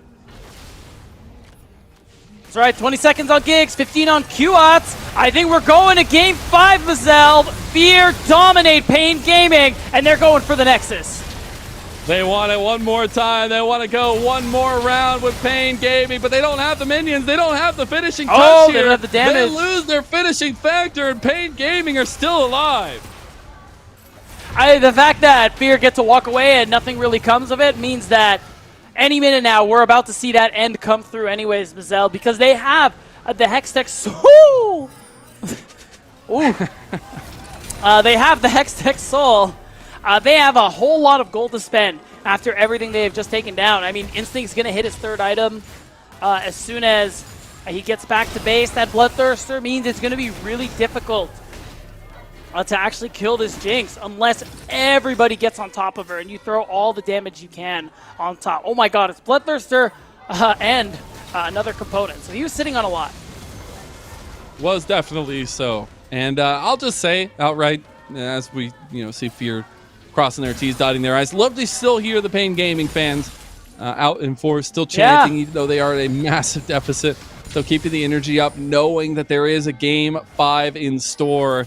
And Fear going to be trying to feed off of this momentum of quieting them to some extent. But now it's the top lane push they're looking for. They're trying to crack down these last inhib turrets. Yeah, I mean, we're at this point where Fear are so strong that I want to see them just end the game soon. I don't want this to go to Elder Drake. I don't want this to go to Baron Spawn or anything like that. They have enough damage that they can close it out right now. I want to see the confidence from them before we go into this Game 5, because they will still be disadvantaged as Pain Gaming have side select. Ooh, really good scout of the week from QOTS, though. Gig still going down under the Unbreakable Will. His will be shattered here. He goes right back in on an instinct, trying to push him away. But the Pyroclasm not going to be enough. Pain Gaming's restraint not going to be enough as Philip goes down. Just giving his life there now. And Curtain Call is going to be opened up. It's getting a little bit dicey for Fear. All they need is to get these minion waves in here and push this tempo a little bit as they take the final inhib in mid. Yeah, I mean, it's Winston. Oh, wow. You did enough. Oh, the spear lands. If that's not a culmination of this game, I don't know what is. And Fear, they rise from the death. They rise as the Grim Reaper to bring us to Silver Scrapes. And XU, he's looking to make good on that 3-2 scoreline. Oh, and the pats on the shoulder, all smiles from the boys on Fear X Starforge. You got to feel amazing after a comeback game like that. Your backs were against the wall, and you put out some of your most tried and true picks. The Renekton for Philip, the Nidalee for XU that we've been praising all split long over in Challengers League, Mazel, and that has got to be a massive boost to your confidence. Remember, guys, still disadvantage over to Fear X Starforge, because of course now it is Pain Gaming who have side select, and in best of 5 Fearless Game 5 there are no bans left. That's the craziest point, and I know you talked about it a little bit before then, but we'll talk about it a little bit more now that the game has officially ended. Pain Gaming will get side select. I have no doubts that it's going to be blue side, and so try to figure out what works. Are you sure? I know. I think I'm sure. But it's also about what has kind of slipped through the cracks. What big power picks are still going to be available, because with Game 5 having no bans at all except for the previously picked champions, things become unlocked. Yeah, I mean, I'm trying to think of what's been banned previously. Ashe, Smolder are 2 big champions that have not seen the light of this series, and I have a feeling Smolder's probably going to be that first pick over for Pain. Jax was another one, yeah. I know both Hedon and Philip are going to be really trying to vie for that pick there in the top side. But, the B1 is really the most important part about this advantage here, where you got to imagine, I am expecting it's going to be the Smolder for Pain Gaming, if they choose blue side, which they probably will. Or I could see an angle, too, where they get Jax for Hedon. He's done some incredible things this tournament on that champion, and if they believe in it enough, it could be worth trading the Smolder away. I've been pretty proud of Philip's step up, though, in that regard, because, it has been a situation where Don has had his number every single time. As we're going to take a look at the picks and bans from that last game that'll be joining, we can't absolutely talk about that. And some of the step up that Philip has had as a player, not only in this tournament, but also across this entire split, it feels like. Yeah, I think for Philip, when he first joined a Challengers League a couple of years ago, I thought he's a player that had a lot of potential, and I think his last couple of splits after his first one, not so great, Mazel, but I think this past split on Fear X Starforge specifically was one of the best I've seen from him, and it has been really nice to see that player who, a lot of us did believe in, did think was quite good, actually step it up here, even if it took a couple splits for him to do it. And the fact that we wanted him to do better here today in the Grand Finals against Pain Gaming Academy, and he has been. He's been playing well, even in their losses for the side of Fear, giving Renekton this first win in the tournament, too. Renekton, 1-5, baby. Easy clap. There you go, in the Grand Finals, nonetheless, as well. The other thing you have to think about is how pivotal these supports have been for their teams. It's literally all been engaged champions, by the way. And I'm just going to tell you, after 5 games or 4 games, there's none left. There's none left. I mean, Braum is the one, man. Braum is the chosen one. Sure, and whoever man. gets him is going to be very happy. Yeah, I mean, Braum, we've seen Tarek in Challengers League. I mean, we're going to be digging very deep, Zell, into the support champion pool. I'm not even sure. We could see the Enchanter route go through, especially because Don't Smolder you put is that still evil up. on me, I Ricky mean, Boris Bobby. is still Don't up. you do it. I'm sorry, man. I'm just telling you what League of Legends has available. It's not on me. That's on Riot. Fearless is truly fun to watch, though, and you get to see culmination when we get to a game 5. Again, we only have 2 best of 5s, and the fact we do get silver scrapes for this one is fun. But before we get to those silver scrapes, you gotta see Fear handling business here, and it was all about the early game composition.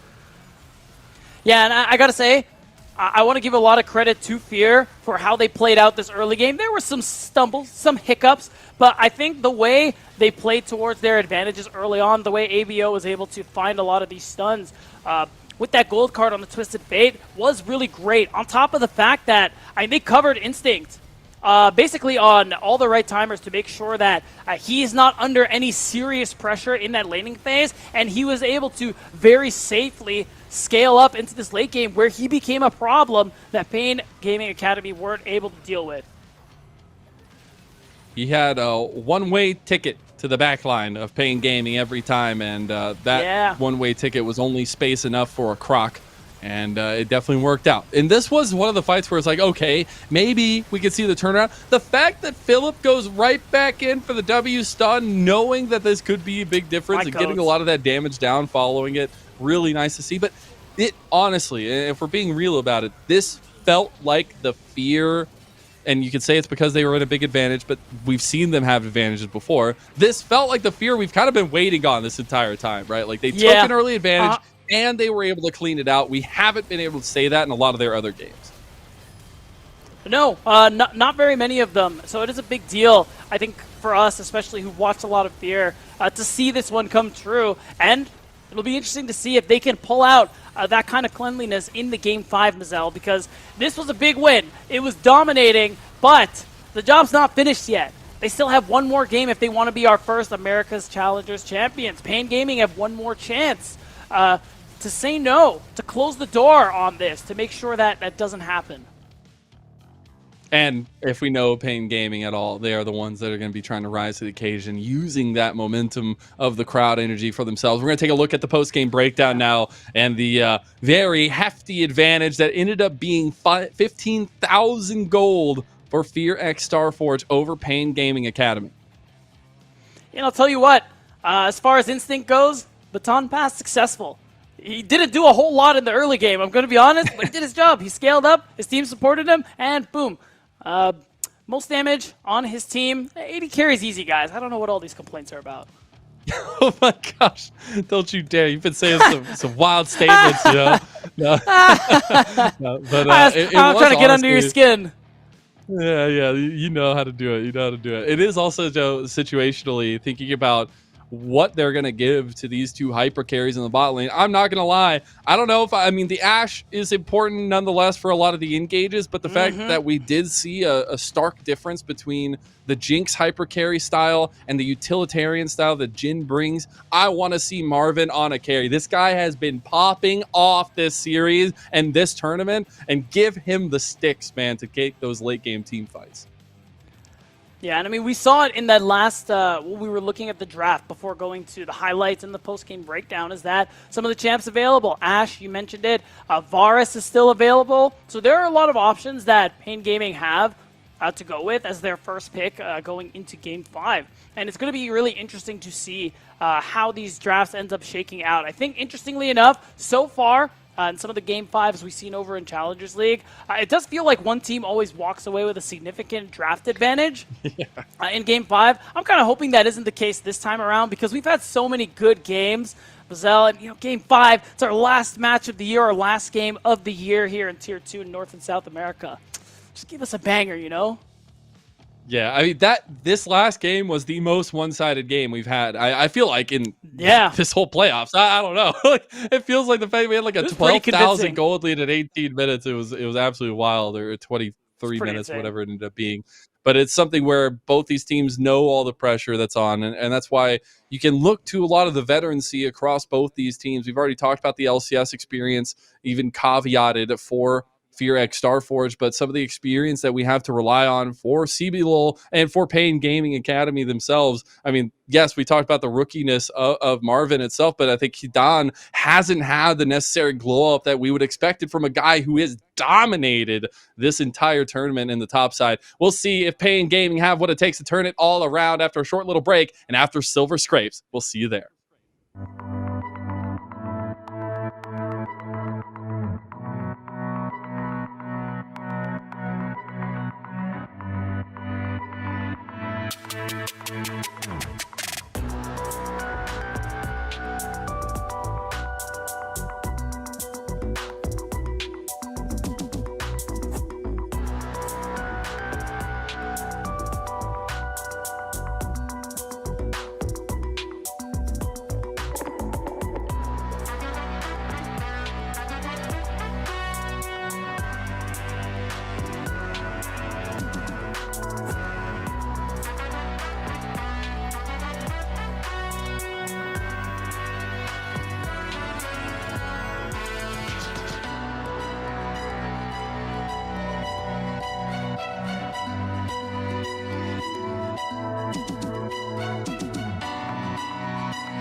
Welcome back, one and all, to America's Challengers 2024. Silver Scrapes ringing loud, and the crowd all in full force. The players feeling it. All of this. This is our 35th game of America's Challengers, and of course, we had to go the distance. 5 games, but now only one separates a triumphant America's Challengers victory. An absolute heartbreak.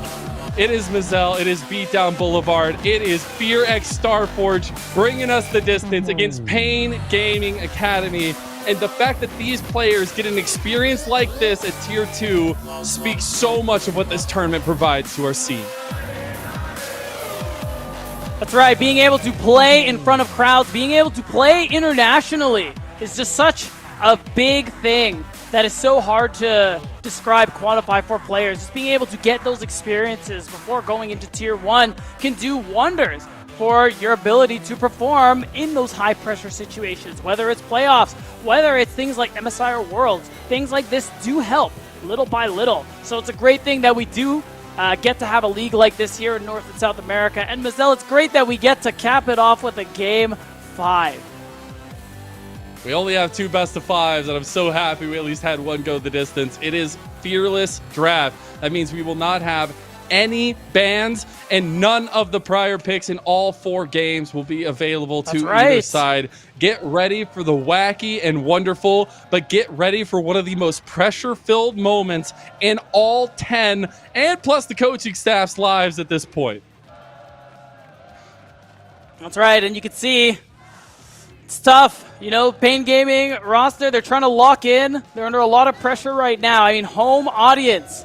They had the lead, and now we're going into this Game 5. And Giggs, he said it. The video that we put out at the top of show, Mazel, he said, I don't want to go to Game 5 against Fear X Starforge because I know they're good players. And, well, look where we are. And it's just the fact of how we got here, right? Like, it has been back and forth. It has been blue side dominance time over and over again. Like, it has literally been a back and forth best of 5, but it's also a game number 4 that Fear finally felt like the Fear that we had wanted to see in a lot of ways. And XU leading it off with the call of the 3-2 victory for them. That kind of momentum, that kind of confidence, it can pay dividends going into a Game 5 like this. Yeah, it definitely can. And you can just see it the last couple of games. The confidence, the vibes over on the side of Fear X Starforge, they do look like they're pretty good right now. And XU, he's got to be feeling himself. Not only before that Game 4 did he put in front of the cameras 3-2, predicting this Game 5, but he had a stellar performance on the Nidalee in that Game 4 as well. So you can see it. He's feeling himself right now. Philip, really hard for him to keep his composure. He can't even play the game anymore. God, I'm honestly just feeling it sitting in my chair here. I love to feel the energy of the crowd. I'm not even there, but I can literally feel it through my headphones. The fact that all of these players, literal entire years has built up to this moment. It's a first of its kind international tournament, at least for the Western sphere of things here in the North and South America, that we get a chance to see these players go the distance in. And I think, you know, obviously there's so much to say about the crowd there in São Paulo, all the support that they've been able to show to a lot of these players, and it being such a meaningful moment for a lot of these guys. But you can see how heavy it weighs, how these kinds of moments can shape you as a player, because all of these players have eyes on being in Tier 1. This is Tier 2. This is trying to put yourself in the best position to be promoted into that next level and show that you have what it takes in these stressful moments. Yeah, and it's great to see the difference in stories between these players. I mean, basically everybody on the side of Fear X Starforge have touched the LCS in one capacity or another. And you have someone like Hidan, who's played for both CBLOL and LLA in the past, and it now finds himself back here in Tier 2. Something we always say in Challengers League is the path to pro is not linear. This is still the best chance if you want to make it to Tier 1 or make it back to Tier 1. And that's what everybody playing on the Rift today, everyone who's participated in this tournament has been trying to do. And it's led us right here, Lennon. Game 5, Fearless, no bans. Oh my goodness. I'm so unbelievably excited as we're going to dive into it now. All those picks you see above the board, those are all things not available. Games, picks, and now we're immediately seeing some of the big hitters let through. The Varus, we have the Jax and the Smolder for Fear. It's looking like the Orianna as well for Pain Gaming and the Gnar.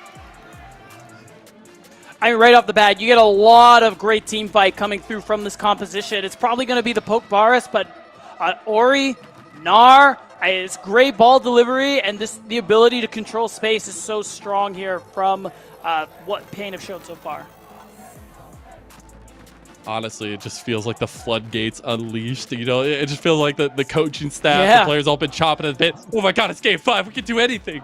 Anything that's not been picked at least. But it is going to be of course. Maybe a non-favorite for Fear fans, but still something very strong in the moment. It is going to be the Ashe locked in for them.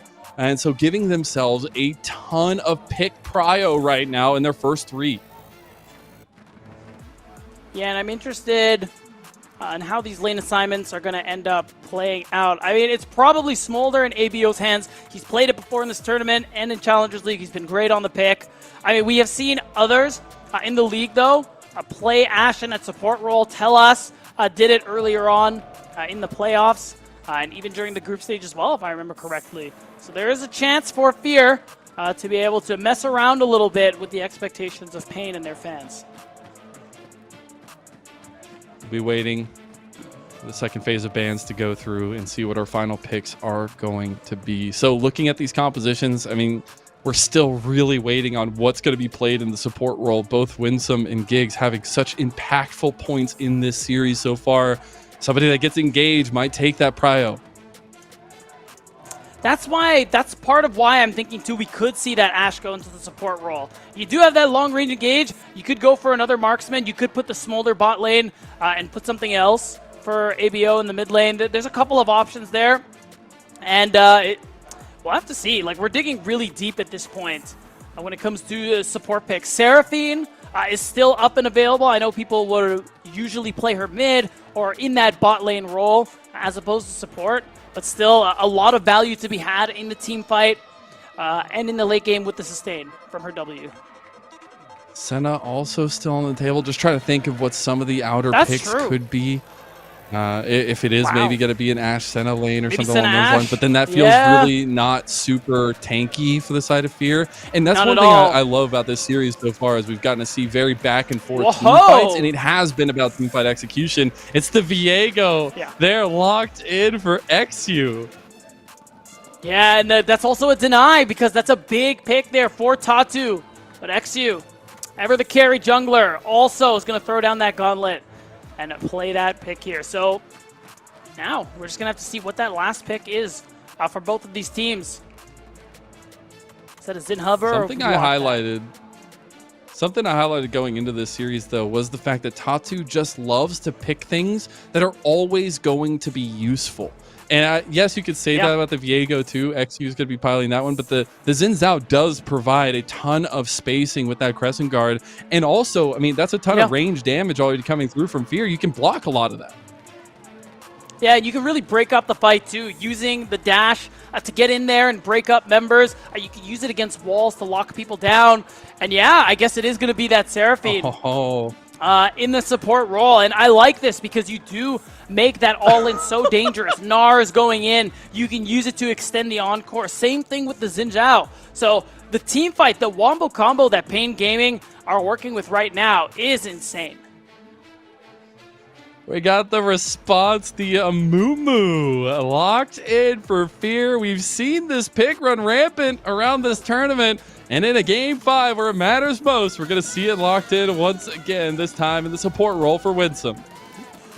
Cool, and that tells me in the team fights, Fear, you said it in that last game, Azelle, it's a one-way ticket. When this fight starts, I don't think Fear have a way to walk out, especially when the Amumu is going in there. You're playing for the first kill. You're playing for the first reset of the Viego in those team fights. And you got to pray that that's going to be enough. Pain Gaming, on the other hand, they have a lot of sustain. They have a lot of wombo combo. So if they can weather the storm of that first initial burst of damage from Fear x Starforge, Pain are going to win. It's all set in stone now. All the picks locked in for a Game 5. Our first ever America's Challengers champion on the other side of this game. You have to talk about the key points that have led us to this. A lot of the key carries. I mean, the biggest tooth and nail fight has been between Tatu and XU. Whoever gets control of the jungle just feels like they have so much control over the map in the early game, Beat. Yeah, very true. Tatu did it on the Skarner. XU did it on the Nidalee, and we're going to see who has the opportunity to make that happen now. I mean, part of it's going to be about how lane prio ends up playing out in the early game. I mean, in mid lane, I do favor Orianna, so Kuats is going to have that opportunity to make space for his jungler. And when it comes to skirmishing early, I mean, Xin is very good, Mazel. So I'm expecting Tatu is going to be the aggressor, unless Fear has something cooked up. Both these two teams, they did not get their championship in summer in their domestic region, but they have done their regions proud here on the international stage for Tier 2. It is Pain Gaming Academy from CBLOL versus Fear X Starforge from NACL. Only one can come away the victor. Only one can come away with that beautiful trophy we have in store. And I know how São Paulo feels as we hear the chants come alive for Pain Gaming. And I think it's worth mentioning, too, just taking a second. Remember our expectations going into this tournament. I mean, when it comes to the CBLOL representatives, I think a lot of people who watch new Pain Gaming were going to be the better team going into this tournament. But overall, we had very strong beliefs and expectations that NA would dominate, would drop very few games, and that Dragonsteel would reign supreme. But what happened? They faltered in the group stage. Fear are the ones who are in the finals, and they had to do so from the lower bracket. So all these expectations flipped on their heads, and a lot of it is off some amazing gameplay coming through from Pain Gaming Academy. Gonna get that opposite side. Early trades, super important. All the pressure of an early game going either way on the eyes of both sides. I think the utility that I think both teams rely on at this point is the fact that, you know, Tatu will have a lot of strength in the team fights itself, but also provides a lot of skirmish power. And Fear X Starforge always have that kind of reset comp to turn back on and try to utilize if XU can get anything going. So their single target access is very important, and they have a lot of really good CC to set that up. They do. Something I want to point out, too, that I just noticed. Marvin isn't actually going for that lethality Varus. He's going for the on-hit, which I think is going to be kind of tough this game, especially when you consider the range that Fear X Starforge are playing from. With things like the Ashe, like the Amumu, does mean Marvin is going to have to put himself in danger to get damage done later on into these team fights. And I will say that I think that actually does make it a little harder for Pain to 5v5. Seraphine helps, though. It definitely helps for sure. I think it'll surprise how much healing and shielding can come through from this composition. It always does. But also the ball delivery system is going to be super important here for Kiwat. We'll have to keep an eye on that one as well. And also the smolder stacks. There's a lot of stuff to keep an eye on in that case. But Philip is going to take the forward hand, at least in topside early here. Does get the TP out early of Hadan. Yeah, it is a good matchup there for the Jacks. And now that we see XU finish his clear on this bottom side, we have junglers actually ending up on opposite ends of the map. So because this wave is pushed in, this timing's actually really good. Yeah, but I think they know, just because of the way Winsome tried walking past the wave. Yeah, but it just gave it an opportunity. Now they can kind of hold this wave. Does give them a little bit of an advantage, and XU can just walk away after clearing that crab. He could stay and try to make a gank mid lane as well, because ABO was forced to TP. But instead, oh my god, he's going the long way. All right, we'll see if that long trip ends up paying out. Here comes the immediate engage by Winsome. They've got so much CC to layer down. Teleport. Immediate TP coming out from Qots, though. They could potentially turn this one around if they could get the CC chain onto XU, but they will not find it. Piercing arrow back. It is the TP burn by Qots, but you'll take that. Absolutely. I mean, it's TP for nothing. A couple of extra seconds of your time. I will say Tatu used that opportunity to get some vision down. Actually, he's staying too, because he has the timer on that Krug spot. You know, second spawn Krugs, that's not something you see junglers take a lot, especially around this timer, Mazel. It's usually the Raptors. but that is something XU won't be expecting, and a little bit of a leg up Tatu will get over him. See now, early machinations sad. coming to a head. A little bit of vision. Yeah, not going to be played towards there. Not going to be able to spot him out. But some pings coming nonetheless as they do see him going for his chickens. There is going to be the early spawn of dragons. It's been a little bit back and forth if we do see the early prio there. Tatu is pathing this way. They also have prio between Marvin and Giggs. Yeah, so Tatu can continue this aggression if he wants to, but he has his own camps to farm out as well. I will say, that play from XU actually ended up being pretty valuable because Qats has advantage in this mid lane, had a TP advantage, but actually had to blow it. So it kind of allows him to be even with the Blaze Olive, at least so far, and being even with the Smolder. I mean, Mazel, I don't know if you know this, but Smolder likes that. Smolder scales very well. It's pretty good. I think he does. I think there's this number that like he really likes. I think it's like a specific I'm seeing number, a 2. and he gets a lot of them. I'm seeing a 2. I'm seeing another 2. 5? I think it's 2-2-5. Yeah, that's what I'm going to say. I'm also looking at a couple 2-on-2s here as we are looking at the Dragon setup, but XU just goes for the pounce out of Qats, who immediately burns his flash.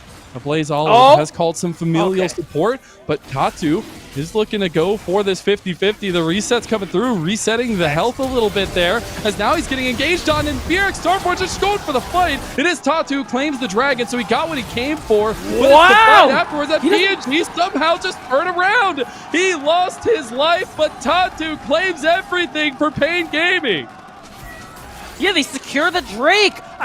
Fear didn't want to go for the flip. They wanted to burst down the jungler and make the play happen. They wanted to have both, but they end up going 1 for 2 instead. So there's that minor advantage for Pain Gaming in gold and in objectives. What an early fight. And that's exactly what XU told us they have an option to do. They know that Pain Gaming want to fight them everywhere they can, and they have fallen prey to that yet again. Now it's Fear trying to reset themselves up, though, with a grub start on this top side of the map. They've already brought Winsome over here as well. Yeah, no, you can see it on the map. Giggs is on the bottom side. Seraphine, not as much value in early skirmishes as the Amumu. So Winsome has this chance to move around the map, affect other lanes, sync up with XU, in hopes of getting an early advantage here to offset a little bit of what they lost. And we're going to see this one again. Tatu securing the Drake is what saved his life, because getting that smite gave him the level up that allowed him to auto and heal long enough for his team to come secure the play. Even though he died, still a big play for Fear, going 2 for 1 and getting the Drake. Now we're looking back at the map state here. We are going to be getting 2 level 6s across the table. Really looking at Instinct getting that level 6 to start setting up those enchanted crystal arrows. Still need to be careful though, as Tatu has come down bot side and we're looking for a potential dive. They have so much CC. They have the Encore coming up just closely if they can get a little bit of XP for Giggs. We are going to see Qats actually just take a serious fight into a Blaze Olive. I was wondering if they were going to wait to try to get that level 6 for Giggs before they go for a dive. It looks like they will. Yeah. Something I really like that ABO's been doing this series is trying to kind of limit the amount of roaming that Qats has been able to do. Even if ABO can't join, he sets himself up to get between Qats and the play he wants to go for, and actually keeps him in the mid lane as a result. I think it's slowed down a lot of the way Pain Academy liked to play the game in the early game. So it was really nice of him to be able to do that again. It was a little bit wide. You hear the crowd rejoice as it does. And just trying to catch out Tatu, who's going for Fear's blue buff. Looks like he'll let it reset here. They do have vision on this to see that it has reset and they have to restart it, but the pressure from bot lane is just too much to handle right now for Fear X Starforge. XU is going to try to slink around. Does not decide to go for any 50-50 there. Yeah, I mean the poke from the Seraphine and the Varus, even if it's on hit Varus. Oh my goodness. Oh my goodness. They do so much damage. Yeah. You just have to stand there and watch. Yeah. And that pressure, Lennon, look what it's caused. Tatu's going to come back. They know, so they have to leave. This CS lead in favor of Marvin that's already pretty insane for 9 minutes. It's only going to grow because Instinct has to back off and lose more. This bot lane advantage for a player like Marvin, the rookie of Pain Gaming, who's been excellent all year long, is a key way for them to take away this game 5. That's what I'm talking about, baby. Those are the kind of stories you love. You see him on the gen, like, nah.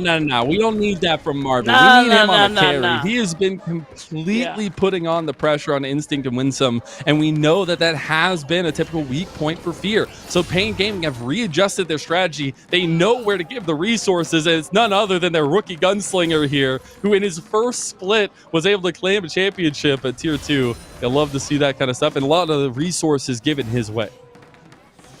He's looking to gain his second championship here for 2024 in this game 5. You can see it. He's got the most gold in the game. Behind him is Qots, who's also ahead of everyone else on the Rift. And when you're playing as a Smolder, you're okay to fall behind a little bit here in this early game. The kind of goal here for Fear is to not fall too far behind while ABO tries to get to that big stack count. Because once he hits that power curve, he is going to be able to have more of an impact on some of these team fights. Yeah, and I think that's going to be super important to kind of keep an eye out on. And as we're going to be getting to the point where we have more objectives coming up, a lot of the give and take of this next Dragon could go the way of the game state. Could be a Grubageddon for Fear X Starforge, or a Dragon number 2 as well for Pain Gaming. And I think this has been a state of control of these teams. We are seeing Dragon preemptively over here, started up by Pain Gaming. XU, he's also in the area, but there's a ward. Again, they've been so good at tracking XU this entire series. Something Pain do to all opposing junglers. Oh, Tatu! My goat, he just goes straight in, and they knows that Winsome does not have any way out. He only has a way in. There's triple CC combo there on a Tatu, but he just crescent guards his way to safety. Now a Blaze Olive trying to flap his way into the fight. Cannot find anything, and PNG, they got hands beat down. They do. I mean, I'll give credit to Fear for being able to withstand that fight and not actually lose any members, but that was a difficult fight to begin with. You're not a strong team right now. I think it's really dangerous to try and show around that Dragon like that. XU said it. They know this is how Pain fight. They know this is how Pain play the game, and it's what got them this far here, and it was part of how well they played all year long. So being caught out like that, not good. Not a good look. See, a little bot lane focus. Early flash from Marvin trying to get the distance here. He does not have the Chains of Corruption. Does get a piercing arrow, do a decent amount of damage to Instinct. We are getting the Grub Tussle over on top side. The first one had already been secured by Tatu. Here comes the rest of Fear. They're TPing over here. They're trying to keep this fight. Tatu's going in. Big double chain CC there as he did steal that one. So he gets support. Philip is here. Big counter strike, and Tatu is down. It will be the trade, though. Winsome has given his life. There is another Grub secure by Fear, so they'll get 5 in total. So that one's going to feel really good. And for Philip, who's had a pretty solid pushing power on the top side, now that extra time he gets to hit turrets, he can turn that into some more gold into his back pocket. And now overall at Fear, again, who have had a lot of Grub priority so far in this tournament, can use that to get an early first brick. It would be a great way for them to kind of catch up into this game and then also pull ahead. A little bit of give and take, though, back and forth early, and there's not going to be any stopping anytime soon. So we'll be getting a Rift Herald here pretty soon. But if you look at the way these teams kind of got to this point, it is kind of that upper bracket versus lower bracket run scenario between these two teams. But the fact that we've actually gotten such a back and forth is really representative of the tenacity these teams have shown. 100%. I think it's just been a good look from both sides where one team can lose, get dominated in some instances, and they're just able to come back. And I think part of it is the experience, part of it is the success that these teams have had throughout the year. You talk about Pain Gaming, again, just a team that has done incredible work this year and in years past in CBLOL Tier 1 and Tier 2, and this year is no exception. They won Split 1. Even though they lost Split 2 finals, they still had incredible performances and still ran basically every team here in this tournament until today, Marcel. So I just kind of, that's where that confidence and skill is coming from. Yeah, they've lost the same amount of games here in this series that they lost throughout the whole tournament at this point. They only lost 2 games individually. So, it kind of speaks to the level that Pain Gaming have had.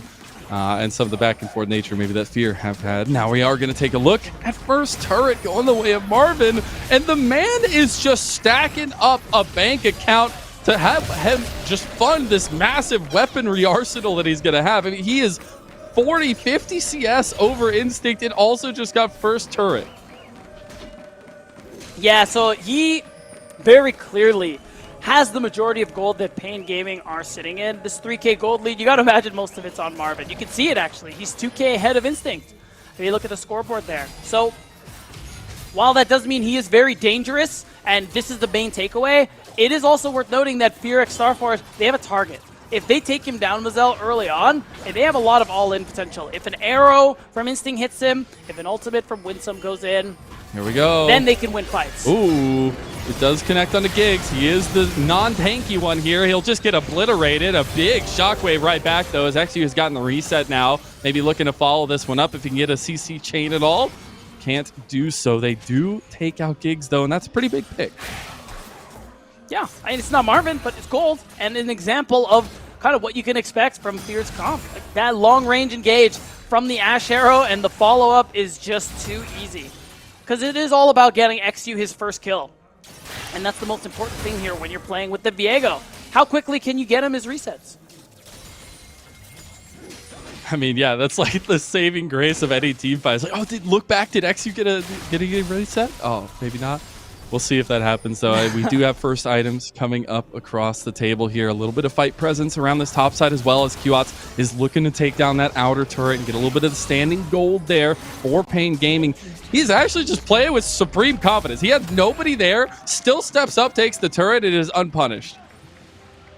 I think that covers because Fear know that is how Pain like to play, and that confidence maybe gives them pause, thinking, oh man, like Tatu's got to be there, bro. We got to just cover our top laner so nothing crazy happens, and we're just going to walk away. I will say that adaptation from Fear has been really nice to see this series. XU said the way to beat Pain is to be ready to fight them on the timers that they like, or be willing to out-macro them instead of taking every single fight. And the fact that they've been showing us little glimpses of both this series has been really exciting to see. But right now in this game, they've fallen a decent chunk behind. They still have scaling tools, but with the soul point going this early to Pain, those scaling tools may not matter if an Infernal Soul comes out. That's the biggest thing, is they are stacking these dragons early, knowing it's a big win con for them. Mom has been called by Blaze Olive to hit the Crystal Arrow, goes out, Dragon goes the way of Pain Gaming, but they try to get the re-engage. Philip is in there in the fight, XU is forced away, Winsome is picked apart, and so is Fear, unmasking the Grim Reapers. Pain Gaming and Philip, he's about to go down to the little box. Oh, he doesn't. In the end, Blaze Olive gets out as well. Fear, they take a little bit too long to set up that fight, and they lose the Dragon on top of it all. Yeah, that's kind of a tough call on their end. They think they can take the fight after, and if they get on top of Marvin, I mean, they can, but instead, all Marvin has to do, uses his summoner spells. Pain Gaming still secure the third Drake, and he continues to hold on to that shutdown that he's sitting on. He's still unfathomably ahead of Instinct, whose main purpose this game now is just going to be throwing out ultimates. The hope for Fear is that they can punish the fact that Marvin doesn't have summons, that QOTS doesn't have flash. And if they want to keep playing this aggressive fight and skirmish offense style, those are the targets. We are already at second item for Marvin as well. He is going to be a force to be reckoned with. And I love it. Just the energy that has been constant for this Pain Gaming Academy roster in São Paulo in front of their home fans. They do not give up one bit. And we see it running rampant with the energy they're able to provide. They are forcing Fear to play their game right now. And it's up to Fear to try to struggle their way out of this one and get to that scaling promised land. Yeah, I mean, right now, from what I saw before we got into the pause, ABO is pretty much on par for the expected average stacking time there for the Smolder. He'll probably hit it around the 21, 22-minute mark. And that's that big turning point, ideally, in their minds for the side of Fear X Starforce. Right now, they're in a position where they're a good bit behind. And even though they have a really strong scaling tool in the Smolder, in the Viego, things like the Gnar, the Orianna, are really strong champions, even if the game goes late. And those are very simple, easy to use tools that Fear have to contend with. Wouldn't have it any other way to have just some heavy team fights to finish this championship out. How incredible it'll be to watch all that tension boil to the top between these two teams as we see getting some switch up of the hardware here and get everybody ready to go. As we see some of the Pain Gaming fans saying it's a 3-2 their way. And honestly, just taking stock of this whole moment, this whole time, the fact that we got 5 games here to culminate our America's Challengers 2024, the first ever of this tournament, is incredible to watch. Yeah, it is. And of course, the fans just taking this opportunity to continue the chanting for Pain, the home team here in São Paulo. And you can just see it. Everyone is really excited, really happy that Pain are still in a position where they can win that trophy you're seeing on the screen, everybody. And the little graphic went away. We're zooming out to the big pan. Does that mean what I think it means, Mazel? Are we back in game soon? Yeah? Yeah? I'm just guessing. I've been pressing the button. You know, all us casters, for some reason, have this big red button that was delivered to. It worked! Thank you, Lennon. Thank you for production for getting us to this. Yeah, of course. I'm kidding. Because the tension remains high. As about 19 minutes in, again, we had that soul point already secured. Still 3 minutes out from that. What can Fear get in this in-between time? Or do they really need to get anything or just hold steady? Oh, no, they need to make plays. Because right now, Pain Gaming wisely just stack those early dragons as quickly as they can. And now we're going to be at an Infernal Soul in 22 minutes. Basically, ABO will just hit that smolder threshold. And the fact that Fear are behind overall, this is a tough position to be in. I think now they need to capitalize on the fact that there are actually no flashes available on any single member of Pain Gaming. And if they can get an early advantage, if they can kill someone a minute or 30 seconds before the next Drake spawns, I think that's their way to keeping themselves in the game. See if they can continue to do that. They have go buttons, but that's really all they have. And they need to make sure they pull it at the right timing. I think Instinct, while he is very far behind, still will have a big impact. We talked about, picks that will have impact no matter how far behind. That is one of them. Speaking of, he's going on to Tatu. The turret's almost dead, but it's still alive. They need to take it down. Now they go for the fight. Giggs is a little bit caught out too, but he's going to make his way away as Tatu is sacrificed. They get the turret. They get a little bit back, but they do give a killing spree over to Marvin. Yeah, I didn't realize that XU ended up going down in the process. Then that is not too great. You wanted to keep your jungler in hopes that you could smite that next dragon. But I mean, there's still enough time that the junglers will come back on. I like that they went for it though, Mazel, because Tatu didn't have flash. You saw the angle. Your comp goes only in one direction. So I like that, and I think they need to keep doing that so that they can get themselves a better position to set up this next Drake. Trying to build that bridge for Blaze Olive, who has been one of the biggest representers for this team, a guy that they can always rely on to be a carrying grace for him, using all that experience that he's garnered over his time in LCS as well, but being, honestly, one of the primary gunslingers for this team, and himself now on the Smolder. He's got to get those stacks up. He's getting closer and closer, but then he's got to be able to finish this game strong. Yeah, a minute, and he's still down like 40 some odd stacks. That's not ideal, but yeah, he has been a shining light for this team alongside XU throughout all of the summer split. And this is a roster that we knew immediately looking at this mid-jungle duo that this would be one of the 3 teams we expected to make it to São Paulo. And not only did they make it here, Mazel, they made it to Grand Finals. They couldn't win it out in the NACL Summer Finals. They have another chance to right that wrong here, especially with the comeback that they made in Game 4 to get us to this stage. What a comeback. What a slugfest, honestly, this entire series has been. We have seen this matchup before. With the way of Pain Gaming, see if Fear can reverse those fates. It's going to be Pain Gaming coming from the mid lane for this dragon. There's no real wave setup. They've already pushed it into the tier 2, but it's all about this soul. If Pain Gaming get an Infernal Soul this early, not only does it help their comp, but it puts pressure for the Elder onto Fear.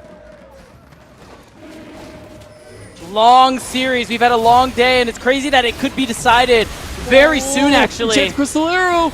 It actually goes on to Giggs, but they just take the engage Wow. on Tatu, who gave his life away there. Now Fear, they've got a couple of members in the pit, but they can't really get out of this one. Hidan's getting close to Meganar. Fear turning the corner here, trying to get onto the dragon. Oh, I don't know if they can actually take the angle here. Plays all pop mom. There goes Hidan. Now he's in trouble. Doesn't really have any way out of this one. They're on the wrong side of town, but Philip might find himself on that too. As look at Marvin they got him. Step up. He's found him again, and Marvin, with this massive advantage, is doing so much damn work. XU misses it, and he goes down. Back onto the dragon. No jungler in sight. They have Here, to try. Trying to step and stop this soul. They've got to put their lives on the line. Something's got to give. The dragon's oh my God! Plays Olive, and they'll live for 5 more minutes. All split log. ABO's been so huge for Fear's success, and he pulled one more out of the tank, Mazel. He clutches what would have been a game-ending soul out of the jaws of Pain Gaming. Little dragon, kill big dragon. I guess it just works like that. We're going to take a look back Circle at of this life. fight. Yeah, and interestingly enough, I mean, Pain Gaming, Tatu specifically, he's trying to get out of the pit because he knows he's the target and he's going to get collapsed on. So, no jungler, you think this is a great fight for Fear, but they know they have to go in a little bit further. And because of the poke, look at Marvin, look at his health. He is just so safe the entire time. He is just outputting all this DPS. We talked about earlier how important it would be for him to be able to put himself in danger a little bit because it's the on-hit build, because he would have to be auto-attacking a lot. And so far, he's been having an easy time of it. And that's what forced ABO to have that massive clutch. And now, ABO's hit that stack threshold. Now, they have a couple more minutes to fight again to prevent Pain from getting that Infernal Soul, and Fear are still in it. You see, Beatdown, you see the problem is that there's a a 3-item Marvin that's just sitting over there on a Varus. And if he's ever not seen coming out of mid lane and he's hovering that Baron, I mean, Pain Gaming are on the track to be able to burn that one straight out. Fear trying to regain some of their vision control around this side of the jungle because they need to. Yeah, I will say, in the game does not mean favored, because you can see Pain are still very strong right now. I will say it makes their objective in these fights rather simple, because you could see it. That entire gold lead, I'm not even joking with you, the entire gold lead is there. It's Marvin. So if you somehow manage to take him down, that's your way in it. Simple but not easy. Simple but not easy, as has been, I feel like, a lot of the win conditions we've seen set out for Pain. I've really liked the way that they've set themselves out with a lot of these drafts here, and now taking advantage of this blue side to pick up a ton of their power picks. Let's see as they continue to use this kind of team fight potential they've got to move around the map and force the hand of Fear. They've literally just been grouping. Yeah, it feels like that's just been the name of the game here in Game 5. It's been a lot of 4 stacks, a lot of 5 stacks, because there's really clearly only one object to focus on the map at a time. Right now, it's that Baron. And now, it looks like Pain, they want to force the hand of Fear. Like you said, they're just going to go ahead and start it off. If Philip doesn't respect this one, they will just burn this down. He needs to find an angle to TP over here as well. Hidan is stacking up Meganar. He's going for the flank. This is the play from Fear. Mom is there, but Encore goes right back. Look at Blaze Olive. He's trying to get so much damage in. He has not been touched by Pain Gaming. They're eliminating the bodies of Fear. The Grim Reaper is losing control, and Pain Gaming take those fights. It's tough. Not an ideal trade for Fear, but they stopped the Baron, which was the biggest priority for them. You can see XU was trying to get that first kill onto Giggs so he could reset, but the sustain from the Seraphine. Again, it's so valuable, this game, against a comp that is trying to reset, and the longer this game goes, the harder it is, or rather, the harder that Giggs will make it. They're going to try to get a redeploy out. This can be pretty dicey for Tatu as the rest of Fear are coming out in front. Oh, he's fine. As well as Giggs in a little bit of trouble now against the Blaze Olive. Starts seeing how much damage Blaze Olive does. He's on that second item now himself. But man, the fact of the matter is Marvin is unstoppable in these fights if he is not focused, if he is not the target of Fear. These fights are definitely them tied with one hand behind their back. Yeah, we're going to see this one again. I keep an eye on the health of Seraphine, squishiest member on Pain Gaming, and the hope, or not Seraphine, excuse me. It was QAts, but because XU didn't get the assist in the end, he wasn't able to use that passive that Viego is basically built to use. So that's why that fight, even though they got that first kill, didn't go the way Fear would want it to. And now Fear are in a tough spot, Mazel, because guess what? Pain, they don't actually have to fight for this Drake. They know Fear have to. This could be a chance for them, you know, set up a bit of vision here, then move up and go ahead and just take the Baron for free. See how these macro movements lead out. Again, this is where Fear thought they could have an advantage over Pain, is in these later game moments, feeling that they can dictate the map and find those better decisions. But Pain have shown that that has not been the case. This entire series, we've seen them dictating a lot of these later games and having the better of it. But the Dragon is what decides these next few moments. And if Fear are going to be on that timer for the Elder Dragon, there's the Enchanted Crystal Arrow. It does connect with the Shockwave right back. Tatu is tanking up a lot. This Crescent Guard getting so much value here. Philip is trying to get the backline access. Can't flash over the wall there. He's missed it. He's resetting. Now trying to go forward as Fear. They're split though. Dragon is reset. XU retargets the Dragon itself, but Pain Gaming looks like they're going to keep the pressure up. Yeah, no Winsome, so Marvin feels good about walking up here. They just got to take this Drake. And are you kidding me? Oh my God! And Pain Gaming, they're on the right side of this fight. Hidan is trying to get the setup.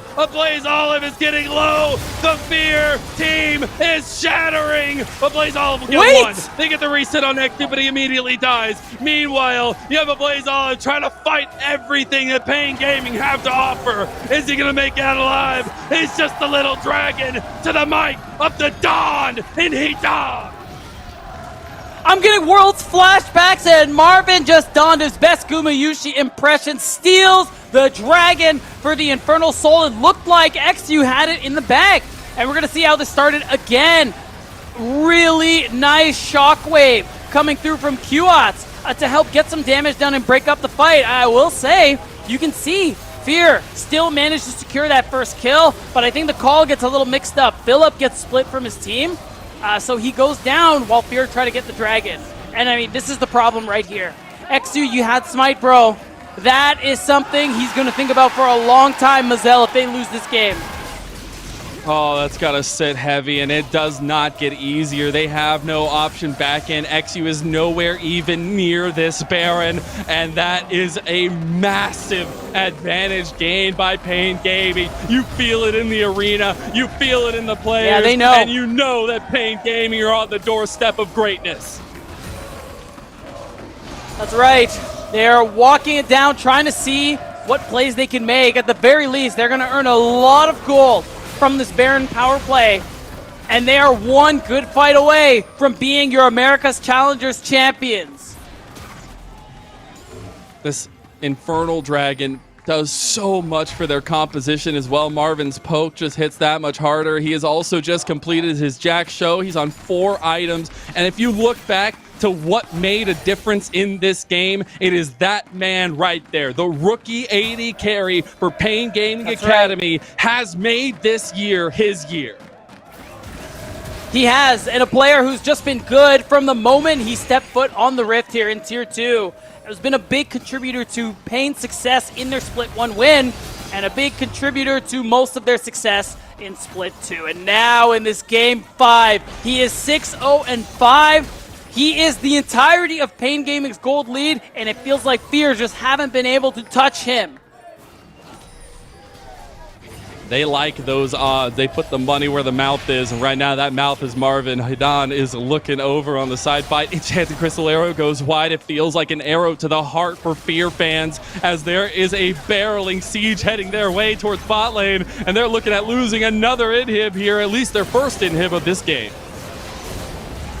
Yeah, not a whole lot you can do, especially with Hidan going mega right there. But you have range, you have poke. Smolder is pretty strong right now. That's 3 items for ABO. Oh, we have a flank TP. I mean, we're risking it all on this last play, Mazel. I mean, if you do, If you do, that's it. This is your season. This is it. This is the moment. It's Philip working. has decided. He goes golden. They're working it. They're getting it. Tatu's going down to Blaze Olive. A front to back will take that as XU. He's looking for the angle. They get what they needed. Tatu is down. And that's a little bit of a stating of the failure from Fear. A little bit. I mean, the only reason that fight doesn't get better is because XU wasn't part of that kill. He doesn't get that reset. But still, Philip doing exactly what Hedon did against them when Hedon was piloting the Jax, the flank TP while they were pushing that bot inhibitor. He manages to clutch it out, buy his team some time as QOTS TPs towards this top lane. Now things are going to slow back down. This Baron buff is going to expire. And Mazel, I wouldn't have it any other way. It's coming down to the Elder Dragon once more. Yes, it is, Beatdown. How treated are we? I can hear the smile. And how heavily, incredibly, just pressure-filled are these next few minutes. Your entire season, the first ever America's Challengers Championship. And here we go down to a game of just bloody knuckle fighting and an Elder Dragon that could just decide it all. What more could you ask for, Mazel? 5 games in the finals. Another game that's looking like it's going to go towards that 40-minute mark, much like game 1. Both of these teams, again, 2 seats from their region, trying to become #1 here in America's Challengers. It's all going to come down to these next couple of minutes. Now you can see it, Tatu already getting a little aggressive. Again, trying to get that vision down to see what kind of play that they can set up. Again, the name of the game is this bottom side of the map. Because of that Elder Dragon coming up soon. 40 seconds left. Both these two teams overcoming their demons from their domestic leagues. Pain Gaming Academy taking down Vivo Cade Stars, and VRX Starforge taking down Dragonsteel. But honestly, becoming the pride of their regions here in this finals, and one of them will walk away a little bit more prideful this time around. It is nigh. It is time. 25 seconds for the Elder. And here it is.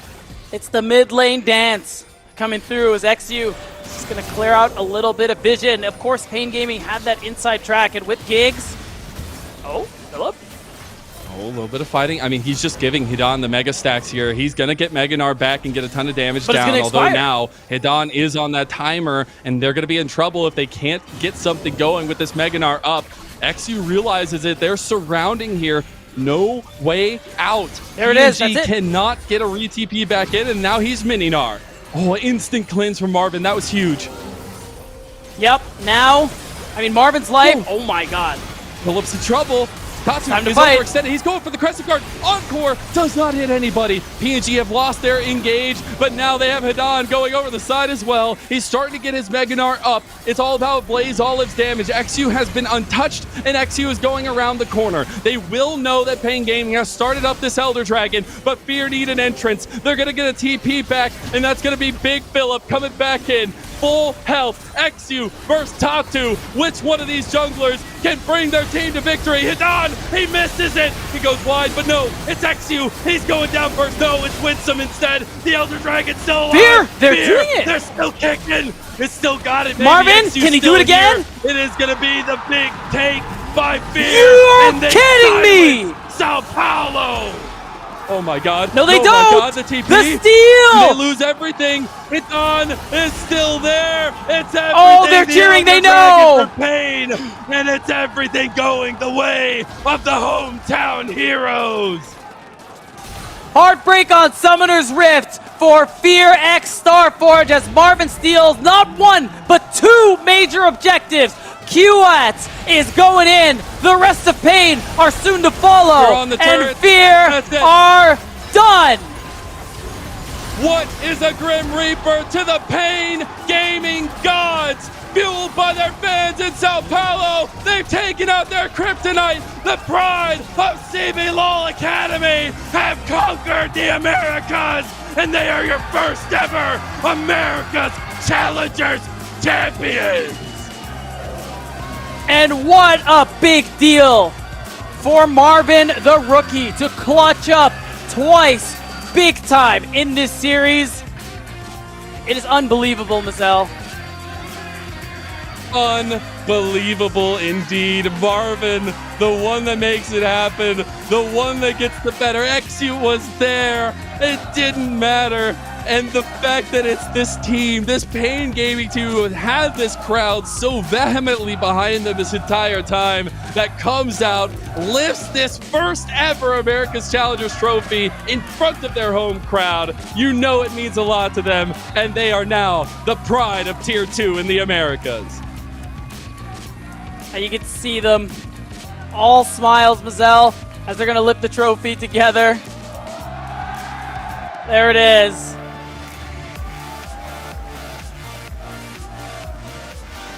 Five games, the dream, and dreams shattered for the NACL and triumphantly gained for CBLOL. You know it means a lot to the players. You know these trophy lifts are incredible, but the biggest thing I love in all this is that we get this for Tier 2. We get this kind of experience for our players who are looking to take themselves to that next level, and that is the biggest gainer out of all of this.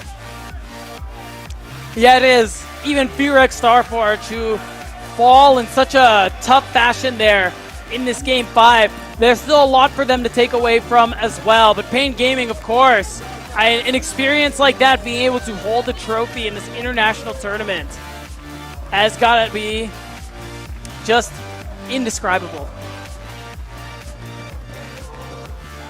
You know, the crowd still chanting. That man right there having a big comeback performance in this Game 5. And incredible props to CBLOL's Academies, Pain Gaming Academy.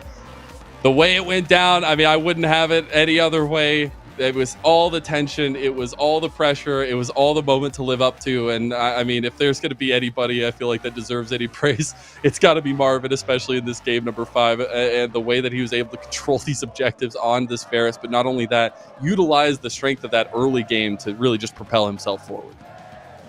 I mean, it wasn't just in this game as well. I mean, it's in the past games too, whether he's playing Ezreal, whether he's playing Callista. He's able to do so much for his team. And he's been able to do, I think there's no better argument for what he does for this roster other than this final game. Dominated in lane on the Varus. Yeah. Put out what I'm certain is the most damage out of anybody on the Rift. And to top it all off, steals Infernal Dragon for Soul, steals the Elder Dragon to win the game. We talk about experiences like this, Mazel, and why it's important. It's being able to perform in high-pressure situations, and Marvin has that. Yeah, and on the other side, unfortunately, Heartbreak is a city visited by Furex Starforge. We're going to talk to XU. My condolences, man. I know you guys gave it your all, and I know that this is heartbreaking for you guys, but let's try to view a little bit of the positive to some extent. Do you have anything from this game that you feel like you kind of grew as players, getting this kind of experience on this international stage? I mean, even just in terms of games played on stage, like these last 2 weeks, I think I've played as many games as I did in my entire LCS split in spring. So like, I'm obviously really grateful, and the crowd here is absolutely insane. It's like a whole different kind of pressure, and yeah, kind of just choked. I feel you. Yeah, I do want to ask you just really quick and be done. Go ahead. Do you have any thoughts of like the crowd? You were talking to the crowd itself, like you were kind of interacting with them. Did that have anything, or do you want to talk about that at all? Yeah, I mean, for me, I was just trying to make the most of the experience. Like I was kind of getting into it with the crowd. The crowd was having fun. I mean, obviously competition is my most important thing, but for me, it's like I want to make this a big memory for me. So just having fun with the crowd was a great time, and yeah, obviously I wish the result was different. Well, still, I mean, when I messaged you last night, XU, we were talking about, you know, your split as a whole, and whether or not you feel like you've proved yourself in earning that spot in Tier 1. I know what you said to me, but like, can you say it for the fans watching? Do you feel like you've still made that case for yourself? You had a good split. 2 second-place finishes is not something to scoff at, so I just want to hear it from you. I mean, obviously, I think I'm LCS caliber. It's hard to ask me that question and for me to respond with the same confidence after what just happened. But, sure, you know, I think looking back on my split overall, I am pretty proud of what happened, and I am proud of how we played as a team. It's just like, it really fucking sucks to lose this. Oh, I can't cuss. Sorry. It just, yeah, it sucks. It's already out. Yeah. I just want to give you a chance, really quick. Any shout outs, anybody you want to talk about before we let you go? Shout out to everyone who supports me, my girlfriend, my family. Shout out to the Fear staff. I want a special shout out to Ian Ido. He's been like remote coaching us the entire time. And obviously not having him here in Brazil sucks, but on the bright side, he doesn't have to see us celebrate without him. So, yeah.